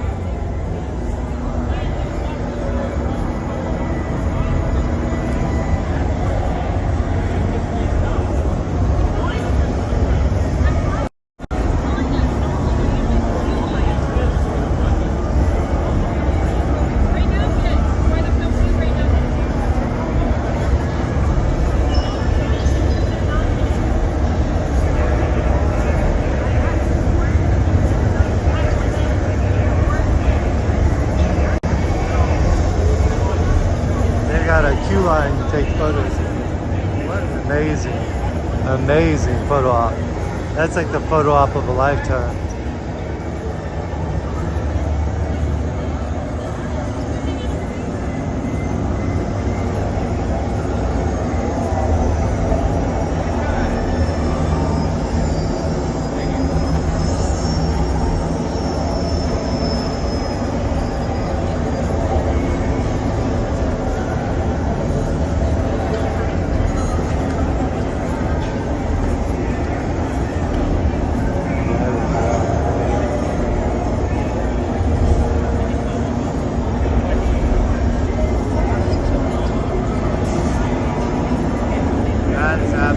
Wild.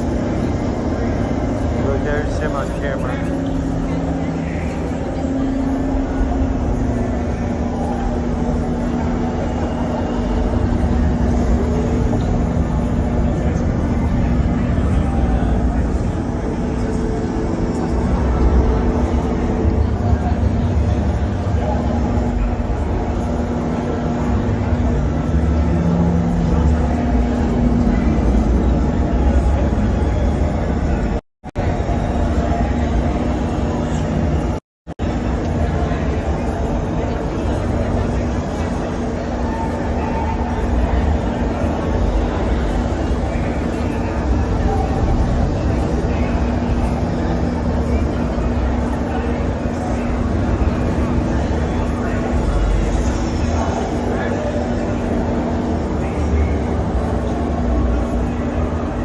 I think what happened is you had to go to the panel, and the panel probably sold out.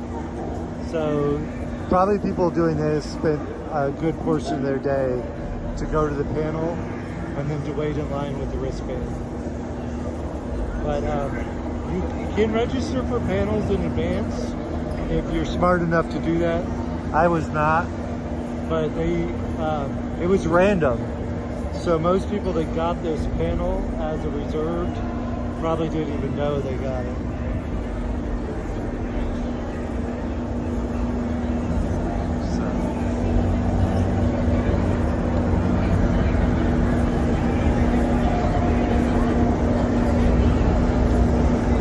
Like directing them what to do.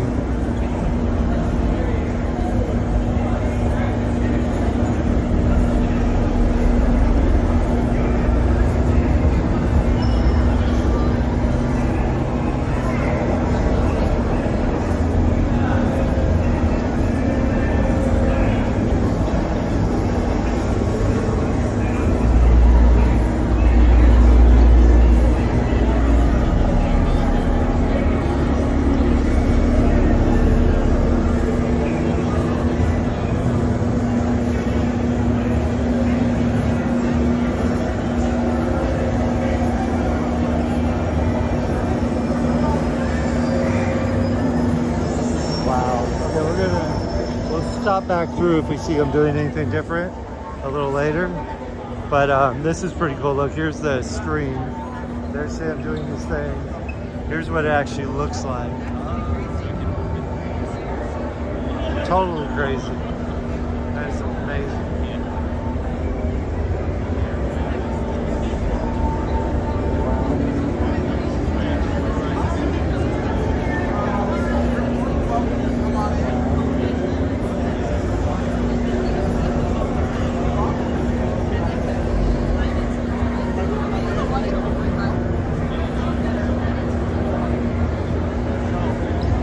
As you can see up on the screen, they're into a little scene.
county line is quite cut off.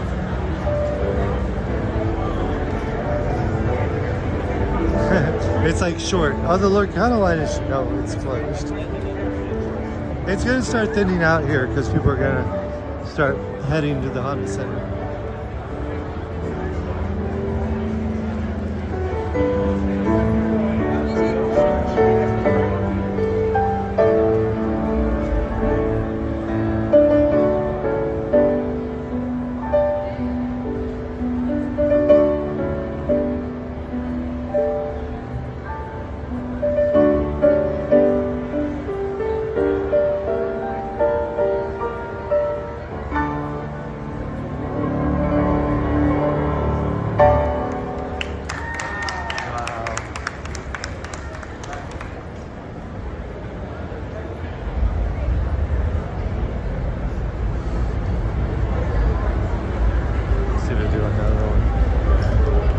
Steinway X Disney.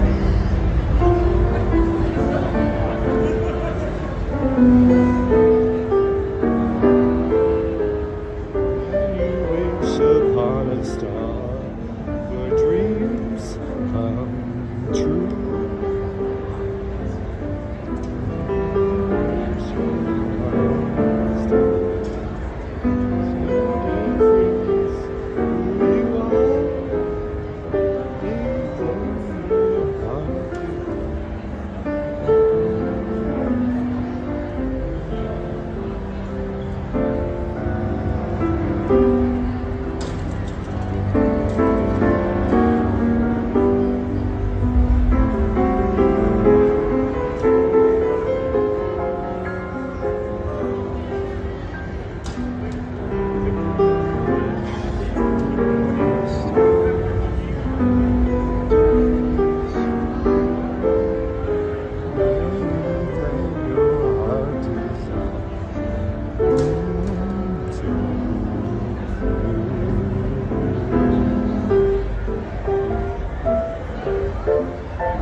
I could just stand here all night. Sorry, the stream's over. I'm just gonna stay right here. I hope you enjoy the music with me. Bum, bum, bum, bum, bum, bum, bum, bum.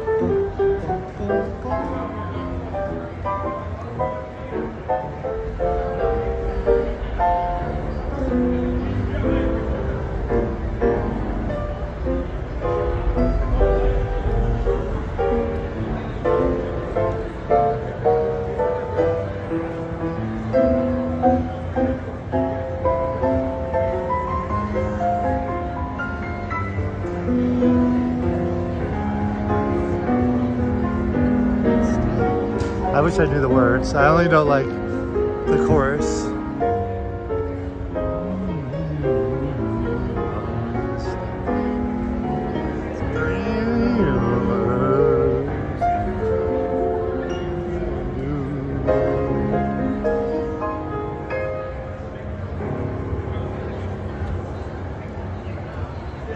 Clap, clap, clap. Amazing, amazing.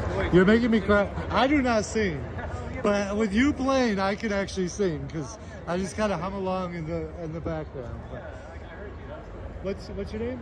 John. John, amazing. I hope we get to see you somewhere again. Great, yeah. Thank you, John. Wow. Let's see if he's gonna do one more.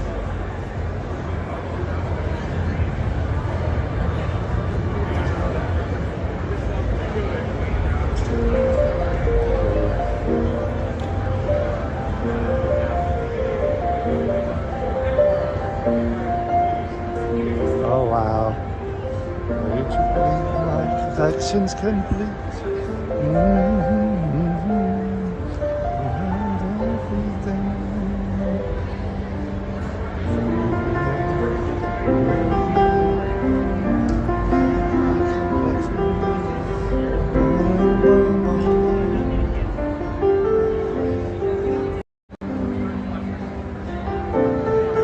We're in with 1 million people, and you would think we were just here with the piano player.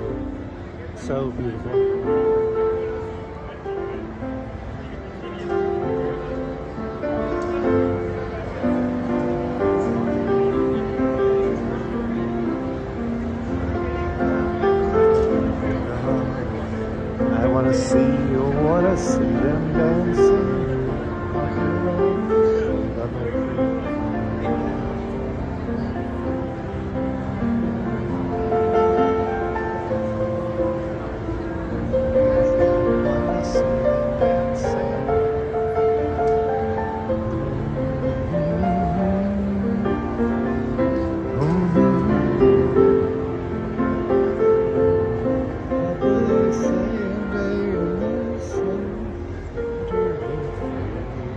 wish I could be part of your world.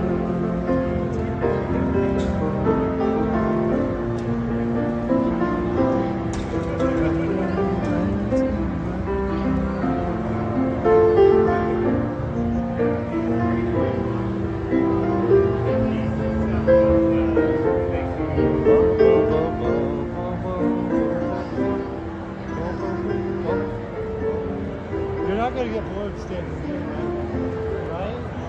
Look at your everything. The security there just gets to stand there, right? I'll take that job. Wanna see them dancing around on there.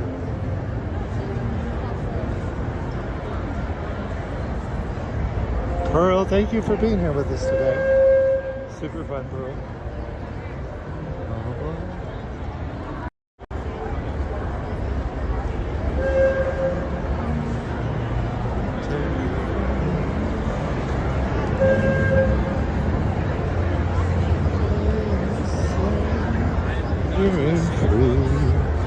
Okay, I meant to come over here earlier. So, Pixar giveaway. Reservation required. Pixar sign. Okay, stage. Keep moving forward. Animation in space. Okay, we may come back for that. That sounds interesting. Stage. They're making a new Pixar and Lego shorts. This one, I think, win or lose filmmaking. I don't know. Keep moving forward. Generating space. Stage. Do you know the difference between the blue and the red on the screen? Yeah, the red is Disney animation and the blue is Pixar. Oh, okay, okay. That one at 4 looks really good. No, 3. Stay, keep moving forward. Disney animation in space. That's gonna be the animation research library. That one there. Oh wow, there it is. Okay. Wow, thank you. Here it is, right here. Okay. Up next at 3 o'clock. We may have to put that.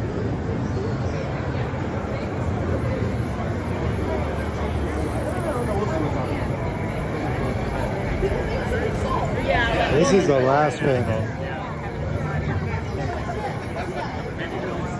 Let's see the last panel. The making of win or lose. You didn't catch their name from the last panel. I didn't either. Yeah, I didn't either. They're the filmmakers for Win or Lose. Win or lose. Oh wow. Win or lose from Pixar. Right here, just chilling. That is exciting. Yeah, they're kind of behind that door. Has anybody seen Win or Lose?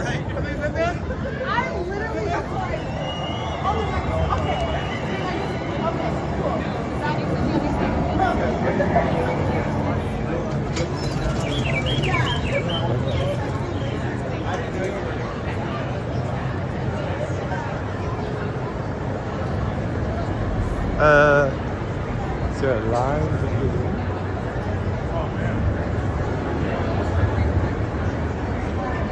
It's been going back and forth. You can come in for the exhibit, yes. Thank you. What's the line? What's the line for? Oh, okay. Luckily, I did that at like 9:10. I went straight in there. Yeah. I did that at 9:10. We won't do it again because there's a big line. But let's see what's on this schedule.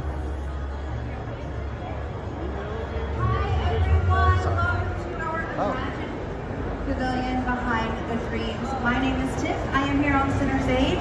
You guys bring it in here. We've got a really fun Imagineering presentation for you guys today, featuring Karen Hansen, all about our audio animatronics, figures, and animation.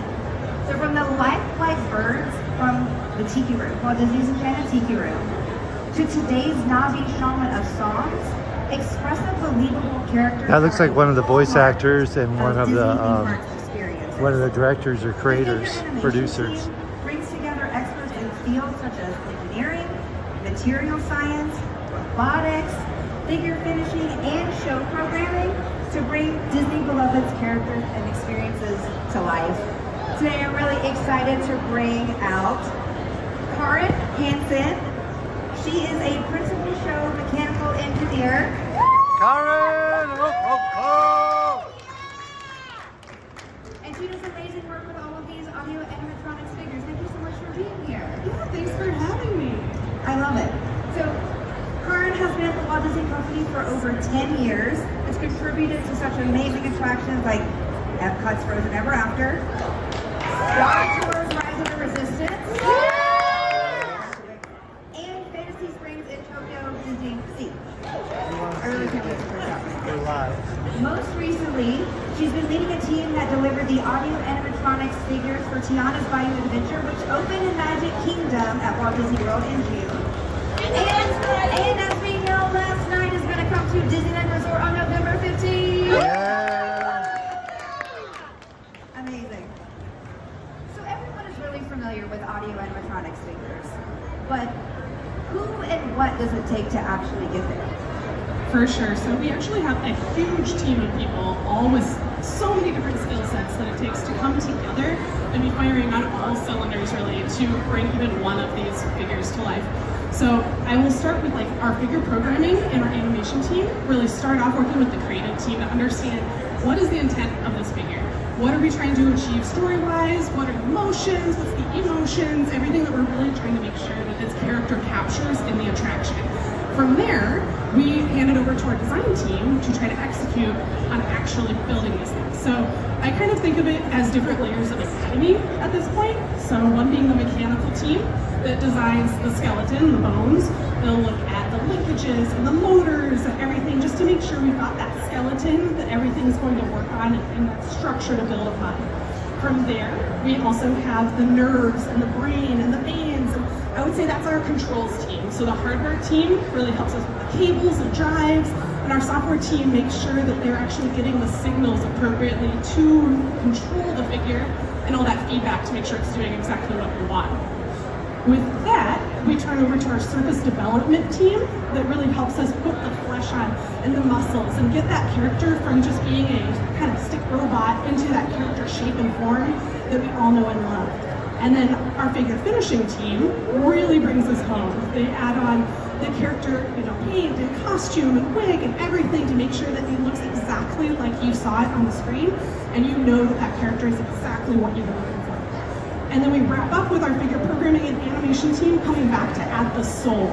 So they'll make sure that the tiniest little behavior and movement achieves what that character is that you're also familiar with and you love, so you can appropriately recognize everything about it. I love that. I want to call the girls here one day. Right? That looked really fun. Right? So at the Walt Disney Company, we have a legacy of audio animatronics figures. What is it about that keeps people so fascinated? Yeah, so I think some of that legacy goes back to Walt himself.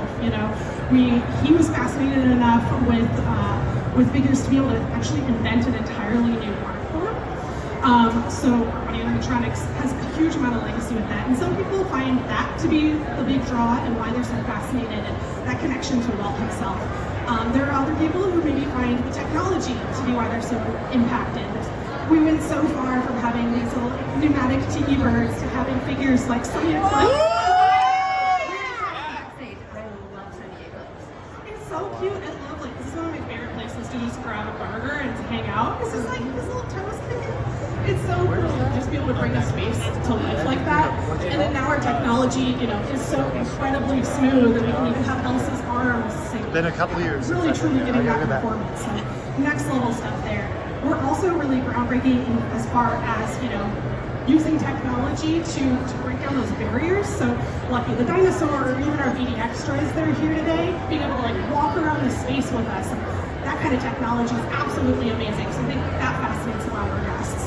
And I think the thing that is most impactful is that that ability to connect with your characters. So you see Mr. Potato Head, for example, on the screen or maybe in your books, but then now being able to meet him in person and have him actually talk directly to you is absolutely incredible. I started tearing up the other day because a little girl was waving at Elsa in our booth over there, and it was just like, this is why we do it. So it's just amazing to be able to bring these characters to life, and I think we do our best to keep pushing that fascination forward and doing everything we can to exceed expectations. I love that so much. So how does this project dictate a figure, vice versa? What's really driving those new developments at innovation? Yeah, so every character kind of has unique needs. Every project has something new. One of the most recent innovations that we've been really pushing have been these articulated faces. So you can see Elsa over at the booth yonder, but these guys have been premiering over in Hong Kong Disneyland and Tokyo Disney Sea's Frozen Fantasy Springs. But these have just been phenomenal in being able to really represent these characters in a whole new way. And one of the breakthroughs that we've had is the actual simulation. So before we even start to get up anything physical, we have a digital tool that we've built internally to help see what the deformations are as we're moving through and making sure that we're achieving the smile perfectly and can iterate between the technical and the creative so that we feel really strong about what this character representation is going to be like. Most recently, we now have these beautiful faces at Tiana's Bayou Adventure. So I love that, even her dimples really pop and everything, and things that really make the character come alive. Another character that was really fun to do for Tiana's Bayou Adventure was Mama Oogie as well. So she is obviously quite different than your kind of traditional princess head. So we had to come up with new attachment methods, new materials, new articulation methods, all to make sure that we were being true to that character who is so important to not only Tiana's Bayou Adventure, but the original film as well. So I think one of the coolest moments in my career so far is going to a review for Mama Oogie and having one of the Walt Disney Animation Studios creative directors say that this was the best representation of an animated character he'd ever seen come to life. And I was like, wow! That's my job. Yeah, that was so huge. That's really great. And we have audio animatronic figures all over the place. Sometimes they're inside, sometimes they're outside, sometimes they're big, they have different purposes. How do you go about the process in deciding that? Yeah, for sure. So we have all sorts of different needs. And again, no two figures are the same. They all have their own unique needs. And some of those are like Lewis, who is huge, but also incredibly dynamic. Like, that's one of the charming things about him in the film is all that squash stretch. Like, he's so incredibly fast and fun. And so we want to be really honest and authentic to that. But that means a lot of intensive engineering to support both the scale and the amount of movement that's expected from him. But then on the other end of things, we have the little babies like Pascal. They fit in the palm of your hand. So they also need to have that same level of attitude. This character is just as beloved, but we have to design it with an entirely different philosophy to fit inside of that specific character. Other things we need to think about are the environment that we're in. So here's Rapunzel from Fantasy Springs over at Tokyo Disney Sea. And being a part of Tokyo and outside, she not only gets the incredible heat and humidity, but also freezing cold and snow. So that impacts so much of our material selection and really even our maintenance plans. So you wouldn't know it looking at this figure, but there's a whole rig to pull the figure back and be able to rotate her around and make sure that our team can continue to support and maintain her, especially knowing she's in such an intense climate. And then we'll go ahead and combine all those things. So here's a giraffe that's outside, and he's big, but he's gangly. So you're like, he's big, small, and outside. What the heck am I supposed to do now? So it's really fascinating to try to combine those different design philosophies as we go. And then, like you mentioned, of course, the most important thing is our actual story beats. So Rocket's a really fun one that we need him to be the focal point for our guests for the entire pre-show for Guardians of the Galaxy Mission Breakout. He comes out of an event, he walks across the entire top of the stage, and then at the end, he swipes the headphones out. So trying to think about how we support all of those different story beats and keep a guest really into and feeling like they're a part of that story is a huge aspect of what we try to do. But then we also need to bring these iconic pieces from the films to life. So, for example, we have Anna being thawed out from Frozen, and this is a really emotional part of the film, right? We want to make sure that that same level of impact is had to our guests going through the attraction. So we make sure that we're working closely with our other teams too, projection, special effects, and that the whole illusion really has to come together to support that story beat. We'll use all sorts of different technologies until we really get there. Incredible. I love this so much because it truly feels like we're in their world, we're in their movie. Right? Isn't it so impressive? Like, that's been such a fun way to see the reactions to guests, both online and in person. Like, oh my gosh, people absolutely love it. I love. I think we probably have some future Imagineers here. I hope so. I hope so. Would you have any advice for anybody that maybe wants to kind of go to this career class and animation? So while I am a mechanical engineer, I will say that there are over 100 different disciplines within Walt Disney Imagineering. So it truly does take an army and so many different skill sets and passions. So there's a place for everybody. One of the things that I would recommend is starting to kind of take her wherever you can. So whether that's doing cosplay or joining a maker's club or something like that, get hands-on experience trying to turn your dreams and your ideas into reality. Because that's really what we do. That's what we're paid for, right? Right. So, and then I think another piece of advice that maybe doesn't get shared often enough is to not give up. So right. My first time applying for a role here at the Walt Disney Company, I was denied. And here I am though, 10 years later, kicking it, living the dream. So right. just make sure. No, that's incredible. Right. So I think, like some guy once said, if you can dream it, you can do it. So, right. Amazing. Thank you so much, Karen. Give it up for Karen, please. All Stay tuned. We will have another incredible presentation here on Center Stage in just about 15 minutes. You can check out more information at our Imagineering booth, and I will see you soon. Wow. Thank you. That's, talk about a engineer, mechanical engineering. I waited till later on in life to go back to school and do engineering.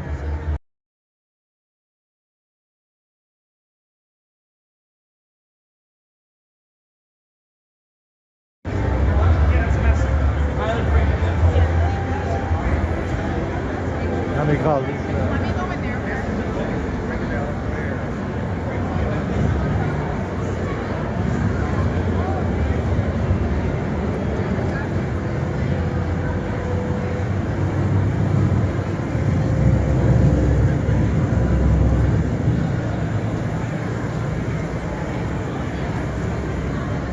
We're calling Luca.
We'll go over here. Luke's not answering his phone. Yes. But I mean, she's doing, if you look, appears, I mean, she might be not the only one, but I mean, she's working on all of the animatronics, like everything we've seen in the last decade and coming decade. So she is doing it. Caring is making it happen.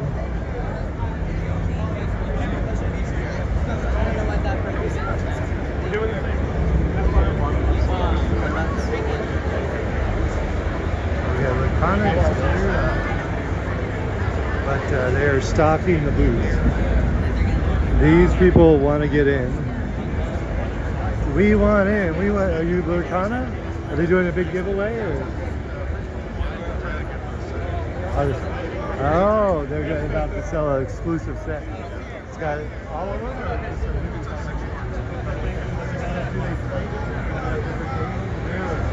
I'm an old school Magic player. Okay. Now I do YouTube. Never want to watch YouTube. Please keep moving forward. Thank you. Either left or right. So they are looking for the exclusive Lorcana cards. Let's go this way. And they are causing. They needed like a lottery system or something. So because you can't expect them not to stand there, right? But Genius! I love you guys. us too. We love you. Alright, do you have to say?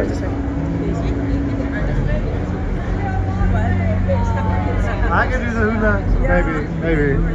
I try. I'll try to do the hula, but I've been to one time in Hawaii. I want to go back, right? From there? I like that place. Nice to meet y'all. Okay, where is? They had some beautiful grass skirts. I should have showed you. Maybe I can show you. There they are, the grass skirt girls, the ladies.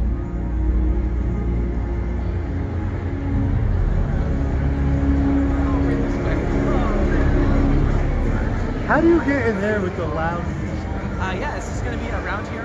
You'll see on the right-hand side. Mine should be full now, but it'll be opening up in about 7 minutes. Okay. So you're going to get here. If I get in line, how long will it be? It's about an hour once you get in line. I'll watch somebody else's YouTube on that. Yeah, right. Thank you.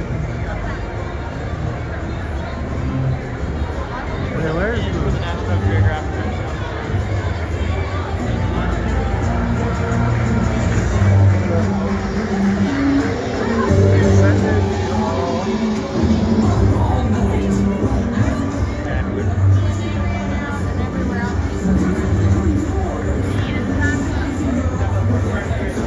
Descendants, the rise of red.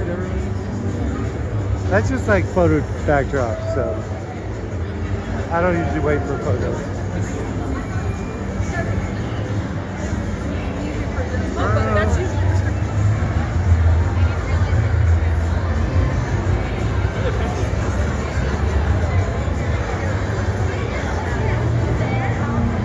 Good Morning America. You want to be a cast member for Good Morning America? Cool setup. You look at this setup. I got two. You got two. I like oh my god. Don't have to make up your mind.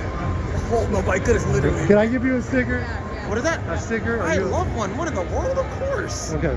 Theirs will be on YouTube. If you ever get bored, absolutely. What's your name? Jonathan. Nice to meet you, Nice to meet Jonathan. You see, I don't know how to take pictures. I just turn it on. Yeah, but you're Someday doing I gotta something. learn. Someday I gotta learn. Yes, yes, But this absolutely. man's got the professional rig. Look at this. Thank you, Jonathan. Of course, you take care of them. Maybe that's why one of you guys said. Good Morning America. Yeah, I don't wear anything.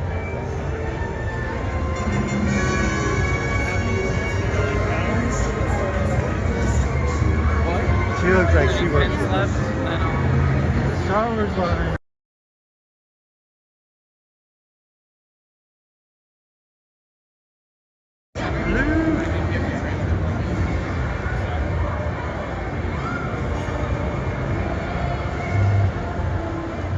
Okay.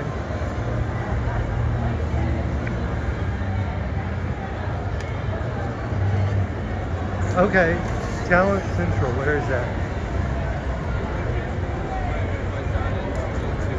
Okay, and text me when you go over there. I may not make it, but I may come over there and just actually probably text me when you're about to get the signing, and then I'll come and just try and take a picture of you. Okay. Riley. Let's go here.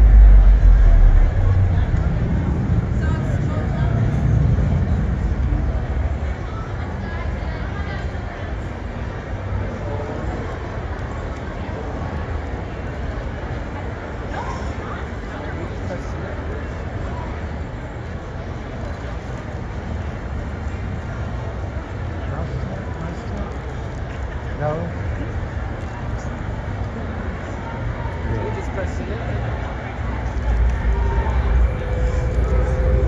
Scan badge. Do I have to do that? Red button, red button. That's all you gotta know. Oh, wow. I'm glad I scanned. Look at that. No line. Just for you. That's for me. That's Did you get your sticker too? You got that? Can I take an extra one for a giveaway on YouTube? We got 400 people watching. He's like, maybe I'm gonna get fired. He said, okay. We're gonna give this away as a prize to someone. There you go.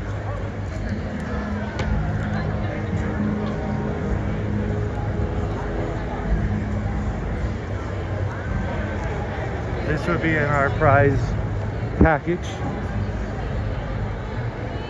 425 people watching. Very cool.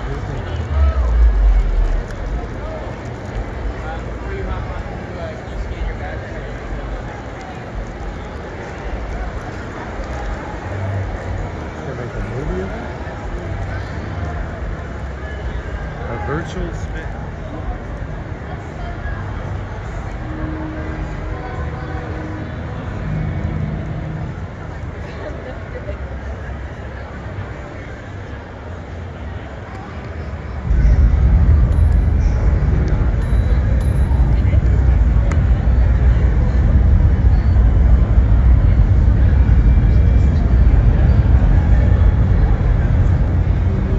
We'll try that National Geographic later on, right before closing as well.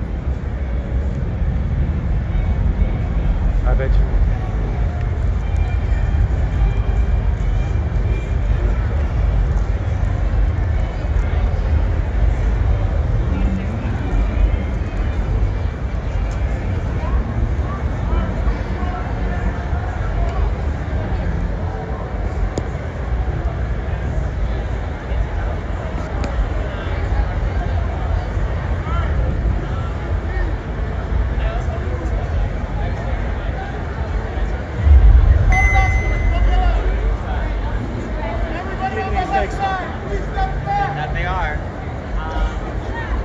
The mass chaos for the Lord comment. I don't know. We'll see if I'm going to show this or not.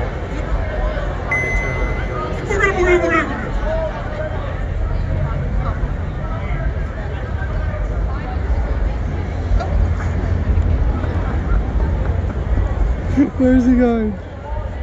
The jungle skipper just did a jump scare on us. It was a running skipper. They're about to, I don't know, did you see that? No.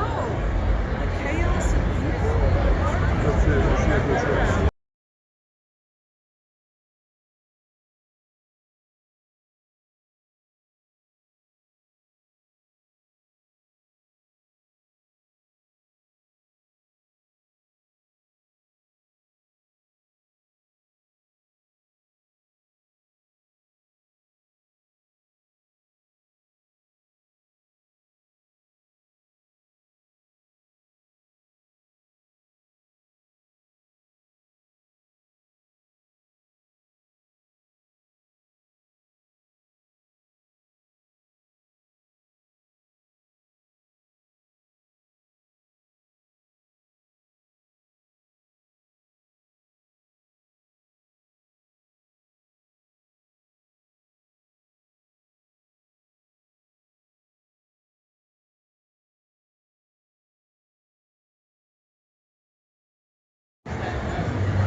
that hallway's gonna be closed too. So we're gonna, Oh, I'm so sorry. we're gonna go all the way this way. At Ariel. Okay, so we got both. Okay. They handled that okay. There's no riot. There is some disappointment for people that did not make the lottery. But Lorcana, apparently the gameplay is good. I'm an old school Magic the Gathering player. And apparently the Lorcana game is good and the cards are very collectible. And they are selling an exclusive set. You do not want to miss that. This is Spider-Man. This is a chance, yeah, to enter a raffle. A raffle? It is a limited edition artwork piece done by Keith Levy. Yeah, so you can scan right here. And the artist himself is already in the corner as well. Oh, wow. He also designed that character you see to the left. Wow. Has the same design, yeah, really cool. That is, I like the digital aspect to it, you know? Right, yeah. Right? It's got the pixelation. That is really cool. And are these a limited run? Or is there... There is a limited run, yes. So they're going to announce it before for more. We're trying to do it before the next one is showing. Okay. Before everyone shuttles out. We'll keep this in here. Right. If everyone does want an autograph, this is a vote. Okay. But if you want to buy the care kits and get an autograph, he's there. We also have a limited edition Disney pin that he designed. wow. Yeah. He's done other pins, I think, too, right? He is, yeah. He's Yeah, a cast member and a Disney artist. Okay. So he I think doesn't I've work seen around the some park. of his other pins. This is a brand new one here. It is. Wow. That is really cute. How much is the pin? The pin is only available if you buy 5 care kits. One of them has to be Keith's. Okay. The other 4 can be any of them, or 5 of them, or buy any of the Disney adult sunglasses. These are the 2 newest ones. Okay. Magical Mayhem. Wow. And the blue one, yeah. How much is the character? The character. Yep. $17.99. $17.99. Okay. Now, the Ray-Bans got to be more than 5 of those. How much are the Ray-Bans? They start for the adult ones at $191 and go up to $272. That's not bad. That's not Yeah. bad. I would go with the sunglasses. Yeah, there Although, you go. know, if I got the care kits, I could have more friends. Exactly. Right? those good are one, those are awesome. Thank you.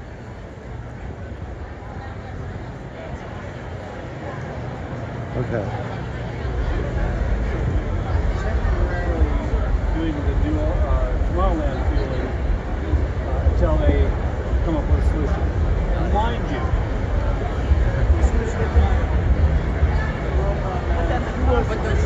Oh wait, what happened? Multiverse. Oh, we got a non-disguised Deadpool. Did you guys watch the panel last night? I wasn't able to, but I saw it through TikToks and stuff. Okay, you can rewatch it there too. And you can find yourself. You guys are awesome, awesome customers. Deadpool killed it last night. Yes, Star of the did. show, He right? did kill it. Star of the show. This guy's killing it right now. Thank you guys.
see what's happening on the stage down here. Cedar! Lots of Paris stuff. Excited about the Lion King.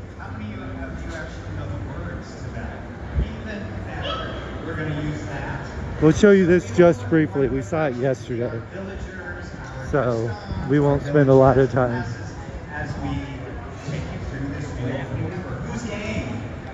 Yes! Excellent! So we're going to start upstage. Do you know why that is upstage and this is downstage? Who knows? Sometimes stage is more like tilted, and so upstage was up and downstage was further towards the audience. She's right. Correct. Yes. So actors used to have to walk up the stage because it was further up than down the stage. Oh, this so is the people beginning. Standing in the stalls could see the actors. Very good. So everybody who wants to join in, come on, go with Jess. He's going to put you in your upstage positions. Everybody who's going to be our fantastic audience, we're just going to ask you to fill in this space here and stay back a little bit from our dotted line because the action does come way downstage. Okay, so now I need to fill all these lines. We got line 1, line 2, line 3, and line 4. We did that last time, or Friday night. With as many people as possible. Let's see, what does it say? So we've got, oh yeah, Under the Sea with National Geographic, sing along with Nina West. Volunteers to be up here in line 4. Do we have any volunteers? We eventually all walk out and fill the entire space, so we'll use all. We get a few more people here in line 4. There we go. Thank you so much. Excellent, line 4. So, on Broadway, in the rehearsal hall, because we can't hear all the scene, we see how before, just understanding many actors, we see how doorways, we see how rooms, we see how hallways, we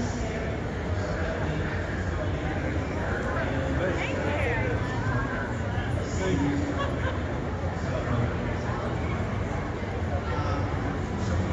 Okay. 3:30, I think, right? The photos. So I'm gonna try and come back there at 3:30 for the sing-along. I like sing-alongs.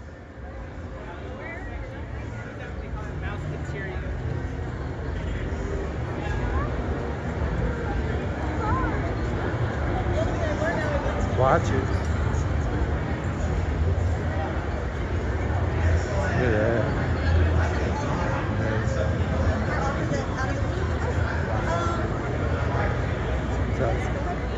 I just taken a picture. Very impressive. Okay.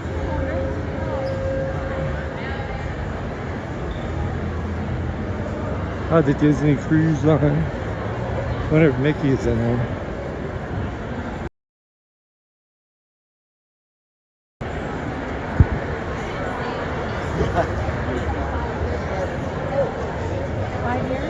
Sometimes Mickey is in here, but I don't think he's in here right now. Okay. Hey, are you?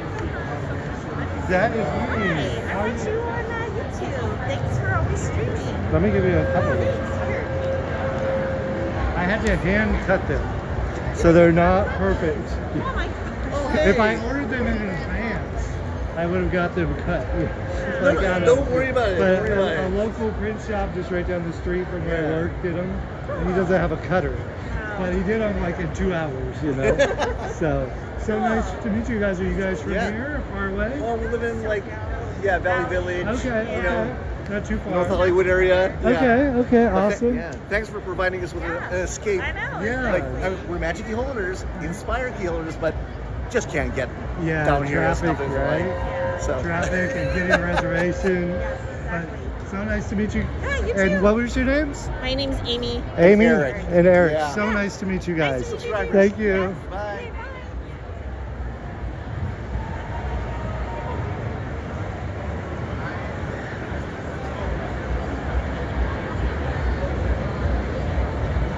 Okay.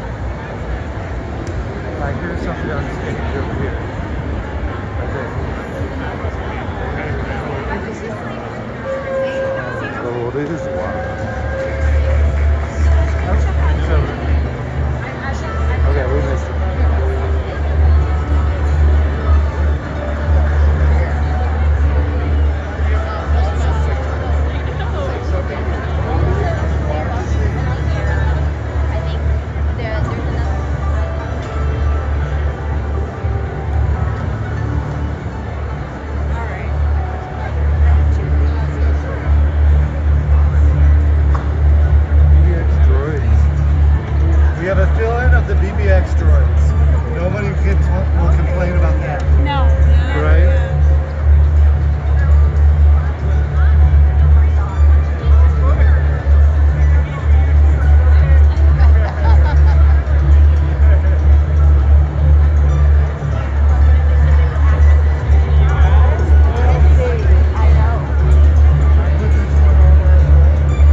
I just cut into your edit, whatever you were talking about. Obviously gonna talk, but Big Red Journeys. Hello there, everybody. How you doing? Good, good, good.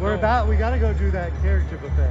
Yes. With the one at Sesame Place is $35. What is it? No, is it 25 or 35 for kids, and adults is like 40. 40, but still, that's a good price. It's not bad. I mean, the food is actually pretty good and delicious. Especially because if anybody's ever watched my channel, I'm not the biggest fan of Sesame Place food. Okay. But the food that they cook there is better. Okay. And I can tell you for a fact, because I've talked to the executive chef and the manager, they've watched the videos and they've listened. Have so they? They've been picking up, they've been picking up on it, so I can tell that for a fact. And the food's actually pretty good. And of course, character experience, all that fun stuff. Well, you sold us. We're gonna go. Well, I was gonna go this next Saturday, but I pushed it back a week. Then we're gonna see the Newsboys. There you go. Right, because that'll be a good end of the summer. I'll miss Screams that night. Halloween Screams, that'll be the second night. Oh, is it? Okay. I'll catch the first night. No worries. And then we'll do Newsboys, and we'll be back. But you're gonna do Screams? I'll probably do Screams this year, yeah. I'm gonna expand my Halloween stuff this year. So, including what's the one at Six Flags, right? Is that Fright Fest? Yeah, I'll that's probably gonna do be that crazy. one. I'll probably do maybe Not Scary Farm. We'll see about that. Of course, Hallow Scream, and then probably some of the San Diego attractions too, like the Del Mar Scarecrow. We're excited they got a new show at least. Yeah, they do. Right? Yeah. They gave us something this year. Because They last year they didn't give us anything. Exactly. So this year they gave us a new show. But No, you're good. Yeah. Big Red Journeys. Nice to see you again. Later, guys. We will see you soon. Soulmate. Okay.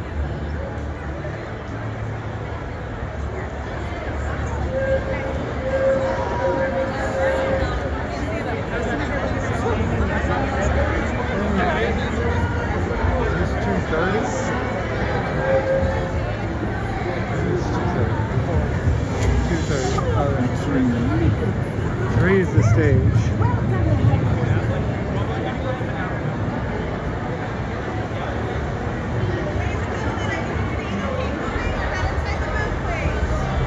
It's getting busy over here. This is the high point of traffic.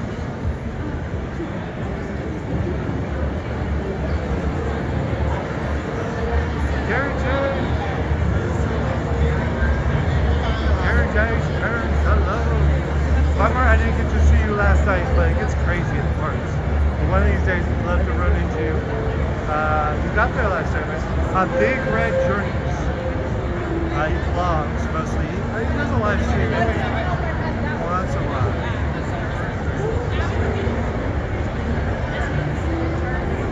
He's based out of San Diego, so he gets a lot of the coverage that I can't get to see SeaWorld that often. Sesame Place. I go periodically, a couple times a year, but he gets there, every 2 months season, So he covers all of their events. So Big Red Journeys over here.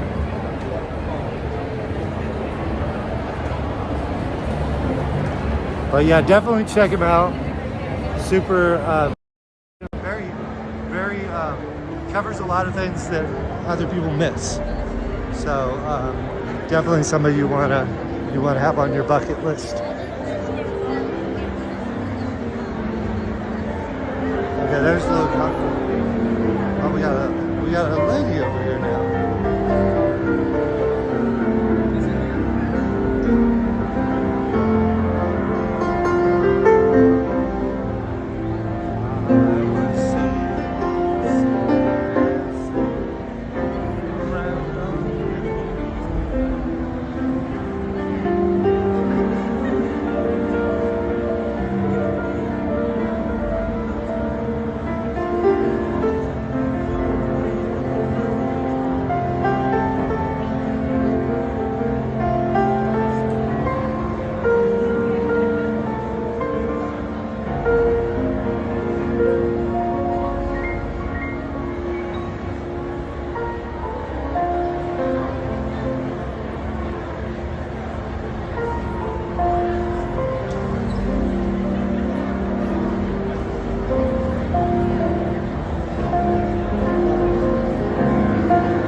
Awesome.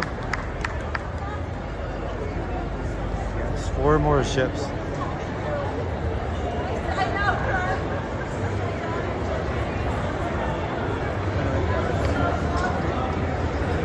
She's got fans. The Steinway X Disney. Request your favorite Disney song.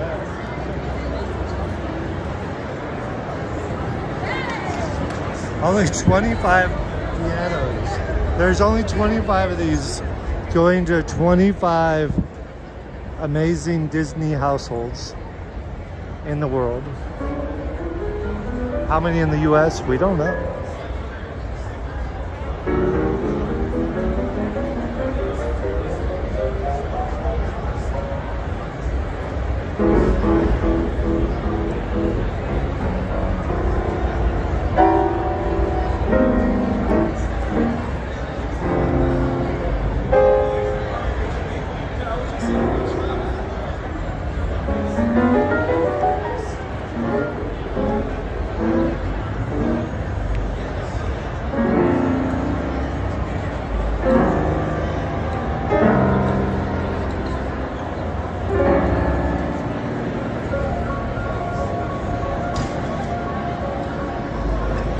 I'm sorry.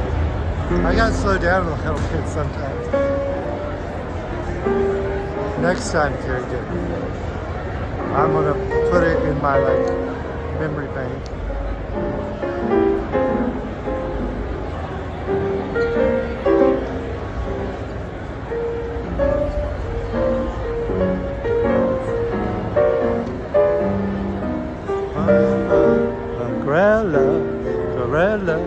Corella Deville, Corella Deville, boom, boom, boom, boom. I don't know the words here. Corella, Corella, Corella Deville, Corella, Corella Deville.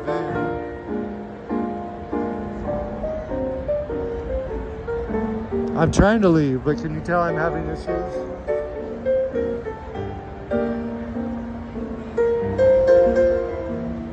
Wow.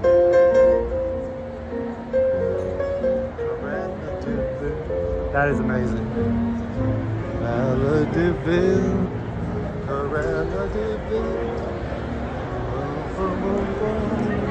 Corella Deville, Corella, Corella. Corella Deville.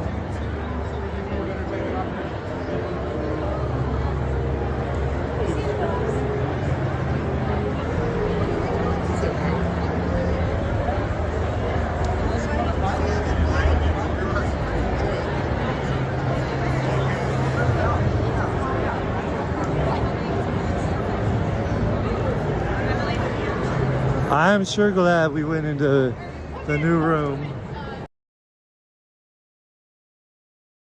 Mine is closed.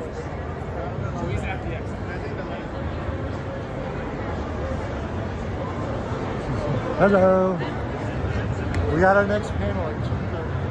I missed the 2 o'clock. I ran in and they cut the camera. That's it.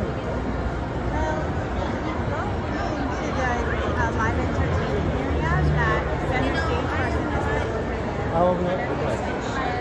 Oh, this way? I'm gonna go that way.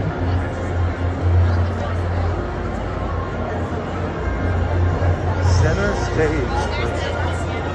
See if they've reopened the line yet or not.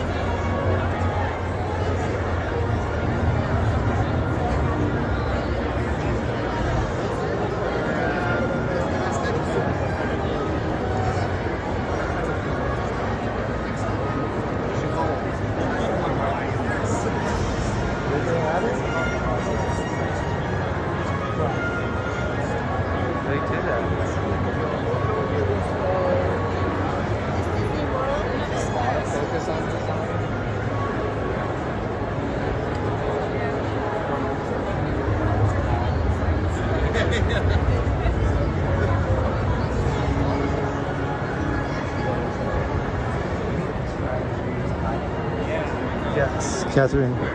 Did they add that from last night? Was it not on there?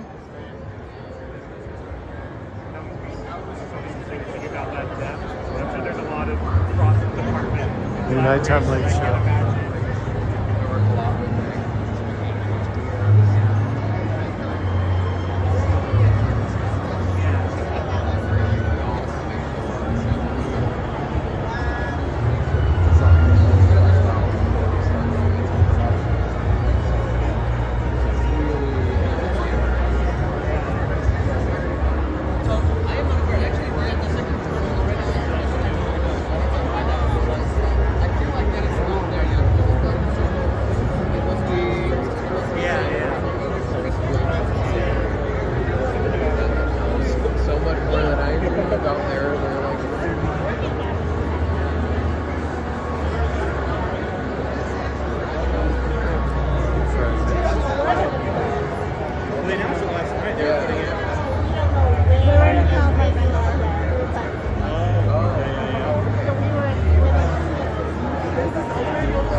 But I love it too.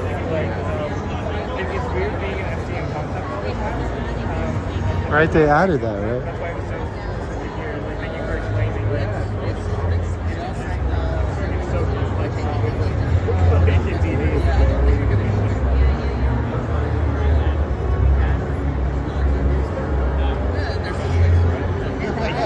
Look at the water over there, like for the boat loading area.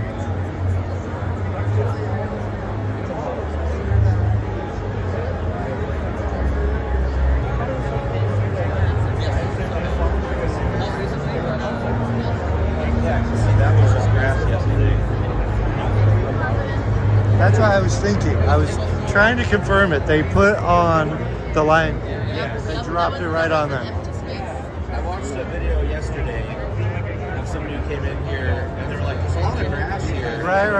And originally, Galaxy's Edge was supposed to be there in their original concept from like 1 or 2 D23s ago.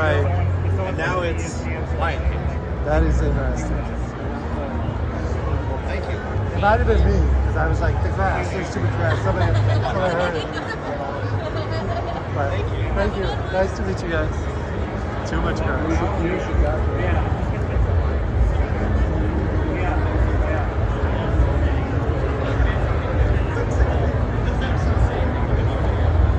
That's got to be a hotel. That's the Catastrophe Canyon. Oh, okay. That's the structure. That's the catastrophe. The cheap cars Yeah, right. It's like a trend to. I kind of like it just for the history. Like, I mean, you're rid of the Hollywood. That's the real trend. Right? Yeah. Are you French? I'm Belgian. I speak French. Yeah, sure. We just went to I used to work for it. Dude, I was really impressed with it. We stayed on the Belgian coast there. It's just a little hotel. And spent 2 days there. But I love the theme parks in Europe. I'm very good at way. I've done about 20. You have your own channel? Yes. I started a channel about a year and a half ago. My first trip to Paris, I went to Efteling, Portaventura, Europa, Fantasia, the big ones. And this one, I tried to get to some of the smaller. I did Legoland, Flopsland, Bobby. That one, I love that one. We did a little like campground. What do they call it? The Village Nature? Nature Village? No, we did the one near the Netherlands. It's like Center Park. Center Park. But I love traveling. I keep applying for jobs. I'm an aerospace engineer. So I've been shooting my resume over. But I don't know any French. So maybe I'll end up in the Netherlands or Belgium. You speak English, it's okay. Right? For these kind of jobs. Right. So cross my fingers someday someday I'll be over there for a couple of years. But I'm leaving. Dominic. Nice to meet you, Dominic. A lot of news yesterday, right? Oh my God, right? So much news, so much for Paris. Now, and I was just planning to go back in November to try and do a little bit of Halloween, maybe a lava bean, Halloween, and then Corpus Christi. The second week in November. But now, I mean, nighttime show in January, I'm like, oh my gosh, how am I gonna get fired? Right? Take too much time off work. Death time, right? You don't have to do it. If they fire me, I'll find another job. There's all these jobs. There's not. Oh, okay, there's always this too. Nice to meet you. Okay. I was trying to recognize his accent. I knew it was something. Do you mind going out the Go out the exit? Okay. What's going on out there? Just the line? Okay.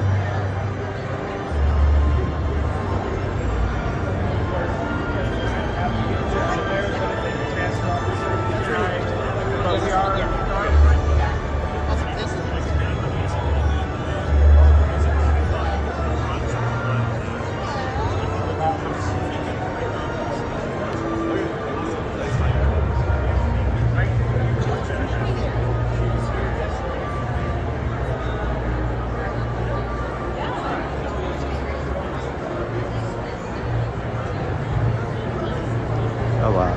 Okay. Oh my gosh. There's totally a crush of people.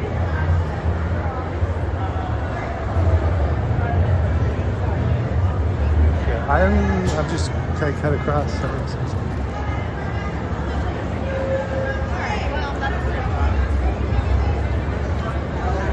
So they are closing the line for the 2 extra Imagineering rooms.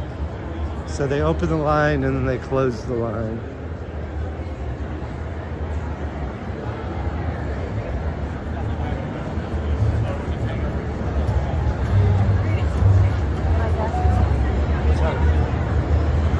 Oh, this is not till 3.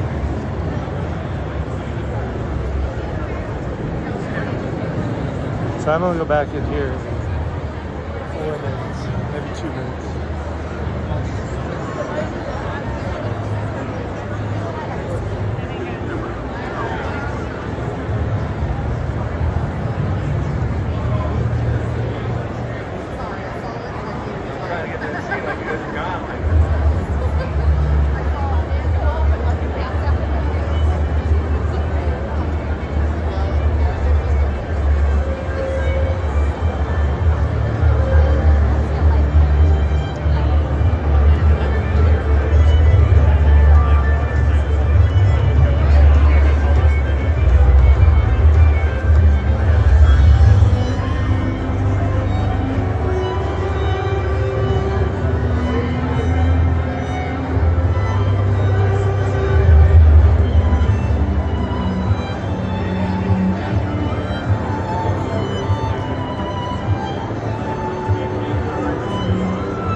Pearl, hi mystery guest.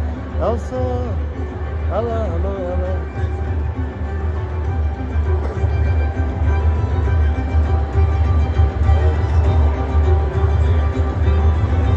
Disneyland. Ivan, I would say yes, but probably more on like the 15-year plan.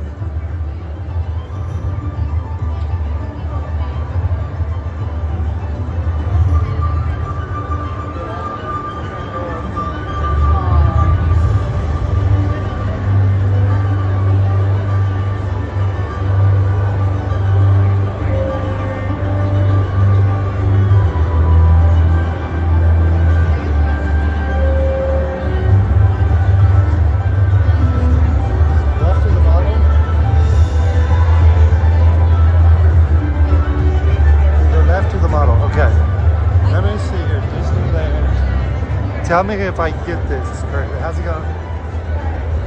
To the left of the model. Left of the model? Oh, this is grass. Yeah, well, there's huge. There's one here. There's one there. There's one there. There's like at least.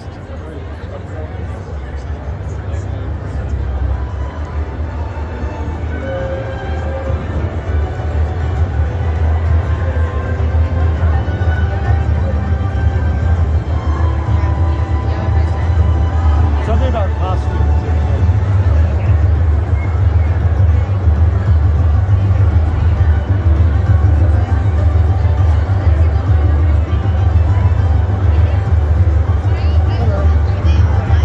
Up 2 lives on both on YouTube. Got you a sticker? I missed one earlier. Yeah, the one right before this one, they were actually filming in the back. No, not that one. I missed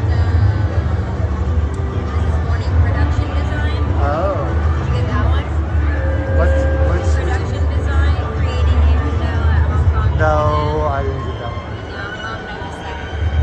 Yeah, Trying to take everything, but you I am can't. really surprised more people, because there's a bunch of us with these over at Disneyland every day. Some days there's 10 people all doing the same ride. Yeah. Right? Like, why aren't more of the people over here capturing things? You know?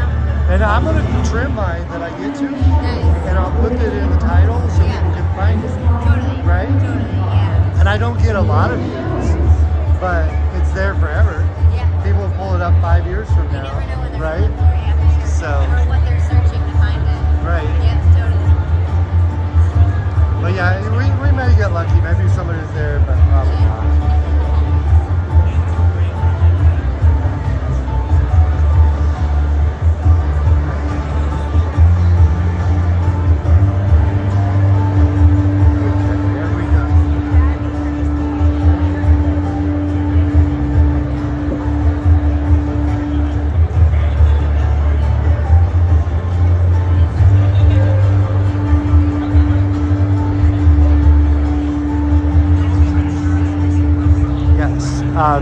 So they did have a model of the DCA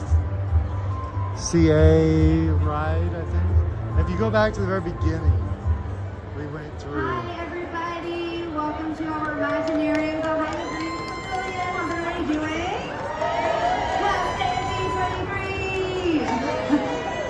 Welcome to Center Stage. My name is Tiff. I have the privilege of hosting this Center Stage programming today, where we will be talking about props and everything that they do for our guest experience and storytelling about all of our theme parks and attractions. So props play a huge part. Oh, you're fine. This is Katie. Katie. Katie! Katie does really fantastic work. His props do play a huge part, and sometimes in understanding the role of a Disney attraction, restaurant, stores, queues, whether seating flats, murals, foliage, or special effects, Imagineers like Katie diligently hunt down authentic pieces or create unique items from scratch to fulfill the creative need of a project. The work they do significantly impacts the strength of our storytelling and elevates immersion by bringing those stories to life physically. So along with Katie Barnes, we do have Valley Mastroni. Come on out, Valley. Valley! Sorry. No, you're So Katie is a manager of set decoration department. She's been with Walt Disney Imagineering for 17 years. She started her Imagineering career as an interior designer, then moved into set decoration department 5 years later. She has an extensive theater background, my theater nerds at, and a degree in interior architecture. So combined, those skills have really allowed her to create immersive stories for all of our guests like you to enjoy. She's the lead set decorator of Tiana's Bayou Adventure in both Magic Kingdom and here at Disneyland Resort opening November 15th. And Valley is a principal set decorator who's been with Walt Disney Imagineering for 18 years. She started her career working in Tokyo Disney Sea as a colorist and designer before joining the set decoration department. So prior to Imagineering, she worked in the film industry as an art decorator and production designer for independent films. She has a master's from the Otis College of Art and Design. She was the overall lead set decorator for Fantasy Springs in Tokyo Disney Seas. In addition to overseeing the overall prop and art artificial foliage effort, she was the lead decorator for Frozen Kingdom. Quite a resume, ladies. Wow. I love that. Thanks for being here today. So, how many? Let's start with how do props even enhance the story of an attraction, restaurant, hotel, those cues that we're talking about? Well, I mean, we're storytellers, and our job is to help render those stories with props, and we add special details as an extra layer to enhance the story and really immerse every one of you and our guests to live in, get to experience the story that we're telling. And those props are very special to render what you're seeing. Sometimes new, sometimes tales old as time, and they really do just allow you all to experience the space and be a part of the overall experience. Some of these props are elements that are found, or some of them we are fabricate, and some that we actually design. For instance, speaking of Tiana's Bayou Adventure, we do have props and details that are very important to help render the story. Everyone's familiar with Tiana's gumbo pot in the movie. Was a special iconic piece that was in the story that we wanted to bring into Tiana's Bayou Adventure as part of her new story. So you'll see this is the movie reference. You're okay. What we do as a set decorator is we try to find things, sometimes found or sometimes built. For this instance, found objects that then had to be transformed to look like what you would see in the film. So again, these are little details that really bring that story to life and are iconic and memorable, so that you have that relationship and that connection to the story that you're familiar with and maybe not familiar with. We also continue to sell the stories for Miss Valley's Frozen Adventure. Yes, the Frozen Adventure in Tokyo was more of a book report, so many of our scenes were representations of the scenes that you saw in the film. And for example here, part of our scope was to recreate the suit of armors that were in the attraction. And so what I had to do, I had to research various different suit of armors, and I learned that this suit of armor was close to a 16th century suit of armor, Italian suit of armor. So I purchased an Italian suit of armor and modified it in order to look exactly like the film. All the details. Yeah, all the details that were present in the film, I had to recreate them on this existing suit of armor. And we had to add new parts. We had to make it taller because Anna is taller in the attraction. So, and I worked with wonderful artisans, a master blacksmith, and a wonderful painter. And so that's one of the greatest pleasures we have, is to work with the artisans out there in the city. And exactly, all those details bring to life the suit of armor that is familiar to the film, and it allows you to feel connected to that story. Similarly, sometimes even the details that you're not familiar with but that are special, we have to also make.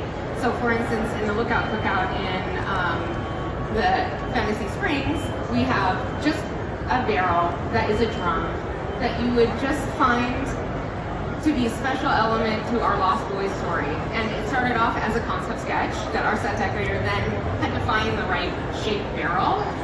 From that purchased element, it was then modified with an extensive amount of paint and layers of fabric to make it look like a concept sketch. And then it's brought into the space to really bring that whole feeling of the Lost Boys and give you that placemaking of where you are actually in the world. And then continue on into Fantasy Springs, we also have our beloved Rapunzel's little cakewalks. And Linda Jaramillo, we were three lead set decorators, and this is Linda Jaramillo was the set decorator for Rapunzel's Forest, or Rapunzel's Lantern Festival, and this was a very special prop for her, and she had to recreate Rapunzel's paint box.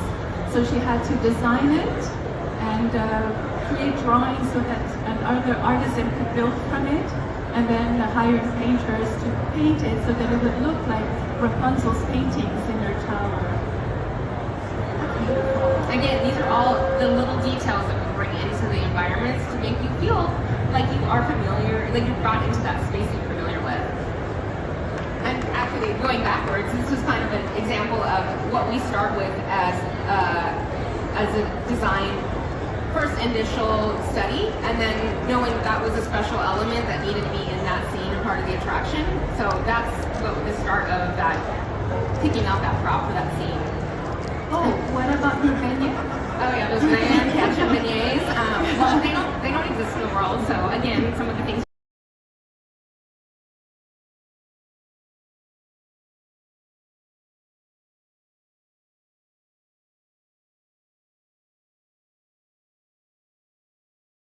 In the film, and from there, Wait a minute. I heard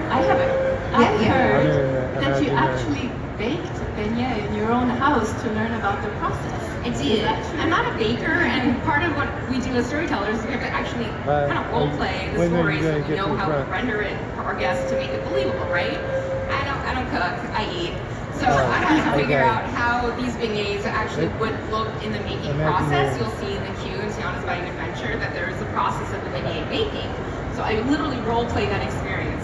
And here is an example of like a cutout I use to inform the dimensional design team to actually fabricate it and make, again, these are the beignets, and then the process. So this is what you'll see in the queue. It started out with that little concept sketch, me cooking in the kitchen, which is a hot mess. You don't want to see photos of that. To that sketch, and then it came out to the final element. I love this egg. Well, I know. This egg is incredible. Yeah, don't eat it though. It's probably full of salmonella. We won't say what it's made of. Yeah, well that is part of the process. And so another part of our process is we start with rendering sometimes, and sometimes it's with the scaled model, and then from there we build mock-ups. Yeah, like for instance in Tiana's Biting Adventure, this is the kitchen scene in Magic Kingdom. I started working with just a rendered elevation. I worked with the interiors team to get the colors, the finishes, so I knew what my props needed to look like in the space, so that it felt real, like if Tiana actually was going shopping and adorning her own kitchen. So that was the start, and then once we start sourcing the products, the props, it goes into a physical model where we start really bringing in all the elements together to put it in that space. From massing, this allows us to collaborate with the art director and other artisans and disciplines within Imagineering to figure out where the graphics are going to go and the lighting, to make sure there's no impact, so when we actually get it on site, it's beautiful, and it looks like Tiana was just baking her beignets, not me, but Tiana left the space, and it's gonna come back. And again, going back to the gumbo pot down there on the bottom, it's not necessarily a hero piece in the scene, but it's a detail that's really special to make sure that you feel like you're part of that story, and you remember it, right? You need that. Tiana, this is where Tiana keeps this gumbo pot, so that's where it has to live. Family dinners, hello. Valley, you mentioned that you collaborate with a lot of different teams. Can we go into a little bit about those teams and maybe your favorite part of that collaboration process? So I have two favorites. One of my favorite experiences, as I mentioned earlier, is to work with outside talent. We have so much talent here in Los Angeles. So we cherish our relationships with our vendors. We have vendors that we've worked with for many, many years, and we rely on their skills. And then it's our own internal teams, like the different disciplines that we work with. And an example for how we use our mock-ups, like for example, this is a model, a scaled model. We often start from there. We get inspiration from there, and then we start building upon it. And this is a very useful tool, because that's when we invite the interior designers, the production designers, the painters, the lighting designers, and that's how we coordinate all of our disciplines together. And it's a very useful tool even for us for installation purposes, because we go on site and install everything, and it helps us fit everything into the physical space really fast, because we never have enough time. Katie, can we really talk about a little bit about what your experience was like working on Tiana's Biting Adventure? Of course. I mean, it was an amazing opportunity to tell her story. It was a continuation of Tiana's Princess and the Frog and the Tiana's Bayou Adventure.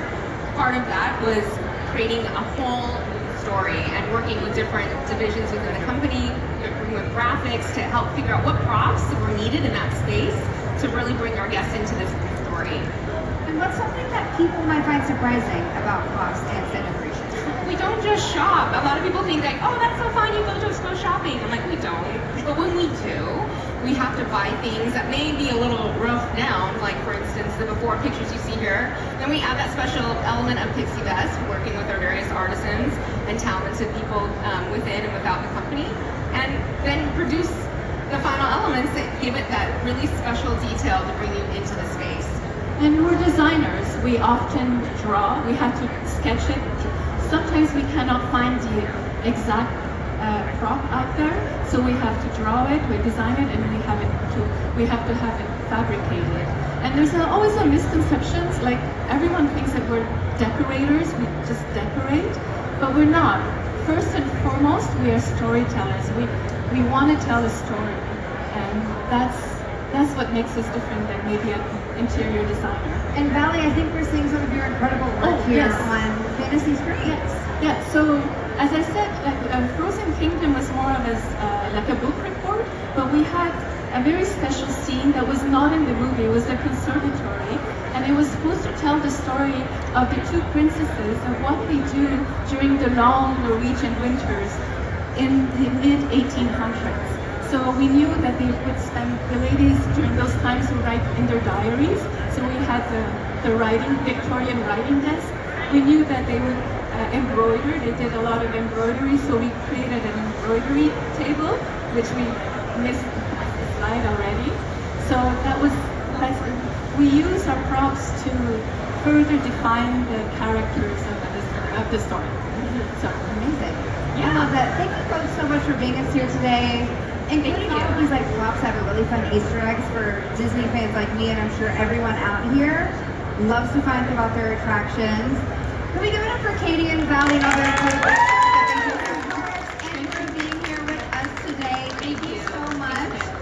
And come back again and join us soon for another presentation on Imagineering. You can head to Infoneering and get more information about what's coming up next. See you soon. We have a leaf back in there. Yeah, and what are they doing? No, it's just a line. It's just too many people. Next. You want it? Or you want it? Or you want me to give it away to someone? No. Can you hold it for me? I don't do that. You want me to hold it? I'm going to head to the parks right now. What are you going to do with all your stuff? Put it in a locker backstage. Can you do that? I'm getting it from you. I'm off at 11:30. I clock out at 11:10, but can you meet me at Harbor Point, like after I get off backstage? Harbor Point. You know, where Can I get it from you on a different day? You wanted me to give it to you on a different day when I'm off? Yeah. All right. Okay, keep it for me, Luke. I will. I'll take care of it. Okay. Let's. Right now. There's a panel over here at 3. I'll show you what the panel is.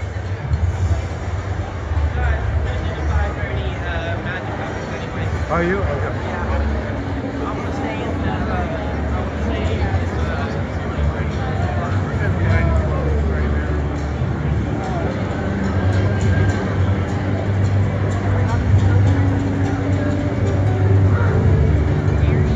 So keep moving forward, Disney animation in space.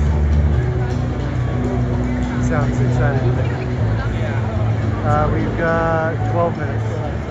Do you want to stay here? I'll run to the bathroom. No, but I gotta see, but I'm probably gonna get in line. For that one? Yeah. Okay. You want some stuff? I'm coming back over here. Here. Oh, thanks. Right here.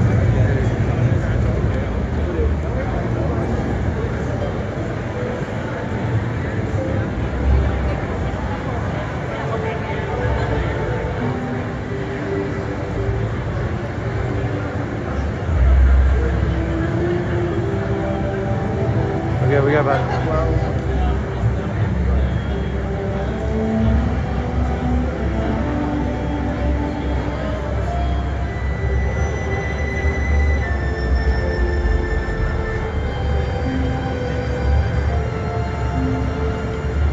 I'm going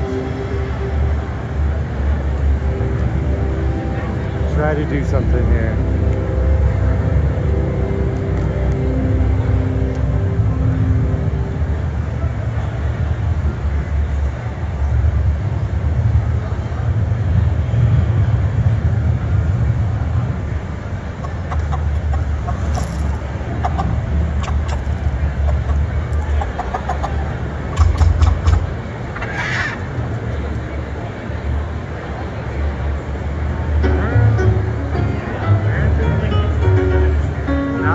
From Walt as well. I'm gonna try and do a bathroom real quick.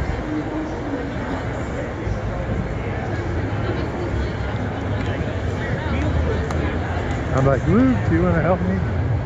He's like, no. That's okay. I'm adult, I can help myself. At least he doesn't get forced into doing things he doesn't want to do. No peer pressure.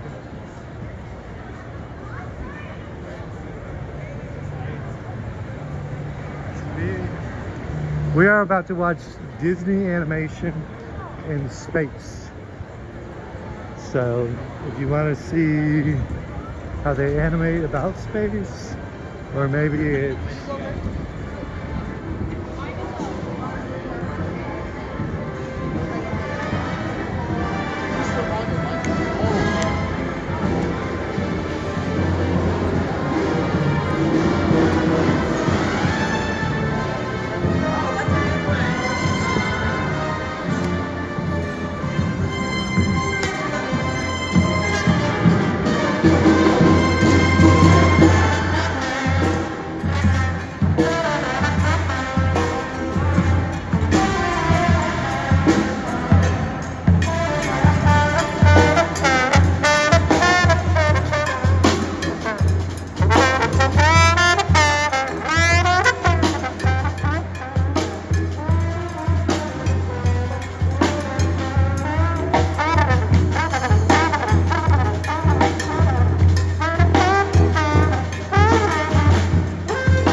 I'm sure there's somebody over there you can watch.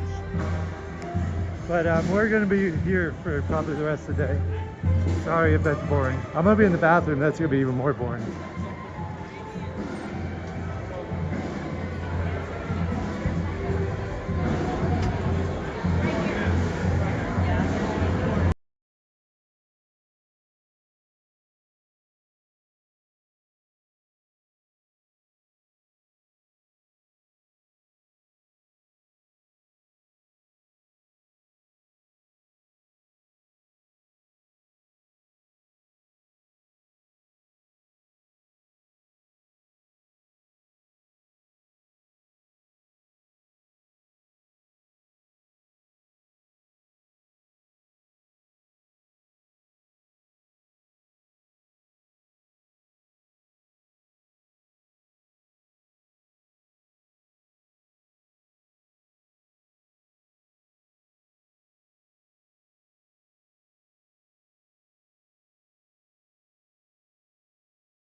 Okay, we better get back to our spot over here.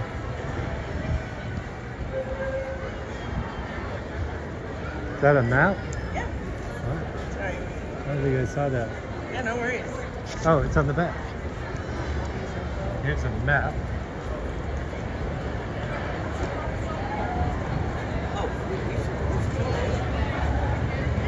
Anaheim Convention Center, transportation. Alright, so I'm gonna get on the bag. Yes, we did.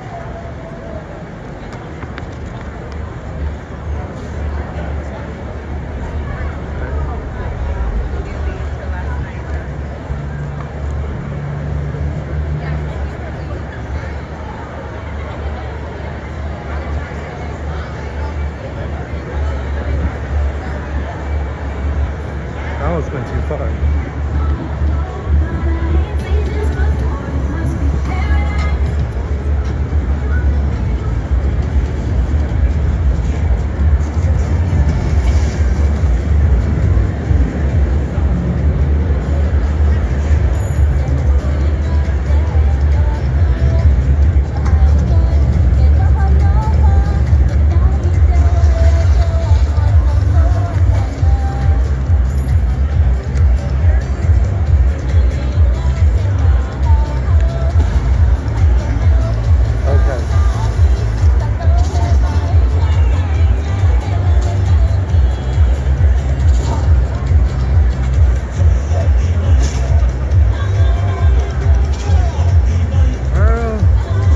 Disney animation in space.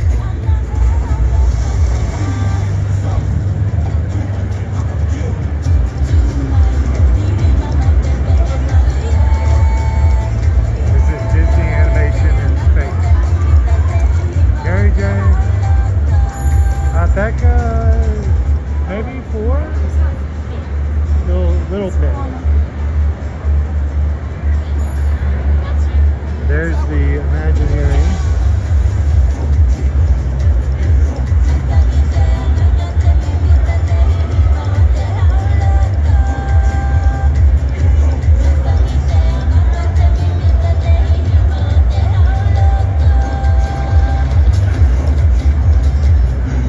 Now, I am a fan of the game, but I can't wait the hour.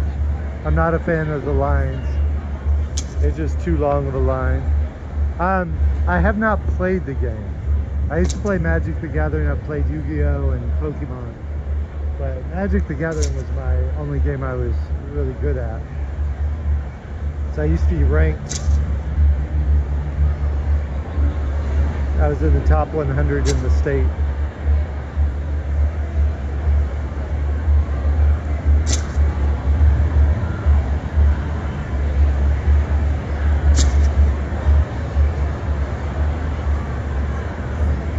We got 4,000 likes on last night's stream.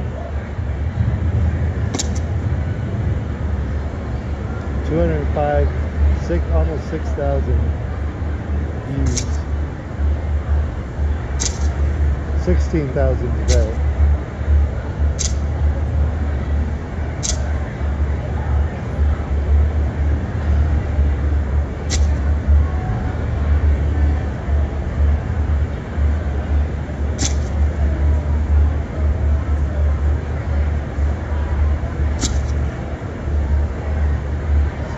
Should be 2 minutes away from the panel. Should be 2 minutes away.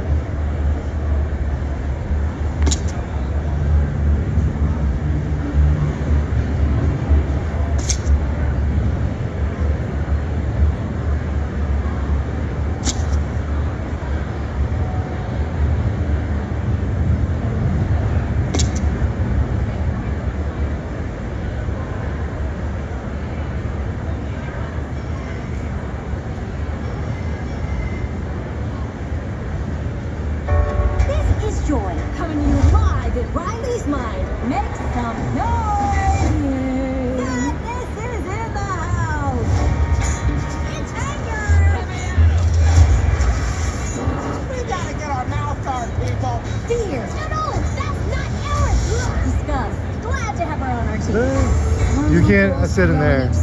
What? You can't sit in the box. to be nothing but smooth sailing. Hello. I'm anxiety. Where can I put my stuff? How'd you get that? You have to go in line and get a picture. Oh, you got in that line? Oh yeah, the line was short. I want to come over there and see. That's on me.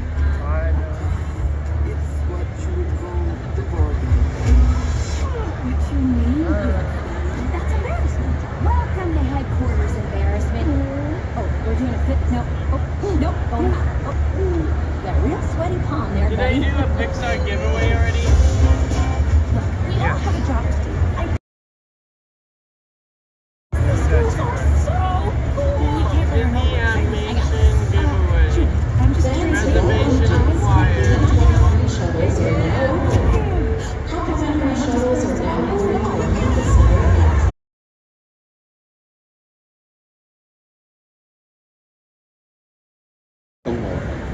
Oh, there it is. what, there it is. We always want that walking Mickey. That's just such a cool thing this year. So on behalf of the Walt Disney Animation Research Library, welcome to the Disney Animation Stage and our presentation, in Space. In this land of today, Disneyland Park, but from the first episodes of the Tomorrowland segment of Walt Disney's Disneyland Television's program, its early history and their visions for the future. So how many of you are familiar with the Walt Disney Animation Research Library, or as we're known at the studio, the ARL? That's awesome. That's great. Well, Jill and I are part of a staff that is dedicated to the preservation of the artistic heritage of Walt Disney Animation Studios for enrichment and inspiration. We do this by carefully archiving all the production art and related materials used to create Disney Animation's films. It's believed to be one of the largest repositories of animation artwork in the world, spanning over a century of animation history from the earliest shorts to projects in production right now. Employees of the Walt Disney Company, select researchers, and historians and curators consult the collection for books, museum exhibitions, consumer products, Disney Plus projects, and of course new films. Now, we're closed to the general public, so it's really exciting to be able to give you a peek inside our vaults here at D23. One of the reasons our collection is so large is because Walt Disney had the fortune to hold on to production material for reference, reuse, and training. And this is how the Animation Research Library was presented in 1957 in the third episode of the Disneyland show's fourth. Yeah, we look a little different today. Yeah. Now, at the time, Walt called it the morgue, based on a newspaper term that denotes the space where old articles and other documents were kept for reference. Thanks to Disney legend Don Hahn, I think you know that name, our name switched in the mid-1970s to the Animation Research Library. And while holding on to Disney's artistic legacy may seem like a really logical thing to do, it was common practice at the time for many of the other studios. And we're so glad that Walt Disney was able to do that because there's a lot of futuristic and fantastical art in our vaults that we're going to share with you today. Get ready, buckle in. Buckle So with up. that, yeah, I know. With that, let's move forward by going back in time. By the 1950s, nice ride, the Walt Disney Studio had witnessed major changes in American culture around it in the 3 decades since signing their contract with Margaret J. Winkler in 1923. Walt and the studio endured the Great Depression, a polarizing strike, the Second World War, and the emergence of new technology, something called television. To the livelihood of movie studios in Hollywood. Yeah, without a doubt, change was happening fast, including the emergence of the new modernism movement in art and architecture, and within the Southern California lifestyle. Walt was intent on keeping the studio moving forward, and one of the moves he made was to embrace that new art form of television. Why fight it? Yeah. Walt Disney's Disneyland television series premiered via the American Broadcasting Company on Wednesday evening, October 27, 1954. 6 months earlier, Walt signed an agreement with ABC to produce the series, and in exchange, ABC invested in his park, making it, at the time, a one-third owner. Yeah. The series gave Walt an opportunity to promote his work in progress.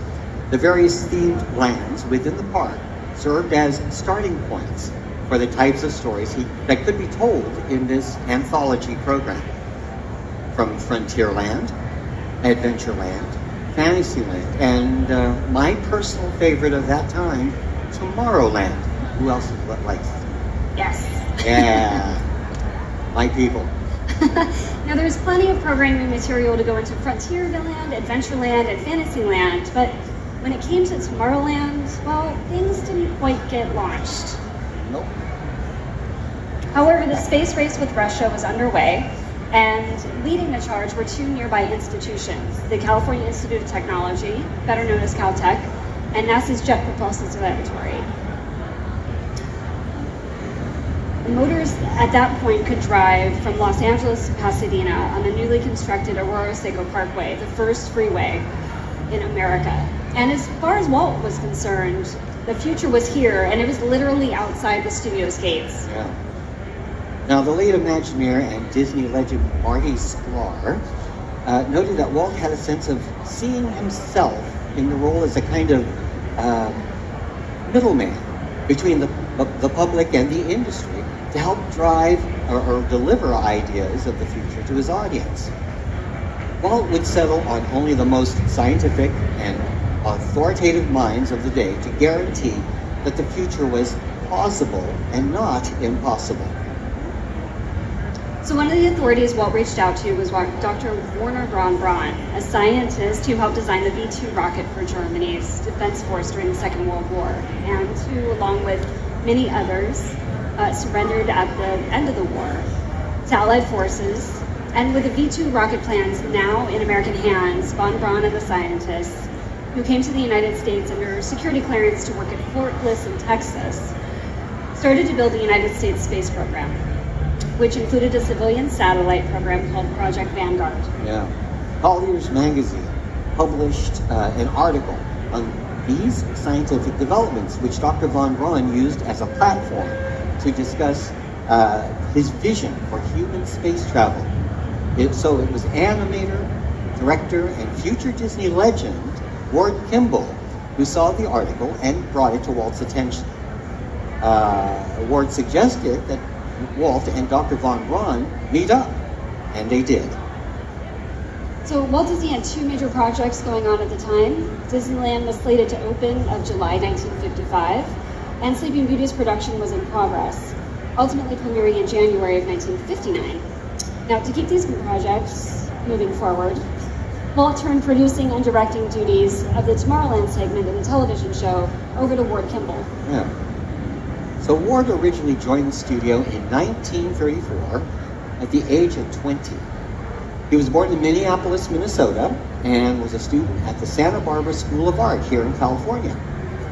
When he saw the silly symphony Three Little Pigs at a local cinema, Ward set aside his desire of becoming a magazine illustrator and headed to Hollywood instead. He would become one of Walt Disney's 9 old men of animation, of course, and eventually a Disney legend. So can we stop for a minute, though, to recognize how quickly his dream came true? Three Little Pigs premiered in 1933, which means Ward achieved his goal of becoming an animator in less than a year. When does that happen? That's I'll tell you. Ward originally joined the studio in 1934 at the age of 20, as we said previously. But during his career at Disney Animation, Ward was a collaborator to most of the features, animating memorable characters such as Jiminy Cricket in Pinocchio,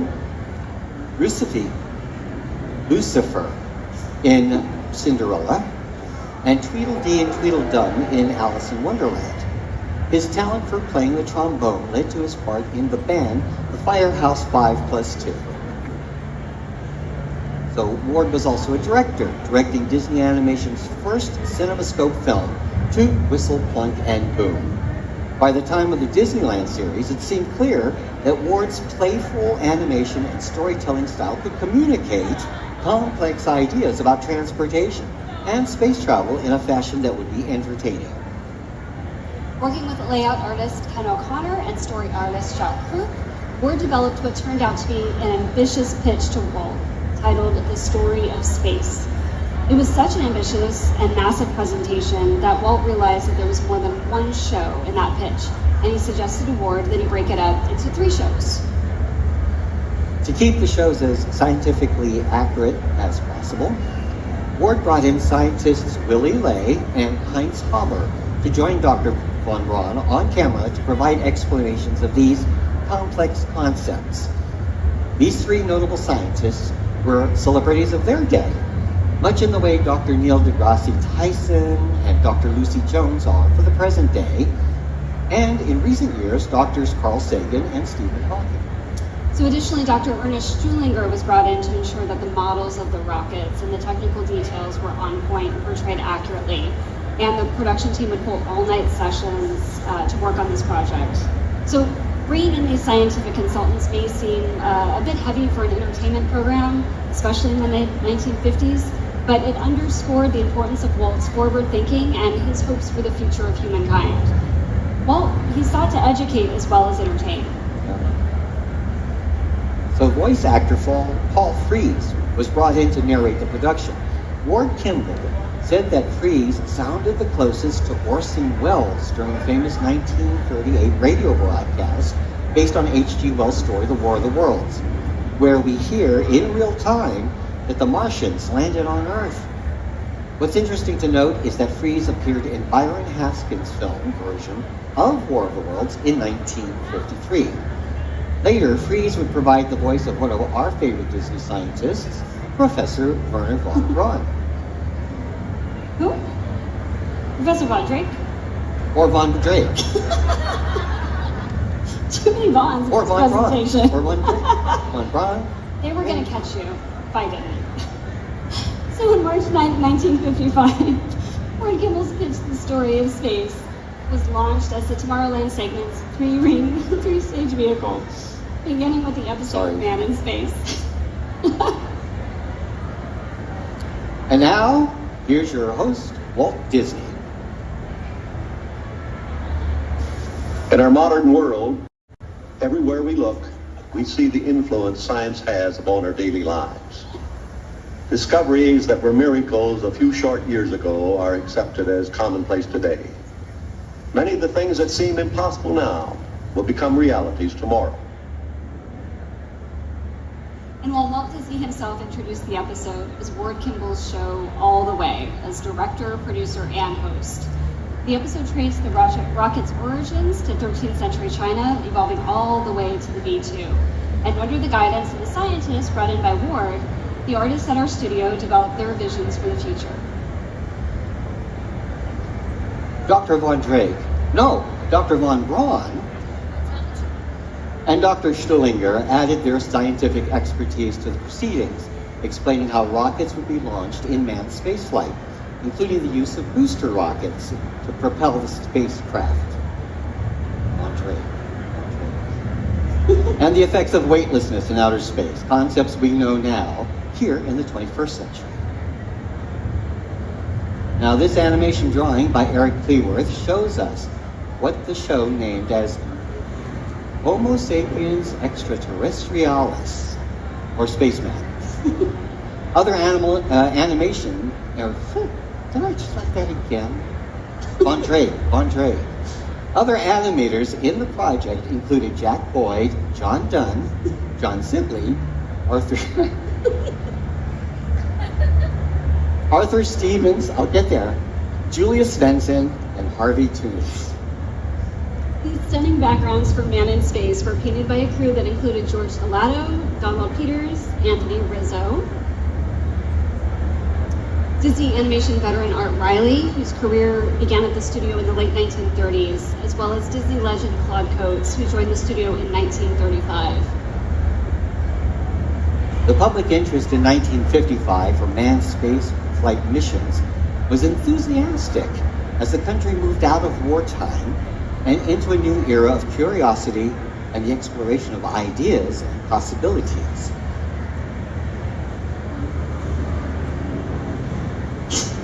So Walt Disney said, "We, the last of the pioneers and the first of the moderns, will not live to see this future realized.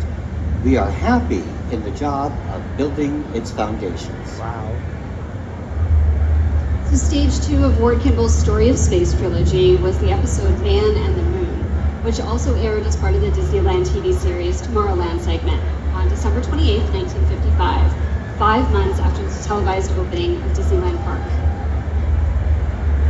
So as with Man in Space, the episode is introduced by Walt as he stands in front of a map of Disneyland and points to one of Tomorrowland's popular attractions of the time, the simulated rocket trip around the moon. So a very long time ago, at a park very close to us, a couple of kids and their dad with a movie camera took a trip to a place called Tomorrowland.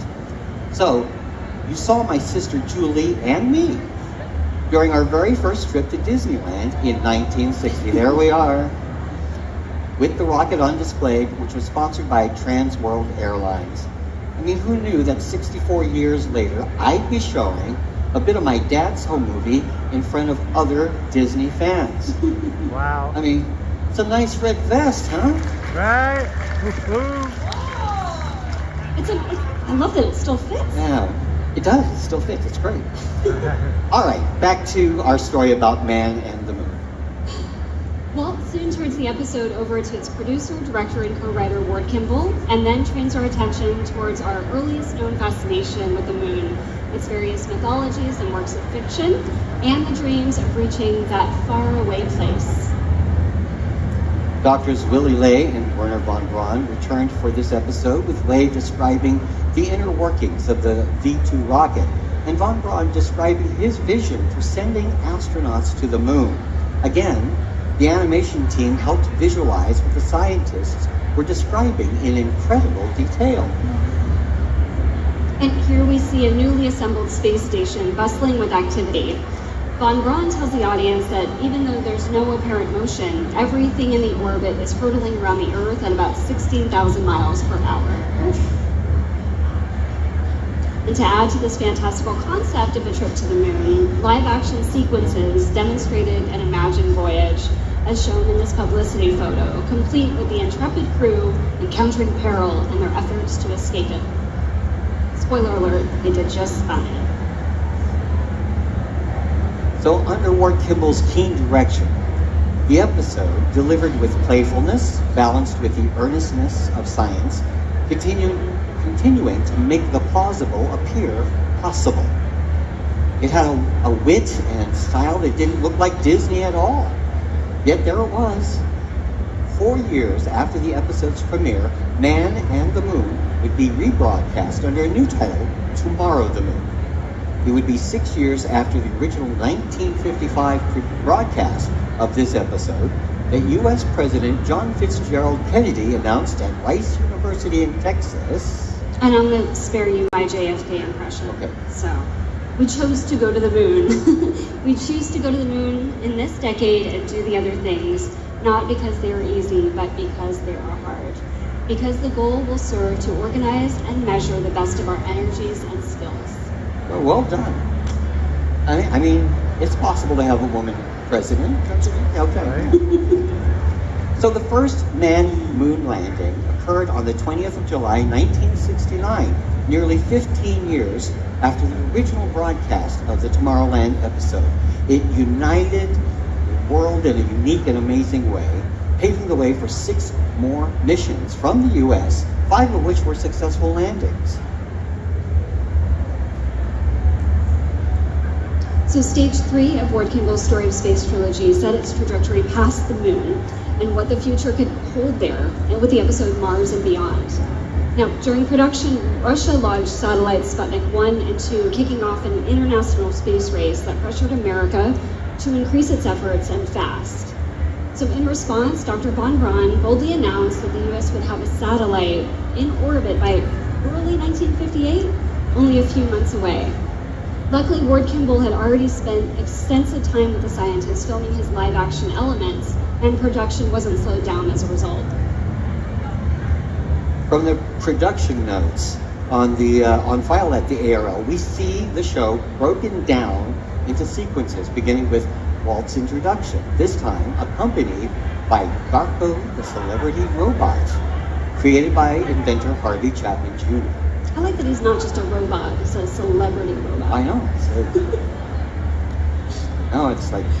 Mars and Beyond was telecast on December 4th, 1957, and it was the most fanciful of the 3 episodes, really showcasing the style and wit of director Ward Kimball.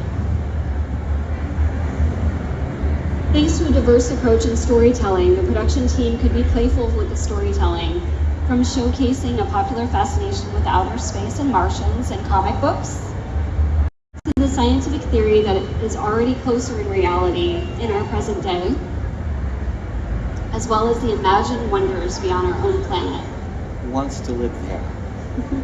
Sure? No? Maybe? Well, yet these 3 episodes, which were grounded in science fact and Disney whimsy, would become historical reality. For example, the series was so influential at the time that United States President Dwight D. Eisenhower requested a screening of Man in Space for the personnel at the Pentagon. And what we imagined over 65 years ago is very much a reality. I mean, in 2022 alone, the number of private space launches in the US numbered 186. The Disney Studios' vision for the future also turned its focus to our earthbound possibilities. One of the subsequent Tomorrowland episodes included the Magic Highway, which was first telecast on May 14, 1958. Also directed and produced by Ward Kimball, the episode used live action and animation to depict the history and the importance of the America's highways for the American citizen. The story highlighted the open road as a symbol of freedom, a call to explore, and a means to connect us all together. This informational episode was later rebroadcast in color, and the title modified to Magic Highway USA. Now, the animated segments gave the audience a feel for what the future of automotive design and travel might look like, right? We're all familiar with this today. We see it on our roads. It really ranged from the preposterous to the practical. And Walt Disney himself in the episode goes through a rather unique list of car designs and gridlock solutions from average motorists that range from arched boxcars for stalled freight trains to elevator seats so the driver could get a better view of traffic. I like the Blackwing 602 right here for all you animation fans who knows the reference to that pencil-shaped car. Animator engine. Jetsons? Or this novel idea that imagines a creative way to get through traffic by the use of a do-it-yourself freeway. So that's great for the driver, but the other commuters, not so much. So another animated segment utilizes highway experts who try to predict more seriously what automobiles and highways of the future will look like. Incredibly, some proposed car concepts, like a screen showing travel routes, up-to-the-minute traffic reports, speed limits, as well as backup camera, are standard in most of today's cars. Also imagined are more efficient alternative fuel sources. The more realistic approach to tomorrow's highway was executed through these exceptional background paintings credited to Barbara Begg, Al Dempster, Gordon Legg, and Irv Weiner. Nailed it. That's it, yeah. Brightly hued lanes determined which route the traveler was on, as the elevated highway stretched on for miles between cities and the countryside. The episode predicted other visionary ideas that might be commonplace for future generations, such as tubular highways that would withstand extreme weather, or even go under the ocean. And this is perhaps the most hopeful perspective, especially for those of us with a daily commute to Los Angeles.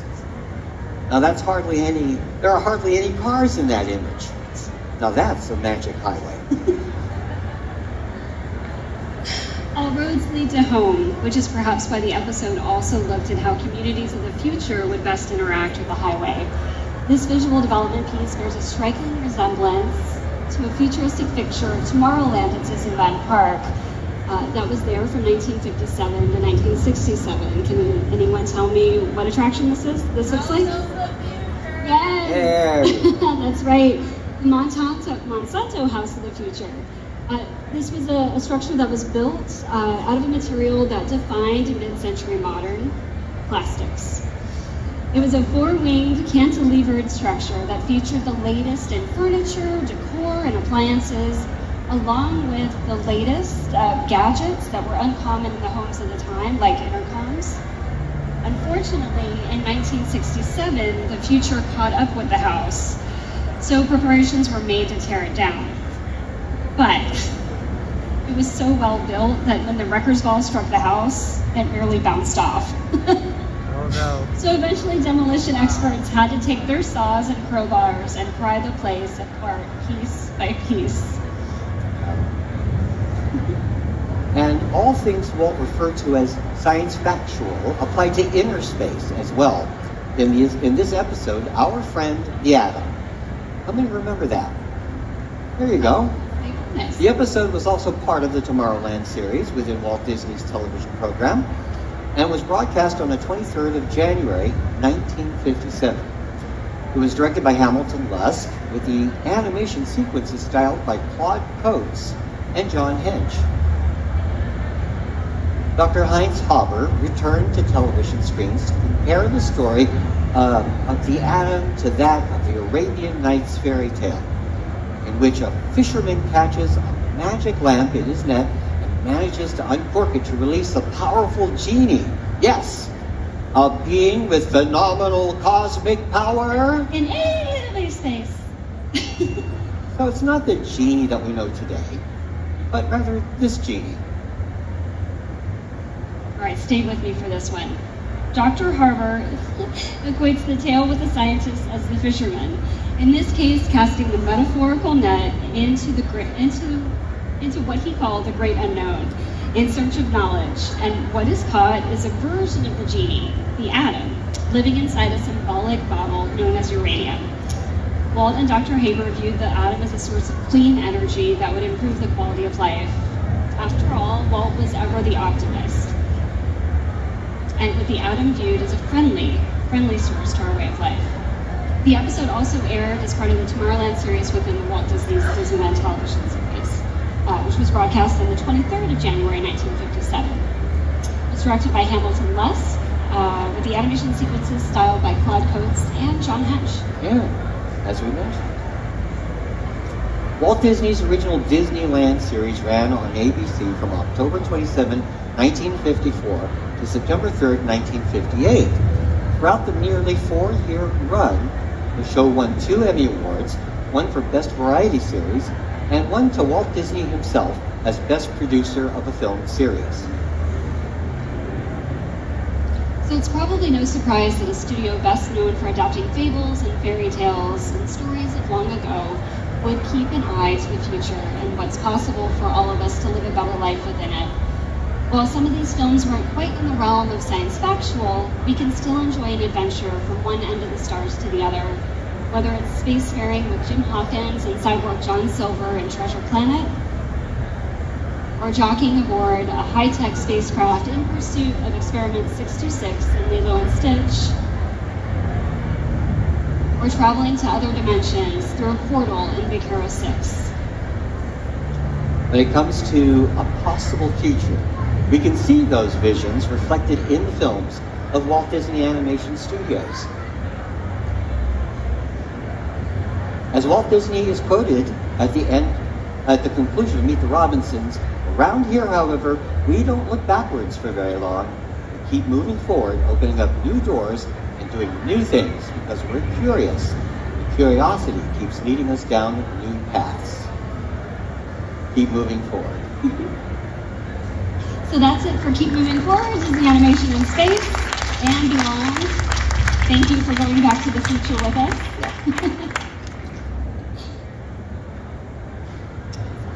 Oh, Did we? So we acknowledged the folks, right? Yeah. Oh, we did.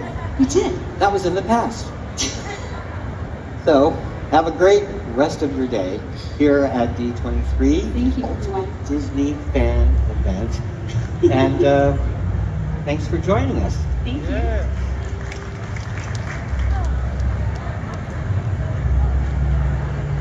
What time are you heading over? I won't go over until probably 8 or 9. 8 to 9 p.m. To be able to listen to his stories and hear his perspective and how much he loved this project.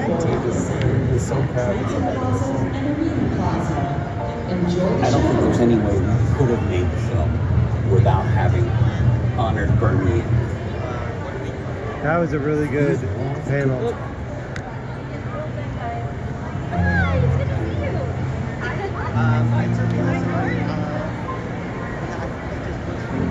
So far. I mean, it really depends on whether or not they were able to do a restoration.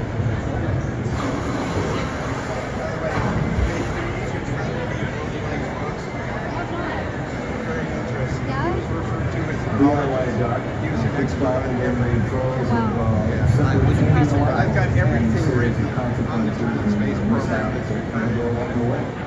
Well, thank you for joining us. Yeah. Good to have an expert in the We crowd. weren't too off the mark, except for me getting the duck stain. But yeah. Thank you. Thank you very much. I appreciate it. My dissertation, I'm a music guy on the music of those 3 films. Oh my gosh, that's so cool. It's one of the things that's so cool about it is like all of the animation things that you referred to. Musically, the modernism that's happening in the underscore by George Bruns is so cool. It's like a blend of what we call 12-tone serialism with neoclassicism. And it's cool because a lot of classical composers were skittish of doing it, but George Bruns was like, no problem, just wades right into it. And so I was finding little snippets, especially the scene where they're orbiting and building the space station. The spacier it gets, the more modern it gets. Yes. Oh, that's cool. It's so cool. Right. As that episode progresses, They were it becomes experimenting so much very with the traditional, art. and then picks up and does change.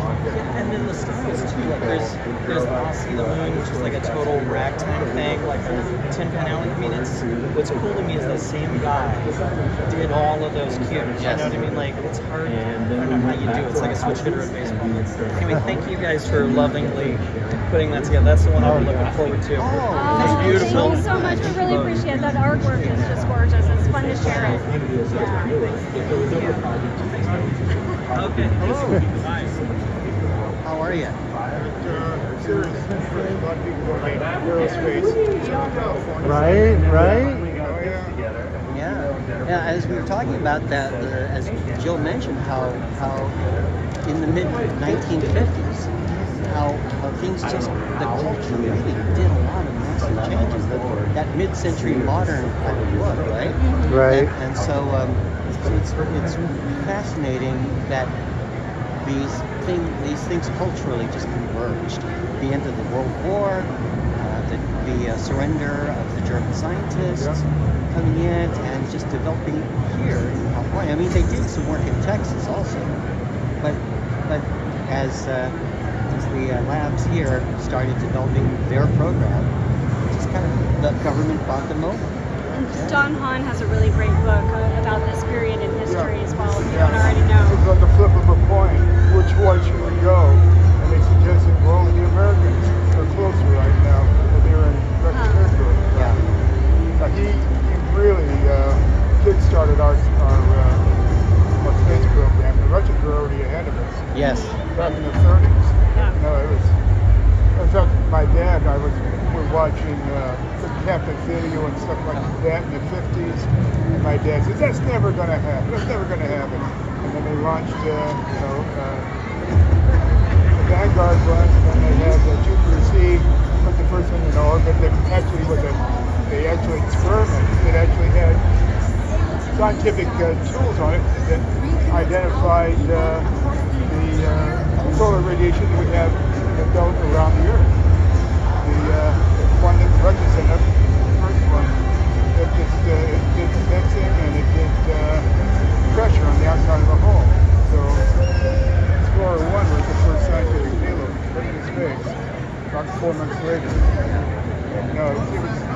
that was a good series. Yeah, it was. Keep watching that. Still watching. Yeah, we got are all 3 episodes? At least 2 of the episodes are on Disney Plus. Yeah. Okay. Yeah. And I don't think Magic Highway is on Disney Plus, so you gotta look around for that one. Yeah. I think they have those episodes in that Disney Treasures series. The one Yeah. So I think it's called Tomorrowland USA. Okay. DVDs are going away. Keep them right now. Yes. They're going to be something you're going to want to keep. Yeah. Right. Because now they're going back and we're going to charge you a little bit each time to show you something. Right. Anywhere else we can look for you, Doug? Anything else coming up that you can tell us about, or not yet? Gosh. You'll see some of Doug's work in book projects, probably. Okay. Yeah, that's off in the future. Okay. So, but not to be a punster about that, but yeah, I mean, I've been approached about maybe writing some books, or a book. You're right. You definitely got enough here. Right, you got enough here. Yeah. Well, Jill and I enjoyed so much. This is our 3rd presentation this weekend. Oh, wow. And we've written this material together. Okay. It's been a great partnership. Thank you so much. Yeah. Thank you, Jill. Thank you, Doug. We really appreciate it. Yes. Thank you. Thank you. Thank you so much.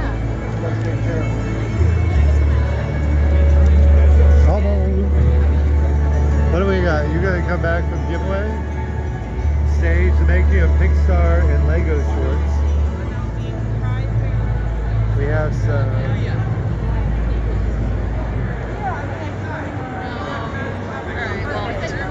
Right.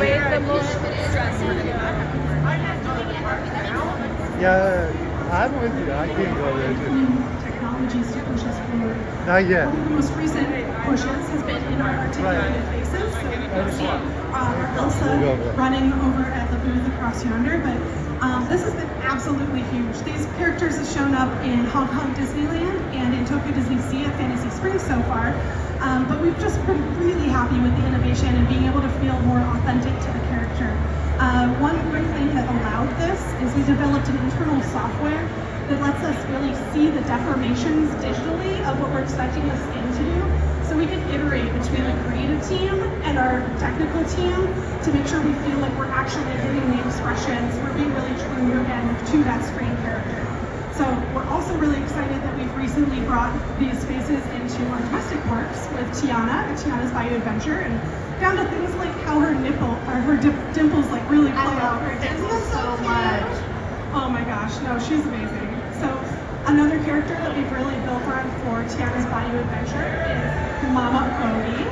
So she's fascinating because she's been so different than our traditional princess figures. So we had to think about kind of new ways to articulate the skin, new attachment methods, and even like going as far as new materials. And so we saw this one in earlier. favor of making sure we're I saw this one earlier. It's so important to the story.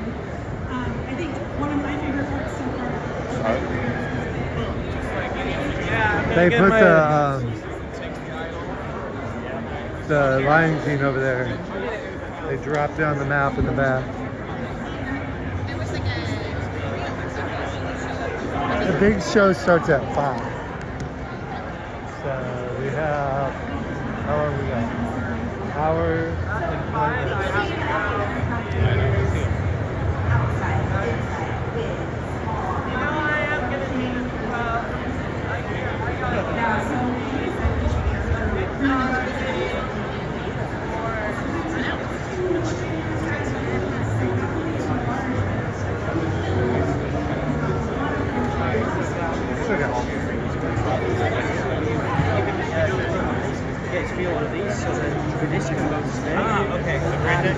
This is the guy over here So let's say my foot was here and I was walking this direction. I'd want to slide my foot back.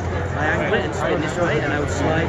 If I tilt my foot this way, he would rotate and then I would slide on this way. And that's it. He invented this. He's great. He'd say, he was inspired me and him being such a inspired by I would say 5 people can go in a small room and walk around for miles in a huge area. It must be possible to put a large area in a small space. And this was the solution we came up with.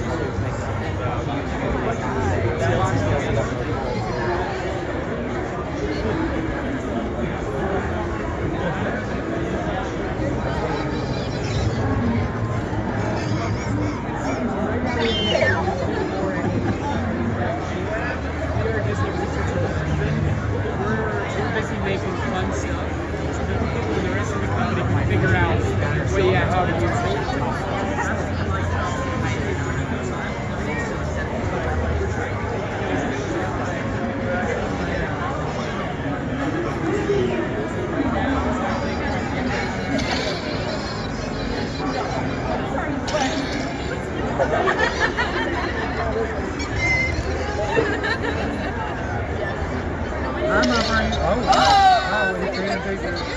You got pictures of me? We got pictures of everyone.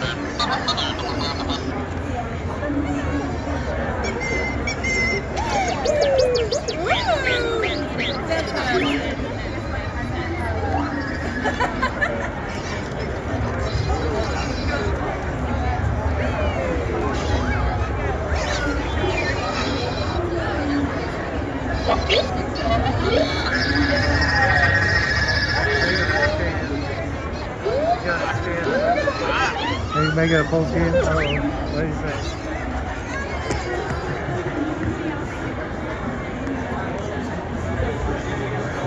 I'm making a scan of it. You made a scan of me. Alright. We're back in him. Where he going? Into that design. So doing something like a 3D printing or something like that gives us a little bit more flexibility that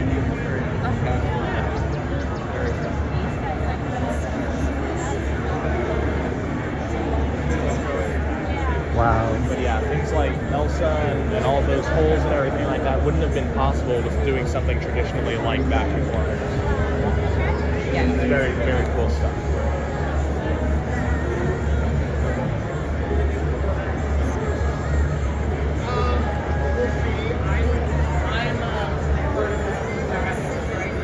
What is this one from, Chance? So this is one of our A1000 series figures. So we have on display right here one of our A1000 figures, one of the newest classes of figures that we have at Walt Disney Imagineering. And then over here an A100 figure as well. So we're able to this sort of contrast silicone right here. It's very exciting. How long we make a tool and then we pour silicone into that mold and it gives this kind of thickness and basically they can stretch a little bit. And then there's linkages and mechanical pieces inside which are stretching and pulling it to create all the different we're able to transition to electric motors, and that's given us a lot more detailed motion and fluidity of motion in a lot of our figures that we've been seeing on some of our animatronics like those in Tiana's Bayou Adventure. I'm looking for the electric motors. They're all in here, so a lot of these silver pieces here and everything like that are our electric motors there. I see one there now. I make electric motors. Oh, there we go. Very nice. We do satellites. We're doing the Mars right now. Oh, very cool. Very cool. So, very nice. Very nice. I do paper motors. Sure. I won't take too much credit, but somebody got to make sure they still very important. They function in space. Yes. So, absolutely. Very cool. I'm the quality check. Yeah. We actually have an auditor that's quality engineer for you guys. Right. Oh, very cool. Yeah, we do some a little bit, days off. Sure. And I will say too,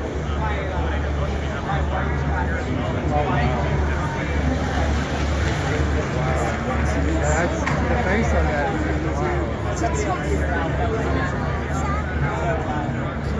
So she was this close to working for Imagineering. You have to just keep trying. Oh, they can't afford her anymore. Oh, okay. This is when we lived in Burbank. She was running upstairs. It was like, upwards boom now would be like a huge pay type of contract. But maybe someday, like it'd be close to retirement. Exactly, it'd be a fun retirement. Yeah. Hey, good luck, Matt. Thank you.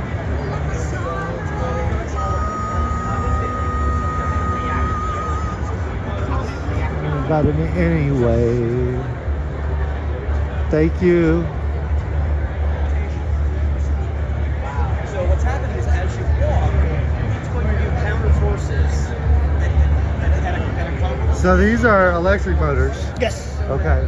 I make electric motors. Oh, you do? Yeah, I'm a quality engineer.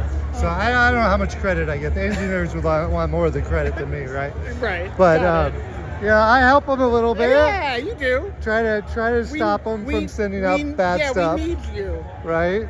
But we actually have a friend. We have a Society for Quality. We used to have a couple of Imagineers in there. Oh, yeah? And we still have one quality engineer. Oh, nice. It's real active. So every once in a while, I try and get the secrets from him. He never tells me nothing. We're pretty secretive. It won't tell me a thing. He did introduce me to his boss. Who? I don't know. It's like the vice one of the vice presidents one nice. time, but I wasn't ready to jump ship. Got it. One of these decades, One of these days. We would love to have you. Right. But so this is electric motors, and these things, I mean, the fluidity of that. I know. Is just, how many points of? There are, I think there's 7 on each, so there's 14 total. Oh, wow. That is wild. And how long have we had these on? Oh, for a while. For a while. These are the really? ones that are in Epcot. Okay, and Frozen Ever After. Oh, Frozen Ever After. Okay. What about the Avatar one? The Navi River Journey. Is this one similar? Or I it's don't got to know. be somewhat similar. I mean, they're all like an evolution of each other. Yeah. But that I have thing never. blew me away. I know, it's very detailed. I get a lot of people that say that it's like their least favorite ride, or maybe not least favorite. Yeah. But I'm like, did you ride the same ride I rode? Yeah. Like that one scene just made the shaman at the end is. I mean, just blew me away. It's amazing. Literally, and I'm not a huge fan of the other Avatar ride. To me, it's like, Flights of Passage. It was like, okay. Star Tours came out when I was 10, and it's just, it's better, but not enough better. Right. Give me more better. Give me more better, and I'll be happy. But, for sure. So, this is wild. Thank you, Matt. Yes, of course. What am I not asking that you should tell me? I don't know. Nothing. Really, okay. nothing really. You're, okay. You know. We're here. Exactly. First D23, but I'll be back. Awesome. And we're SoCal Hunts and Parks on YouTube. If you ever run into it and hear my voice, you'll be like, sounds good. I saw that guy. Why is he on a mansion for the 100th time? Thank you. No matter what to do, it's going to always try to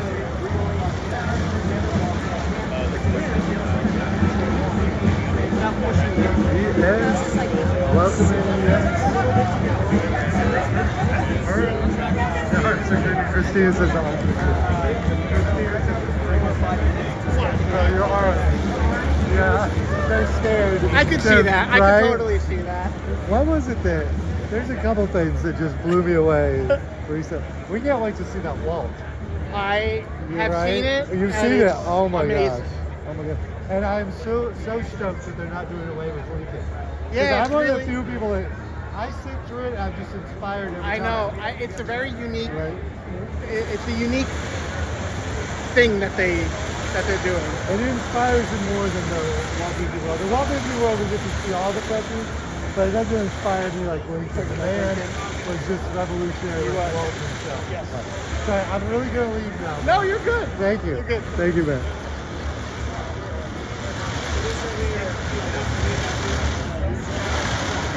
Look at this thing though. He is just a rocket ship. I don't know. I don't know what the plan is yet.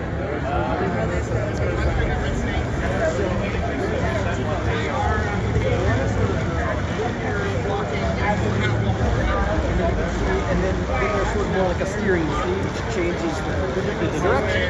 So when you combine those two forces, okay, so it's over what, like 2 that way? Yeah. Okay, I'll head over that direction here. And Does it have to like check his like? I don't. It's so secret that I don't know what it is. I've never seen it. We can expand it by just adding more tiles. But I think when we put it into the demo land, you'll notice that there are boxes that we put on there. And just these are basically how it would go. So it's a little bit, yeah. What you could do is you can just it take a step.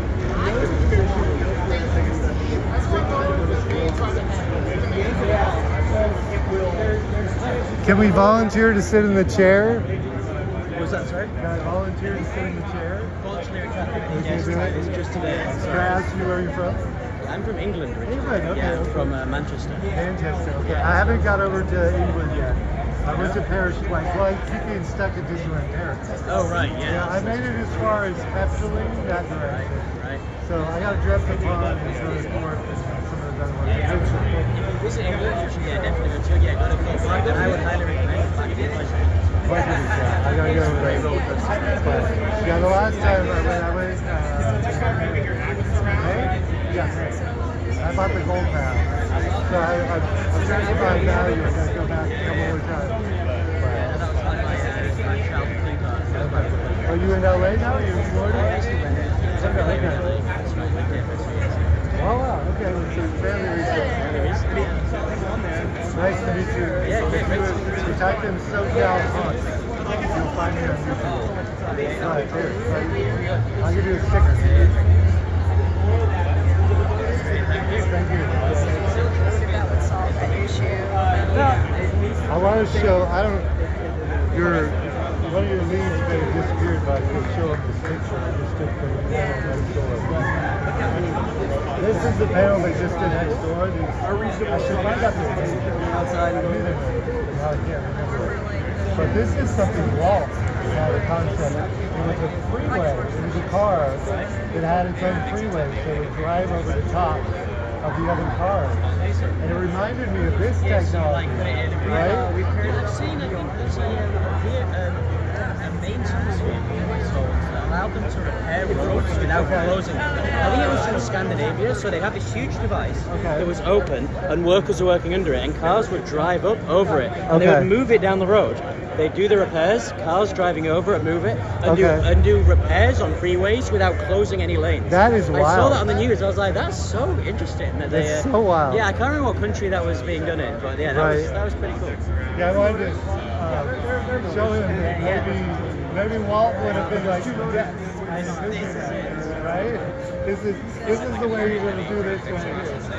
So, but Great to meet you. that was on one of his TV specials before he opened Disneyland. Right, yeah. Was that, This TV show, right, where we showed the assembly of the animatronics. Yeah, that was great.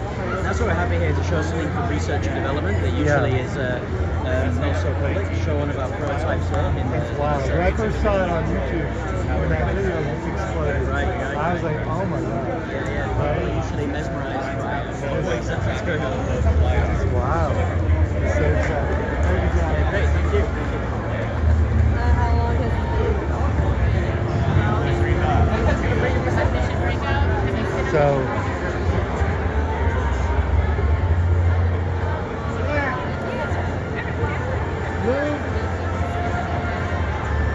what's happening?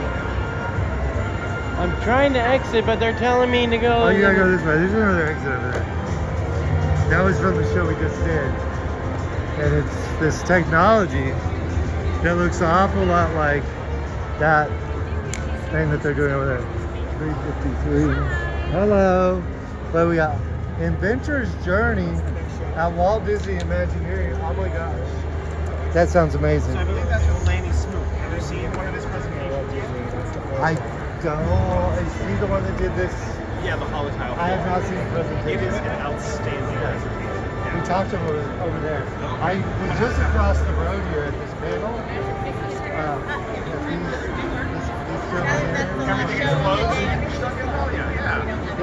He had this picture. Look at it.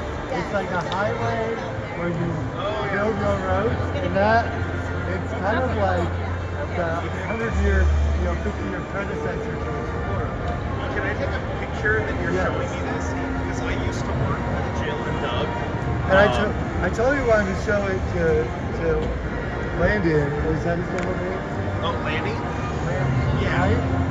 See if you see that. He was registered to it. When he was coming up conceptually. Yeah, so I'm good friends with both of those presenters. Yeah. I'll let them know. Yeah, I'm totally going to tell them that, like, someone randomly told me about your presentation. They'll love that. Yeah. Make their day. We're on YouTube Live. I turned the things on about a year ago. I don't know how to turn them off. It's like a live video game. You get addicted to a video game and you just want to level up. So I just keep it on because I can gain like 2 subscribers. Sometimes I actually do that. I turn mine off, I drive with it on, I go through the park with it on, I eat dinner after the park with it on. You know, I do my video editing. It's hard to do, but nice to meet you. Yeah, I got major battery. Nice to meet you. Okay, 5 minutes to go. We're not going to go too far.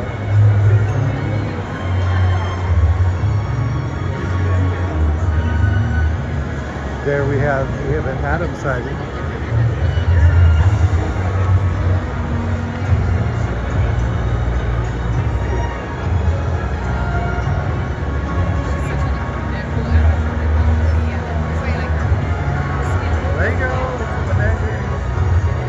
We are going to see a panel right here from one of the Imagineers. We got Adam over there. There's Adam! Thank you for chilling with us in California for multiple days. We're just going to try and get you back in your apartment right down the street. Because California is better. In a lot of ways it is. It's a lot of ways it is. But I just bought a house. The rent price is terrible. It's fine. I mean, I just bought a house. But it's true. But I pretty much buy coastal anyway. So. You definitely are. Yeah. And we're looking forward to some European stuff. Eventually. You're thinking about international starting in January. I don't know if Europe's on the first of the list. Okay. You haven't decided on the country. Yeah. But it'll be exciting. Whatever you decide to do. We're behind you 100%. Efteling is amazing. Huh? If you get a chance to do Efteling. That's my #1 pick. Where? Efteling. It's it's by Amsterdam. Okay. About an hour outside of Amsterdam. It's about 5 hours from Disneyland Paris if you get a rental car. I know what you're talking about. Yeah. It's amazing. Okay. So now I found out after the fact they said there's not supposed to be live streaming, but I didn't know when I was there. So next time I'll have to do something different. Yeah, mix it up. Thank you, Adam.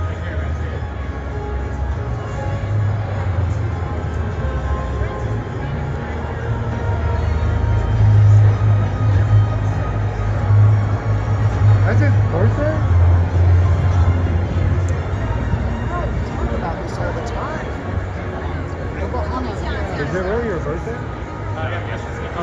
Okay, happy one day late.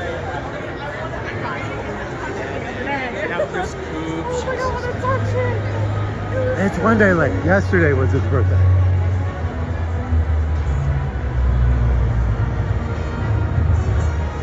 Yesterday. One day delayed. Oh wow, look at the tree.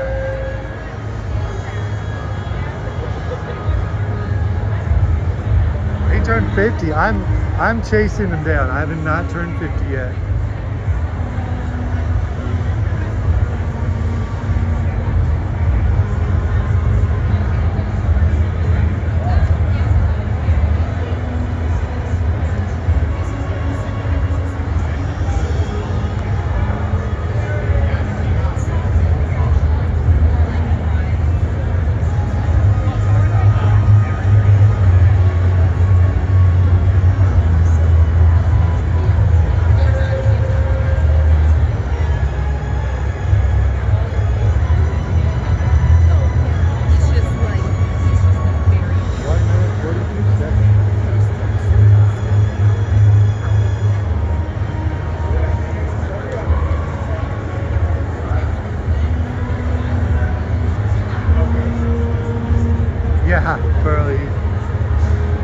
Like a youngster, right?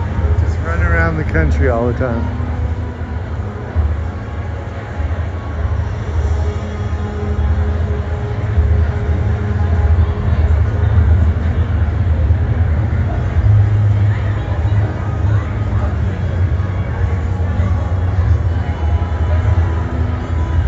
Tampa Bay Rays game. He blends in with the crowd.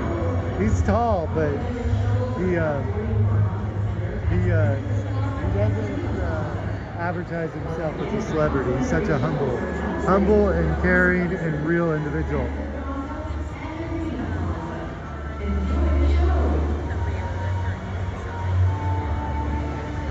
Good diet plan, okay.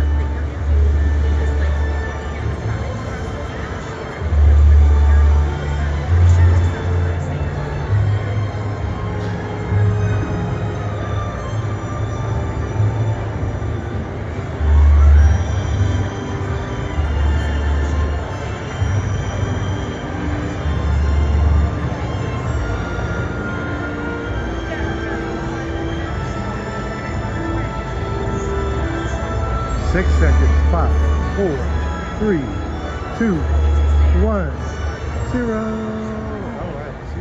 Hi everybody, welcome to our center stage program here in the Imagineering Behind the Dreams Pavilion. Come on in and join us. We have a really fun presentation all about R&D. This year, Walt Disney's Imagineering's own Lanny Smoot was inducted into the National Inventors Hall of Fame, an honor previously bestowed on Walt Disney himself. In research and development, Lanny and his fellow Imagineers are constantly pushing the envelope of technology, leading to new innovations like the hollow tile that I'm sure you've seen today.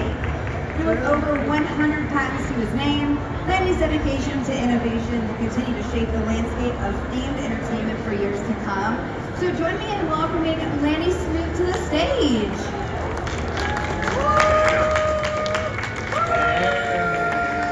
How's it going, Lanny? It's going great. Good to see you. So good to have you here. Surprise. Congratulations on getting inducted into the National Inventors Hall of Fame. That's incredible. Yes. What was that experience like for you? Well, this is me now. Whoops. Oh, no. Well, let's not do that. Let's not do that. There you go. There we go. There we go. Yeah, that was good. Okay, I don't know how to operate a clicker, but anyway, being inducted into the National Inventors Hall of Fame has a little bit of a story behind it. Because I knew that I was up for the award. They alert you that you might be a nominee and that sort of thing, you're a nominee. But the day that I was notified, I was having a really bad day. I was trying to pull into a parking lot, almost got hit by another car. I'm pulling over, my phone starts ringing. What the heck? It looks like a spam call. I'm like, yes, oh, hi, this is Lanny Smoot. Who's this? This is the National Inventors Hall of Fame. Oh, well, that's nice. It's very happy. I'm very happy to hear from you. That's anything new? How are you? Yeah. I'm here to tell you that you're being inducted into the National Inventors Hall of Fame. Okay, thank you very much. Yes! Okay, that's really good. And they said that you'd be notified and that sort of thing. I have to tell you, it was an honor of my life. A little bit later on, I was now fully notified. I was at the company in an office talking to a media person. I said, you know what? It's amazing for me to be the first person at the Walt Disney Company to be awarded the National Inventors Hall of Fame award. This is the greatest thing ever. The guy says, no, actually you're the second person. So I start thinking about who I have to go out and kill, who's another inventor in our company, and get rid of the competition. And he says, no, it was Walt Disney who was the first inductee into the National Inventors Hall of Fame from our company. That's humble. That's good enough. I'd say I will take it, right? So the actual ceremony is held at the U.S. Patent and Trademark Office.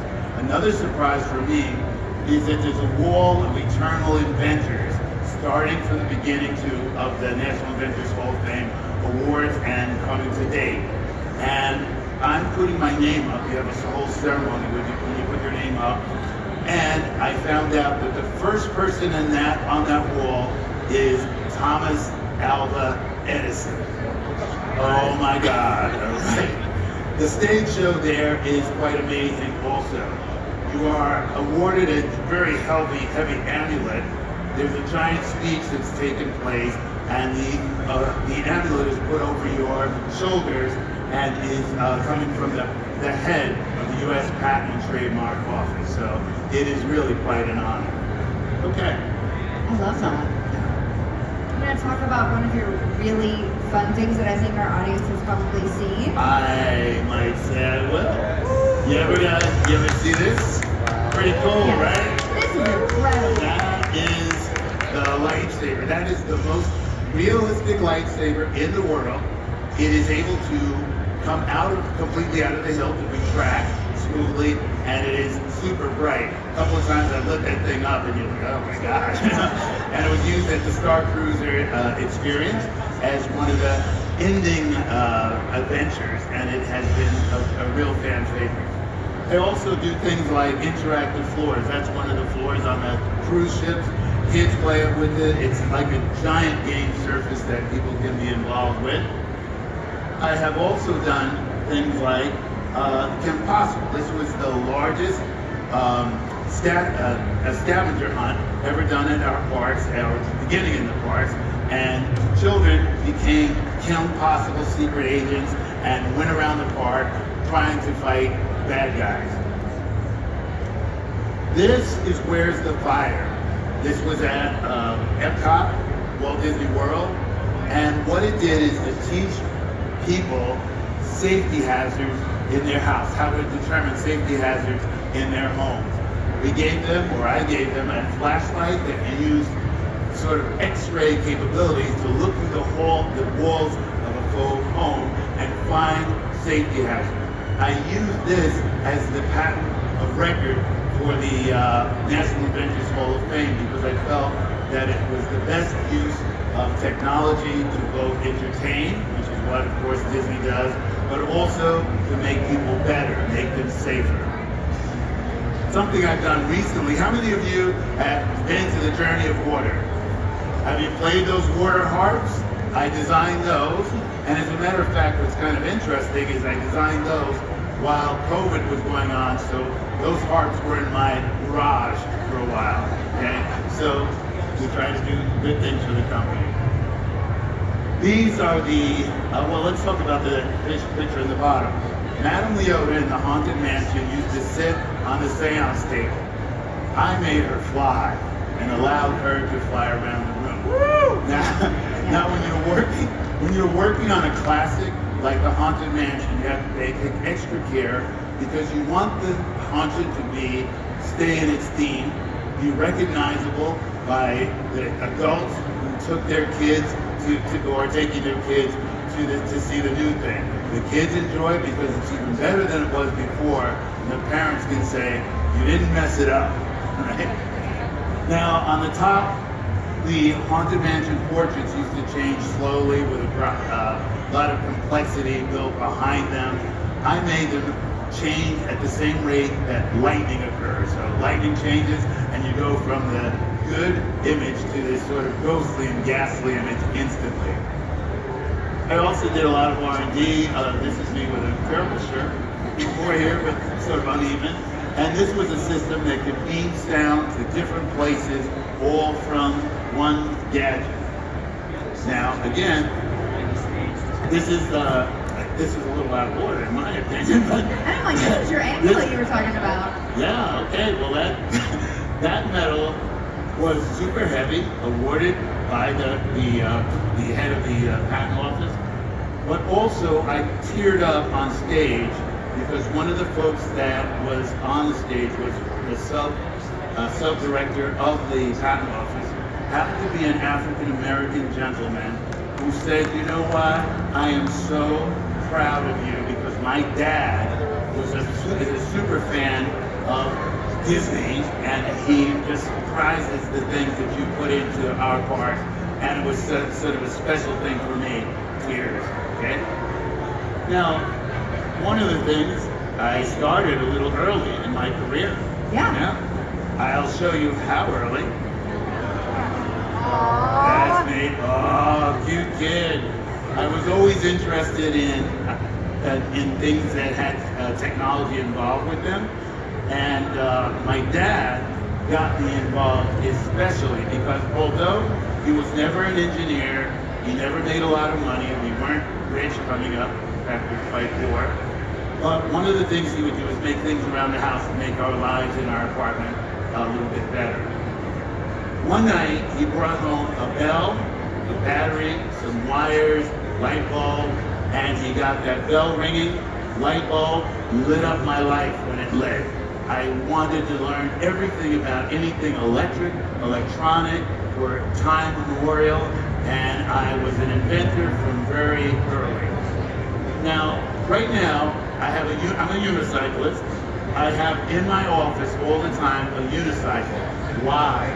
Because my dad, when I was, well, as I said, was an inventor, but when I was young, I saw on television a unicyclist riding on this one-wheel bike. I said, that's the coolest thing ever. I didn't want to ask my parents to buy a unicycle because a unicycle costs almost as much as a bicycle, and a very good bicycles because you don't sell many of them. So what I did is I found an old abandoned tricycle, pulled off the front wheel and the front forks, banged the pipe on top of it, put a bicycle seat on top of that, and learned how to ride it, conking up and down the street with this thing, falling off of it and finally mastering it. It's not very good for kids, or especially boys, because there's no air in a tire from a tricycle. It's not pneumatic. It's terrible. It's awful, right? My dad sees me clunking up and down the street, okay? I come home one night, there's a brand new unicycle laying against my bed. Oh my God, okay? What an award for being an inventor. I think I've been hungering for that award all of my life. As a matter of fact, it set me on the path of entering every science fair I could possibly do. This is the Brooklyn Borough Science Fair. That's my mom up there with the stylish glasses from its time. And I won that award, and I kept going. This is me a little later in my lab at home. I still have a lab, except it fills 2 rooms at home. And so when I'm at home, I can work on things and invent. And when I'm at work, my lab looks about the same. Now, we didn't have a lot of money, as I said, when I was coming up. But I was a good student. In junior high school, I excelled. My junior high school advisor at the end said, "Hey, Lanny, you said you wanted to go to Westinghouse High School. That's not a good idea, but it's a good high school, isn't it?" The reason I wanted to go is because we had a Westinghouse refrigerator. I figured it must be the greatest company in the world. I said, no. You want to go to Brooklyn Tech. It's an exam school which will teach you, like if you go to Westinghouse, you might become an electrician. It's an honorable profession. If you go to Brooklyn Tech, you're going to go to college, and you may become an electrical engineer, and that's going to open a wider realm for you. Well, I took his advice, and I went to Brooklyn Tech. The next thing I needed to do was to go to college. I knew by the time I had got to my junior year, I needed to go to college. I applied to Columbia University and many other colleges. I got into all of them, and I had this one tiny little problem. I couldn't afford any of them. That's a little problem. In my junior year, I hear over the PA system in my high school at Brooklyn Tech, "Will Lanny Smoot please come to the principal's office immediately?" Uh-oh. What have I done? Ran down to the principal's office, and there was a gentleman wagging his hand at the principal. And because the principal in those days at Brooklyn Tech was like God, who's more powerful than him? Turns out this guy was from Bell Laboratories. Bell Labs at that time was the preeminent research organization in this country. Gave us the transistor, the laser, the understanding of the Big Bang. This guy's from there, and he said he then instead of wagging his finger at the principal, he starts wagging it at me. What have I done? He says, "Lanny, you haven't come down to any of our recruiting sessions. We come out looking for you. You're missing. You got real good, great point average. You make everything. Why weren't you there?" Message to the young people here: be the guardian of your own career. For the parents, make sure your students are spoken up for and know what to do to move forward. I didn't know. My family had never gone to college. They didn't know. Okay, so a little while later, I get a scholarship to Columbia University. Hi! To Columbia University. That's my mom, red here now. And graduated there. That scholarship was for 4 years, through my matriculation. Bell Labs sent me for my master's degree, so I kept going, and I joined Bell Laboratories. At Bell Labs, I did some of the first fiber optic transmission systems. I did the electronic panning camera. This is a device that would change the world, but it was not accepted. Bell Labs wanted to use it as a way of changing your view of television. In other words, you'd have a joystick at home, you'd watch the TV angle and the things you wanted to see instead of what a director was sending to you. I should say, Bell Labs loved it. We licensed it to the Walt Disney Company. When we did that, we found that they liked the invention, but they liked the inventor more, and I was hired pretty much on the spot. I was at 25 years in telecommunications. I've now had 25 years at the Walt Disney Company, and I made something pretty snazzy. I brought it with me. I call it the hollow tile floor. That hollow tile floor allows any number of people to walk in any direction on its surface. If you're in virtual reality, you effectively have, well, it's all a little off-brand, but a holodeck. The ability to go into a closed room, walk in any direction you want, and you can be anywhere you want. And so I brought it with me. It is right over there, and I invite any of you, just in time for the music, invite any of you to come and take a look at it. I thank you for having me here and listening a little bit to my story. Take a look at that hollow tile. Thank you. So much, Lynn. Your story is so inspiring. We're so happy to have you. Definitely go there and check out that hollow tile. It's pretty amazing. All right. Thank you. Okay. Bye-bye.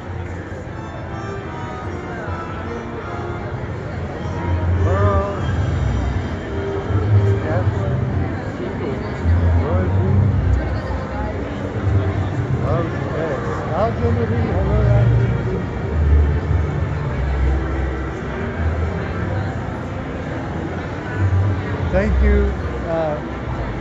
Photon Express. I love your name, the Photon. You know, we used to have a ride here at Disneyland called Journey into Inner Space. Your name reminds me of that, the Photon Express. They're about to open the line. These people are line jumpers. They're trying to get in that line, but it goes from open to closed. Very soon.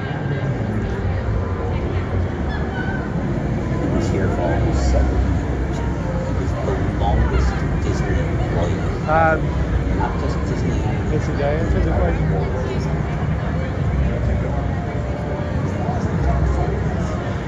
It was truly amazing. I love the music. I know a lot of people just wanted the announcements. They didn't want the music in between to make it into a full show. But those are mostly people just unfamiliar with the system. Yeah, they want it to be a full show, not just a 10-minute kind of thing. So we're going to go down here and see how this FX line is doing. We will try and jump in it. I did not, when I tried to buy tickets for D23, they were like $1,000, and so I didn't actually. I got last night's ticket on StubHub, which I don't know how well Disney likes that, but yeah, my ticket had somebody else's name on it, you know. But I don't know, maybe it's not supposed to. But they're a friend; they gave it to me, something like that. But so they are doing a simulcast over here, but I don't have an actual ticket to the Honda Center tonight. So we'll, at 5 o'clock, we'll go into the simulcast and hope to enjoy. This is the Avatar experience, which is pretty cool. There's the Star Wars. Can I walk through here? It's not blocked out. I'm not allowed to pass you, right? Okay. Wow. came a couple hours ago and it was like the stormtroopers. Oh yeah, they And rotated out all day. Now it is morphed into something I've never seen. What is this guy called? Nubs. He's from Young Jedi Adventures. Nubs. Yes. Oh wow, he's super cute. I have not. Is it? Have we seen him before? He's in the Young Jedi Adventures show on Disney Junior. Oh, in the parks? No, never. Or on this stage is like this? his first time. Yeah. Oh my gosh. Yeah, I didn't know if I'd missed it, but yeah, I don't know if anybody has seen Nubs over here before. What a cool deal.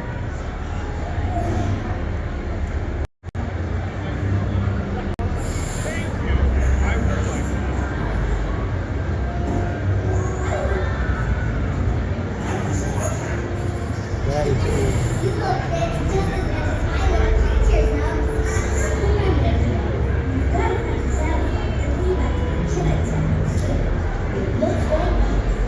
Try and put this on our Instagram.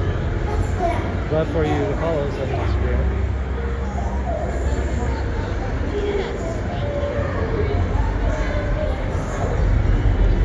If you have not already done so.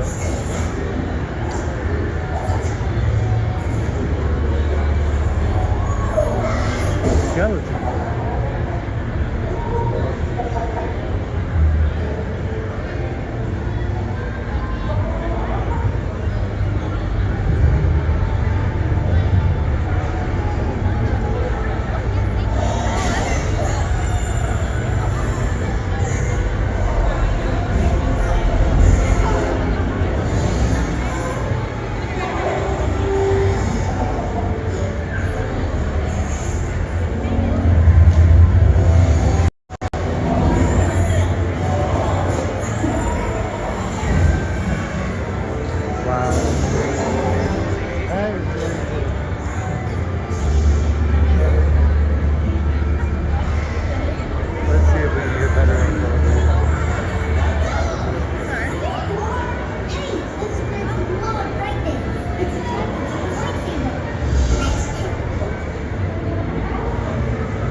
Dada, how you doing?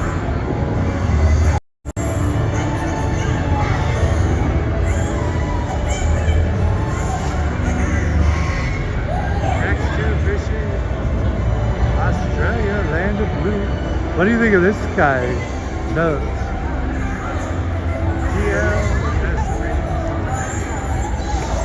such an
I gotta go get my pen.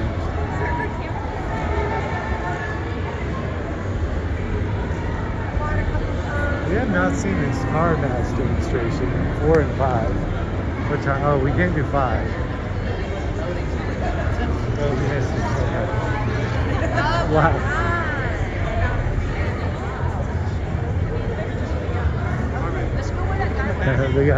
they got their Dole Whips.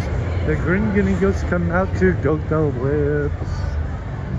Gringos come out to get Dole Whips. Gringos, oh my gosh. Crazy.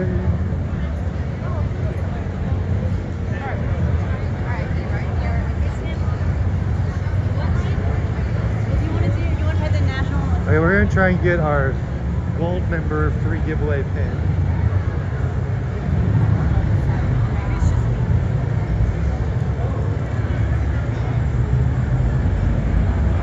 Hey, Miss Garcia.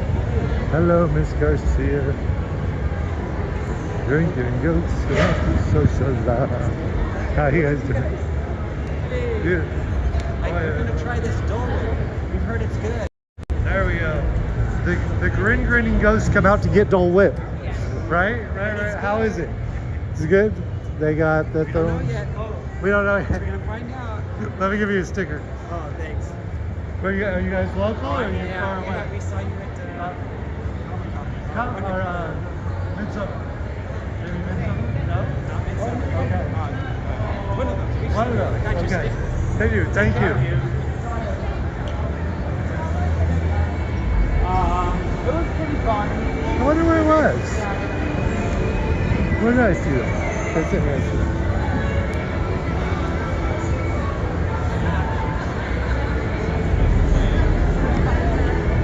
Oh no, they have a whole head somewhere.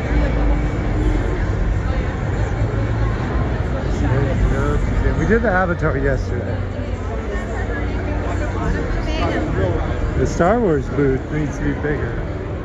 We need like a whole room for Star Wars.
Dollywood Nights.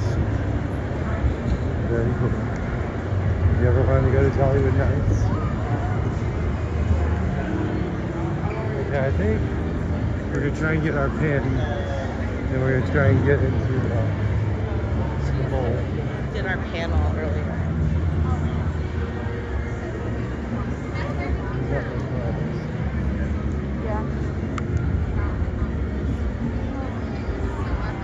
Achoo. Hello, Achoo. The last panel was probably 2 hours. Miss Garcia, Dave. Hello, Tina. Hello. Miss Garcia. X250, I did that a little while ago.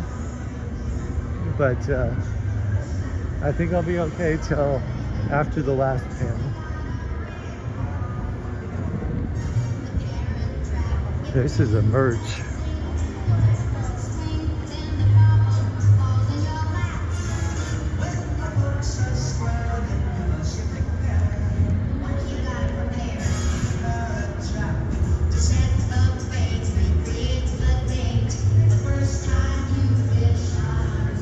Hello.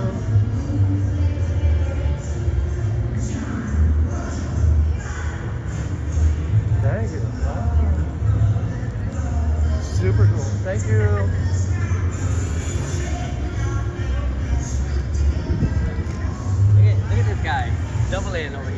What are you doing? Where's George? You're not allowed just to walk around and not I stream. was gonna live stream, but then I saw the regulations. I'm like, I don't want to get a strike. I don't want to get in trouble.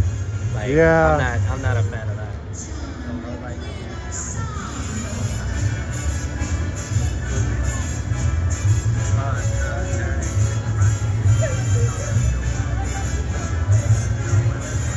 Oh, but I think it's only expensive. Right.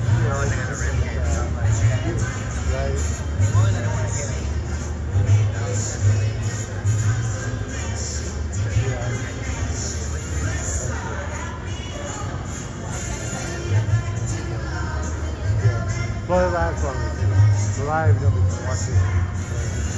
Probably some good vlog. Then we got Eric, theme park detective. Everybody make sure you guys hit the like button. Ellen. Make sure y'all hit the like button and subscribe. Hit the like and subscribe. Especially since you had 30,000 people yesterday. Yeah, that's kind of crazy. Yeah, I was messaging you about the video. I saw that. And then I was like, oh, well, they timed me out. So I was like, oh, I thought it was you. So I'm like, oh, okay, well, I want to ask you. That was the night before, too. No, but I know. Thank you. Eric. Okay. Creator conversation. We're going to try and get to...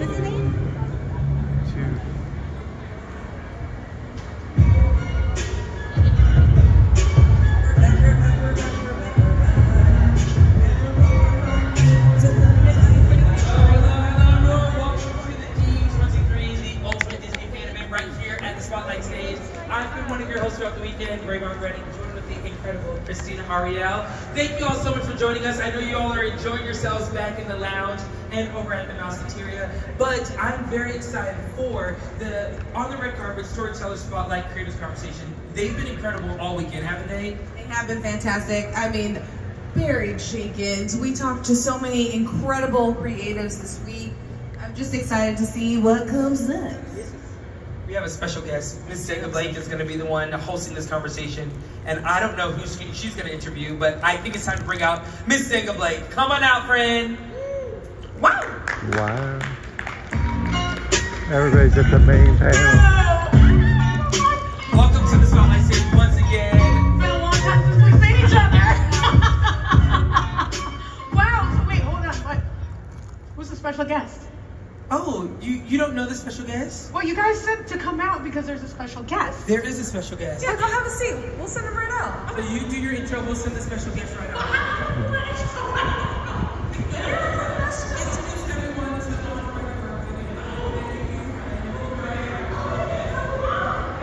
Okay.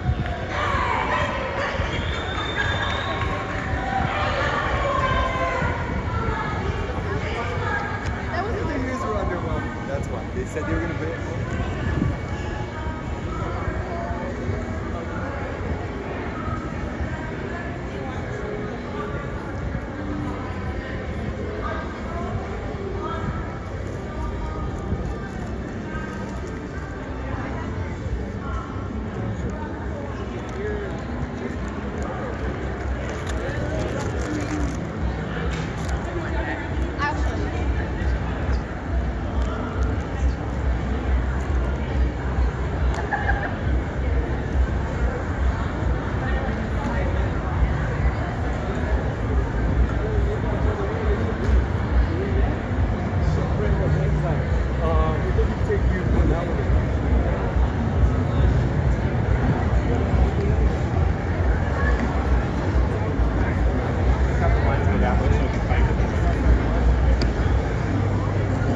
Said you weren't